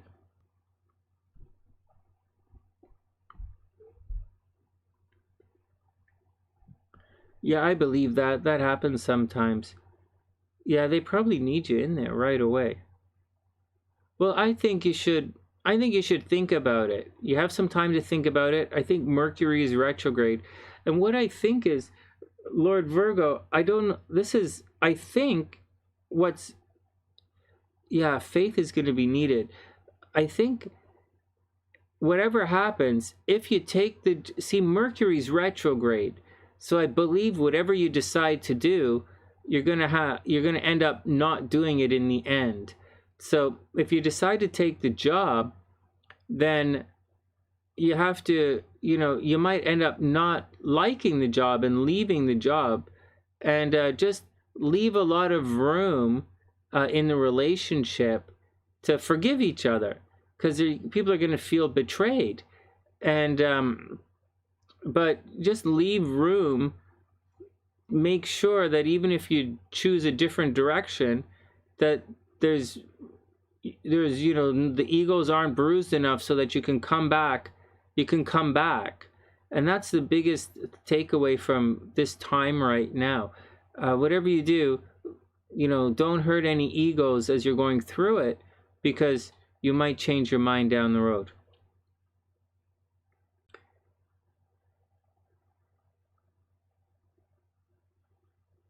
All right, next. So that's my 2 cents, Lord Virgo. Obviously, yeah, she's playing like she won't be upset. I think she wants you, man. I think in the real situation is, I think she just wants you. And I think all the other stuff, is she's trying to fit in on the team. So things like starting a business, and I think she's looking to do that independently. I think she should think it through a little bit. I think she just wants you, and she wants you to be financially stable, and I think that's the deal. And she's ready for the adventure is what I think. That's my 2 cents. And thanks for bringing us in and, letting us share those questions with you. I appreciate it. All right, one more. We have one more. We have a reading, right? One more reading? No, Sterling. Okay, Sterling is up. Sterling sent for a reading. But I don't know who Sterling is. I have no idea who they are. But they're in the description box. And 405. We're going to read Sterling's cards. And then we're going to look at Jarrah's chart.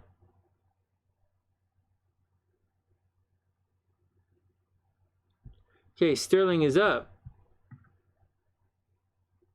Oh, you are welcome. Oh, is this you? Oh. All right, Virgo. Okay, I'm going to delete it. I'm going to take it. Thank you. Thank you. Good. Okay, we're up to date. We're up to speed on everything.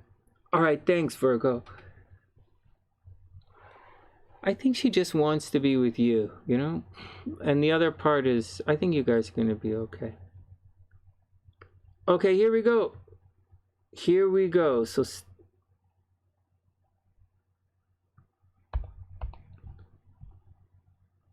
Jarrah is up. 1 minute, guys. I just have to add Jarrah to the list here.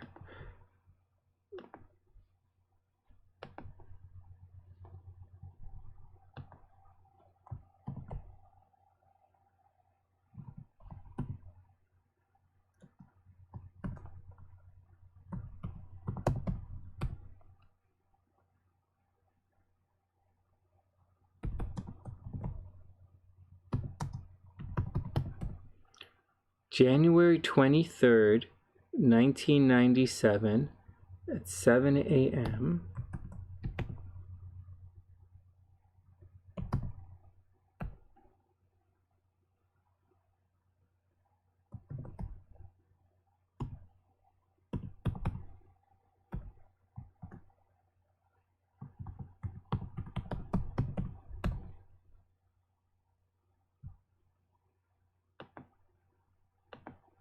I love it in the Philippines. I really do. What the hell?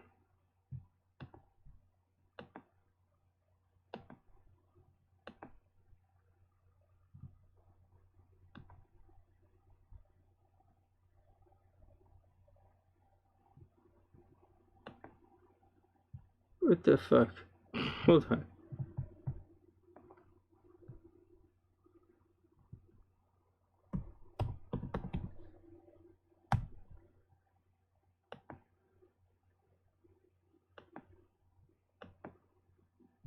Yeah, I used to live in the Philippines. I loved it there.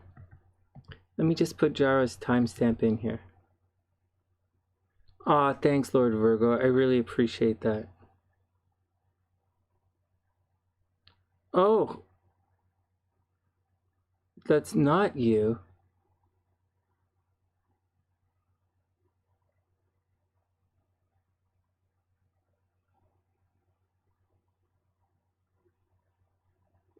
Oh, that's cool. That's cool, Lord Virgo. Thank you. Oh, that's not you. Okay, I'll clean it up. We'll read his cards in a sec. Okay. We'll read his cards in a sec. Let's do Jarrah first.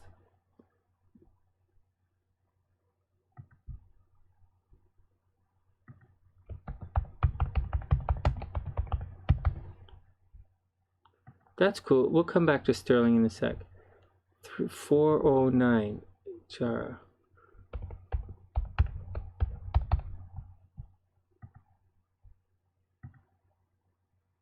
Hey, Jarrah, what's up? Okay. Let's rock. Let's rock. All right. Can you guys see this? Let's get down to it.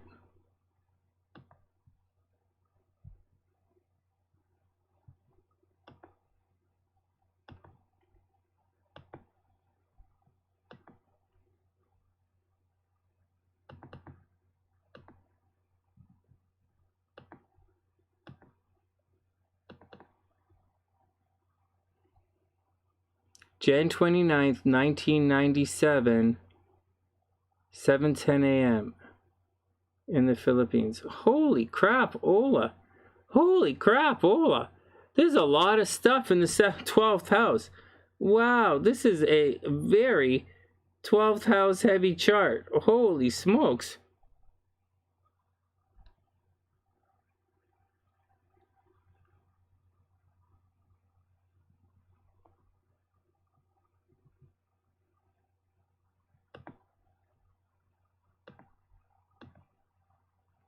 All right, here we go. Nervous? Oh, don't be nervous.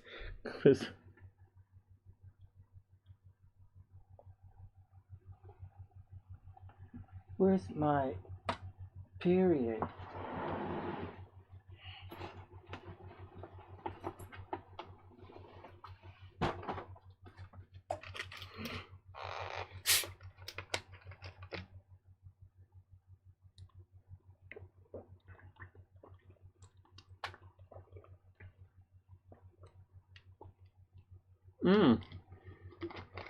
You're a really good Aquarius.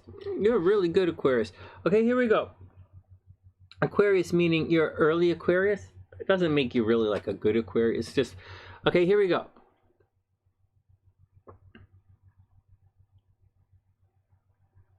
You got stuck there for 7 months. Me too. I'm over in Toronto. I got stuck in Toronto right now too. So, all right, here we go. So you are an Aquarius, Aqua. You're an Aqua rising. So you're actually a very early Aquarius, 2 degrees Aquarius. So I would imagine if you read your Aquarius horoscopes in the newspaper, they'd be fairly accurate. Now, I don't know that you're actually a typical Aquarius because all of this stuff is behind the scenes. So, meaning it's a lot of the stuff in your chart is in the 12th house.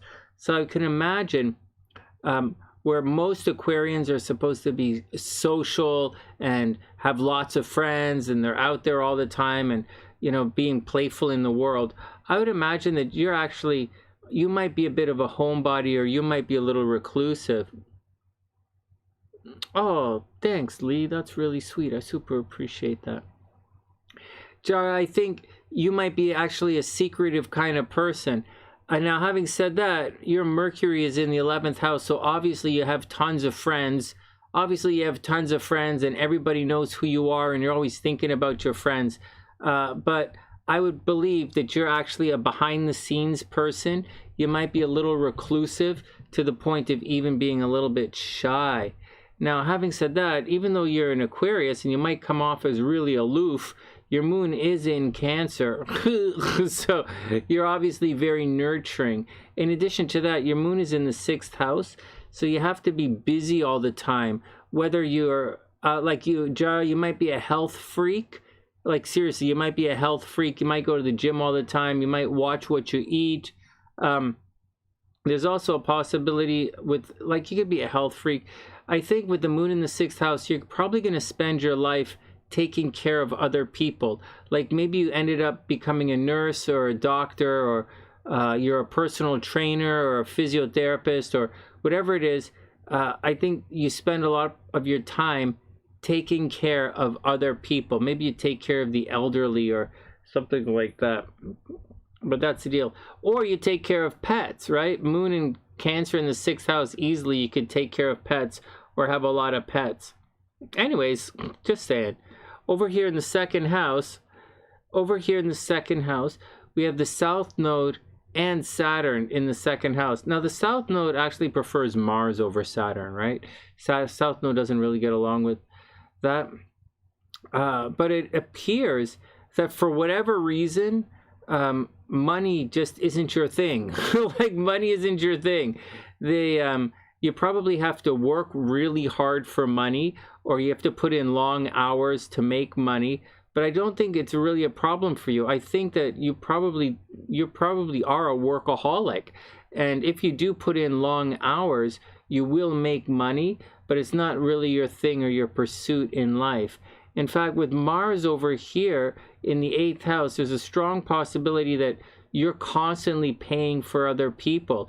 Like maybe you have to send money home to the Philippines all the time, or I would guess that you have to send money home to the Philippines all the time, or someone's going to steal an inheritance from you, or like someone's going to steal money from you, or there's something going on with your finances where money is always a little screwy. On top of that, Mars in the 8th house, you might have some kind of illness, of course, that the doctors can't tell. You have to watch your health, right?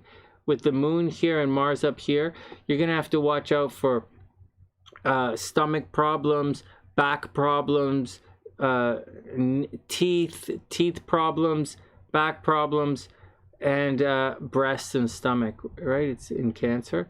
That's stuff you have to watch out for. All right, what else? Watch out for people stealing money from you. Okay, oh yeah, definitely.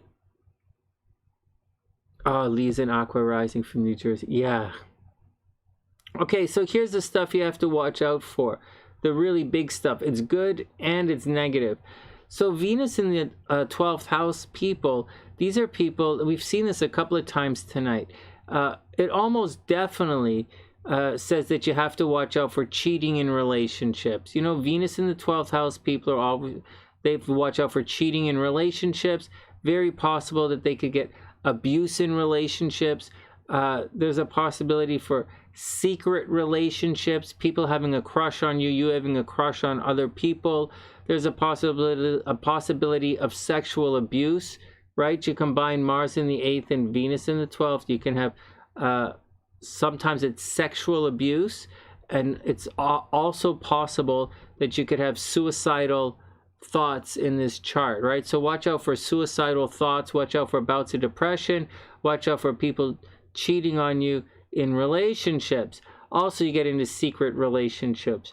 Maybe people tried to control you when you were younger. Maybe there was a situation where there were lots of people around you. You should have a lot of support. You should have a lot of support from the community and a lot of support from behind the scenes. And you should make your money in secret. But again, there's problems in relationships. There's abuse in relationships and there's cheating in relationships. Maybe a divorce. That's what I see. And plants. It's funny. And your plants. Okay, hold on, Jarrah. Let's see what your transits are. Yeah, I would imagine you send money all over the place, right? Like, I just think you do. Okay.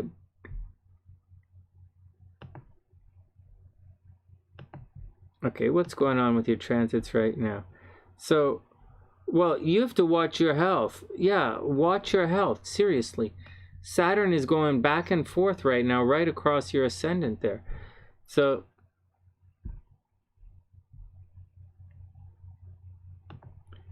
absolutely, right? Watch your health. Saturn is crossing this back and forth. It's not going all the way back, right? It's not going to hit it's not going to hit any of these planets, so you don't have to worry about it.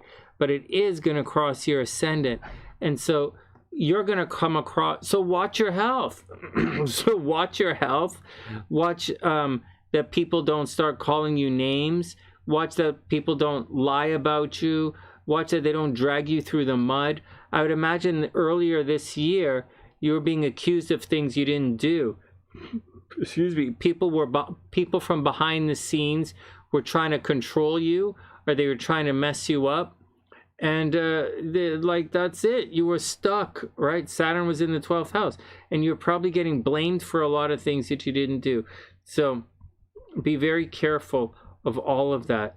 Right now, I would imagine lovers from the past are returning, right? Mercury is retrograde in your astro sector of fun and having fun.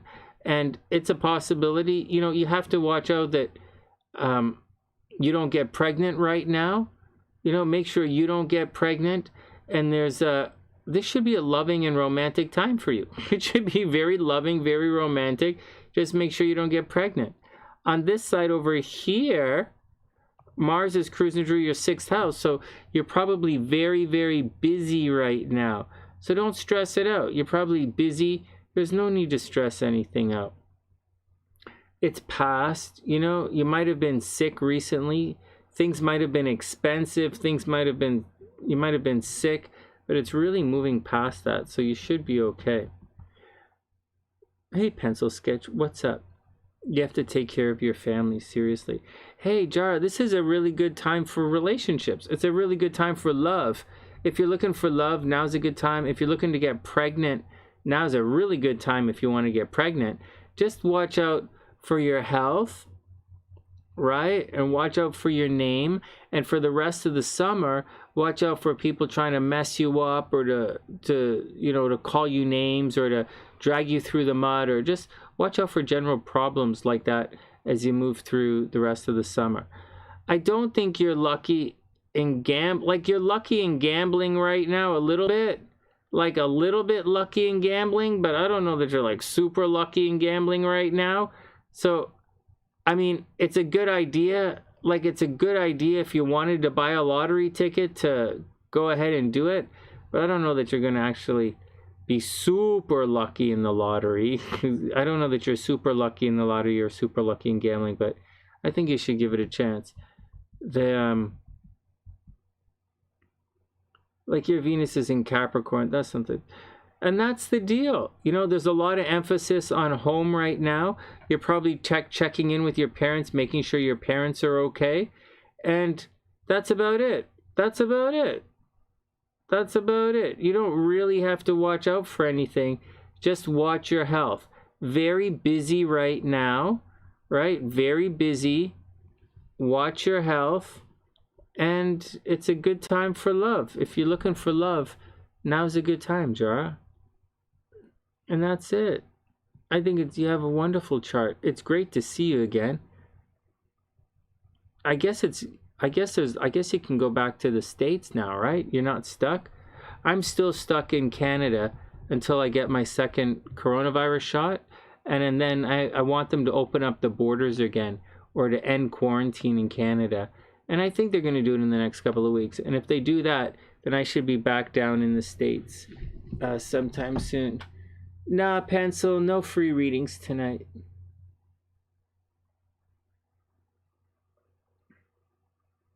Distant family, like seriously, right?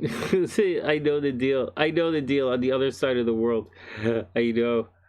I know. We all go through it. We all go through it. Okay, hold on, guys. It's great to see you, Jarrah. Okay, hold on. I have to do one more reading here that I didn't get to earlier. I made a mistake. You wore your mask in Massachusetts? No way. I would do that. I'm still wearing my mask. Okay, one sec. Oh, I took my mask when I went jogging. I carried it in my hands.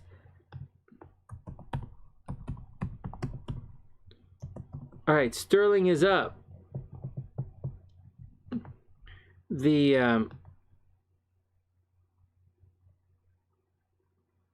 Oh no! Oh, come on, Jarrah. That's cute. Well, that's textbook, right? Venus in the 12th house, secret relationships. You know, so that's cute. That's cute. It's okay. You know, you have to figure out a way to make the energy work for you. And once you figure it out, it's okay. You know, just got to figure it out. Okay, Sterling is up.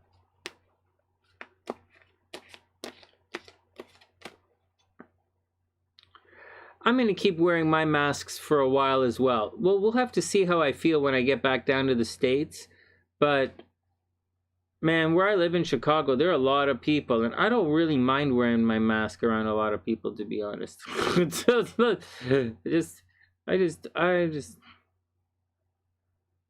I don't mind so much. Okay. All right, Sterling is up. Oh, my back is getting sore sitting here. All right, Sterling is up. Here we go. Sterling, and then we're out of here. My phone's be 350. All right, Sterling.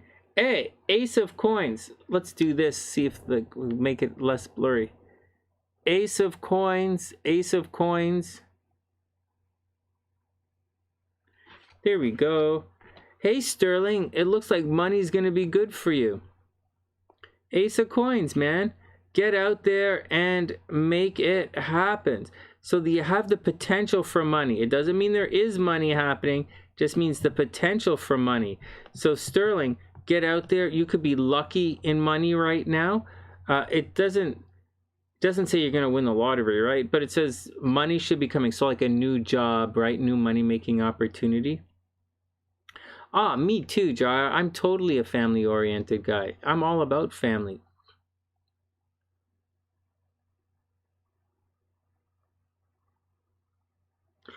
Leon, that's funny. Oh, man. Oh, you got back in Jersey in September. Oh, right on. Oh, right on. Oh, right on. Yeah, I can't wait to get back home. All right, let's finish up the readings and then I'm going to book out. It's almost 3 o'clock here. Sterling, Ace of Cups, Ace of Coins, potential, right? So you might have a new money-making opportunity. Then the Four of Cups. This is the card of daydreaming, right? So you're probably daydreaming about making money, man. You're probably daydreaming. Things are probably pretty good. You probably got a new job. The Four of Cups arrives when things are pretty good. And you just want them to be a little bit better. It's not a negative daydreaming. It's just you're daydreaming for something a little bit better. A new beginning, new job, and you're waiting for everything to take off. That's all cool. Then the World card reversed. Unfortunately, it seems like you're stuck. This is an interesting reading. So the Ace of Coins, very clearly, there's some kind of financial beginning that's happening. And the Four of Cups indicates a bit of a malaise.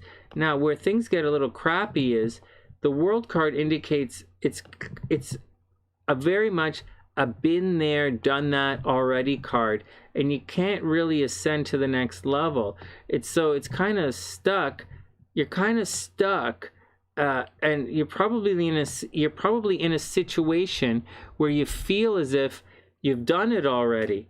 Or like you've already been here. You've been here before, and you probably wouldn't have taken the opportunity if you thought it was going to be like this. But you know, and the Four of Cups, you are dreaming for something a little bigger. So let's see what the next card says. The Moonology card says, what should you do? You have the Ace of Coins. You have the beginning. It's not the greatest. You're kind of stuck. You wanted it to be something else. And finally, it says luck is on your side. So Sterling, at the end of the day, luck is on your side. So tough it out. You know, make your choices, tough it out, and you're going to be okay.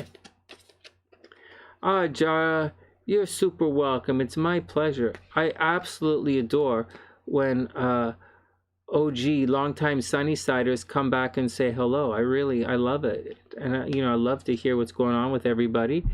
And I miss you guys, you know. I miss my Sunnysiders. I care about you guys. I think about you guys all the time. And that's the deal. You know, I really appreciate it. All right, we got to get out of here, guys. I got to take off. It's almost 3 o'clock. I'm glad I stuck it out and hung out with you guys. I'm glad we're all learning. You know, we're all learning a little bit of astrology, learning a little bit about tarot reading. And I hope it works out. You know, everything is working out. Tomorrow I have some private readings during the day, so it's going to be busy. And then Friday I have a bunch of stuff to do downtown, but I'll be back Friday night for readings.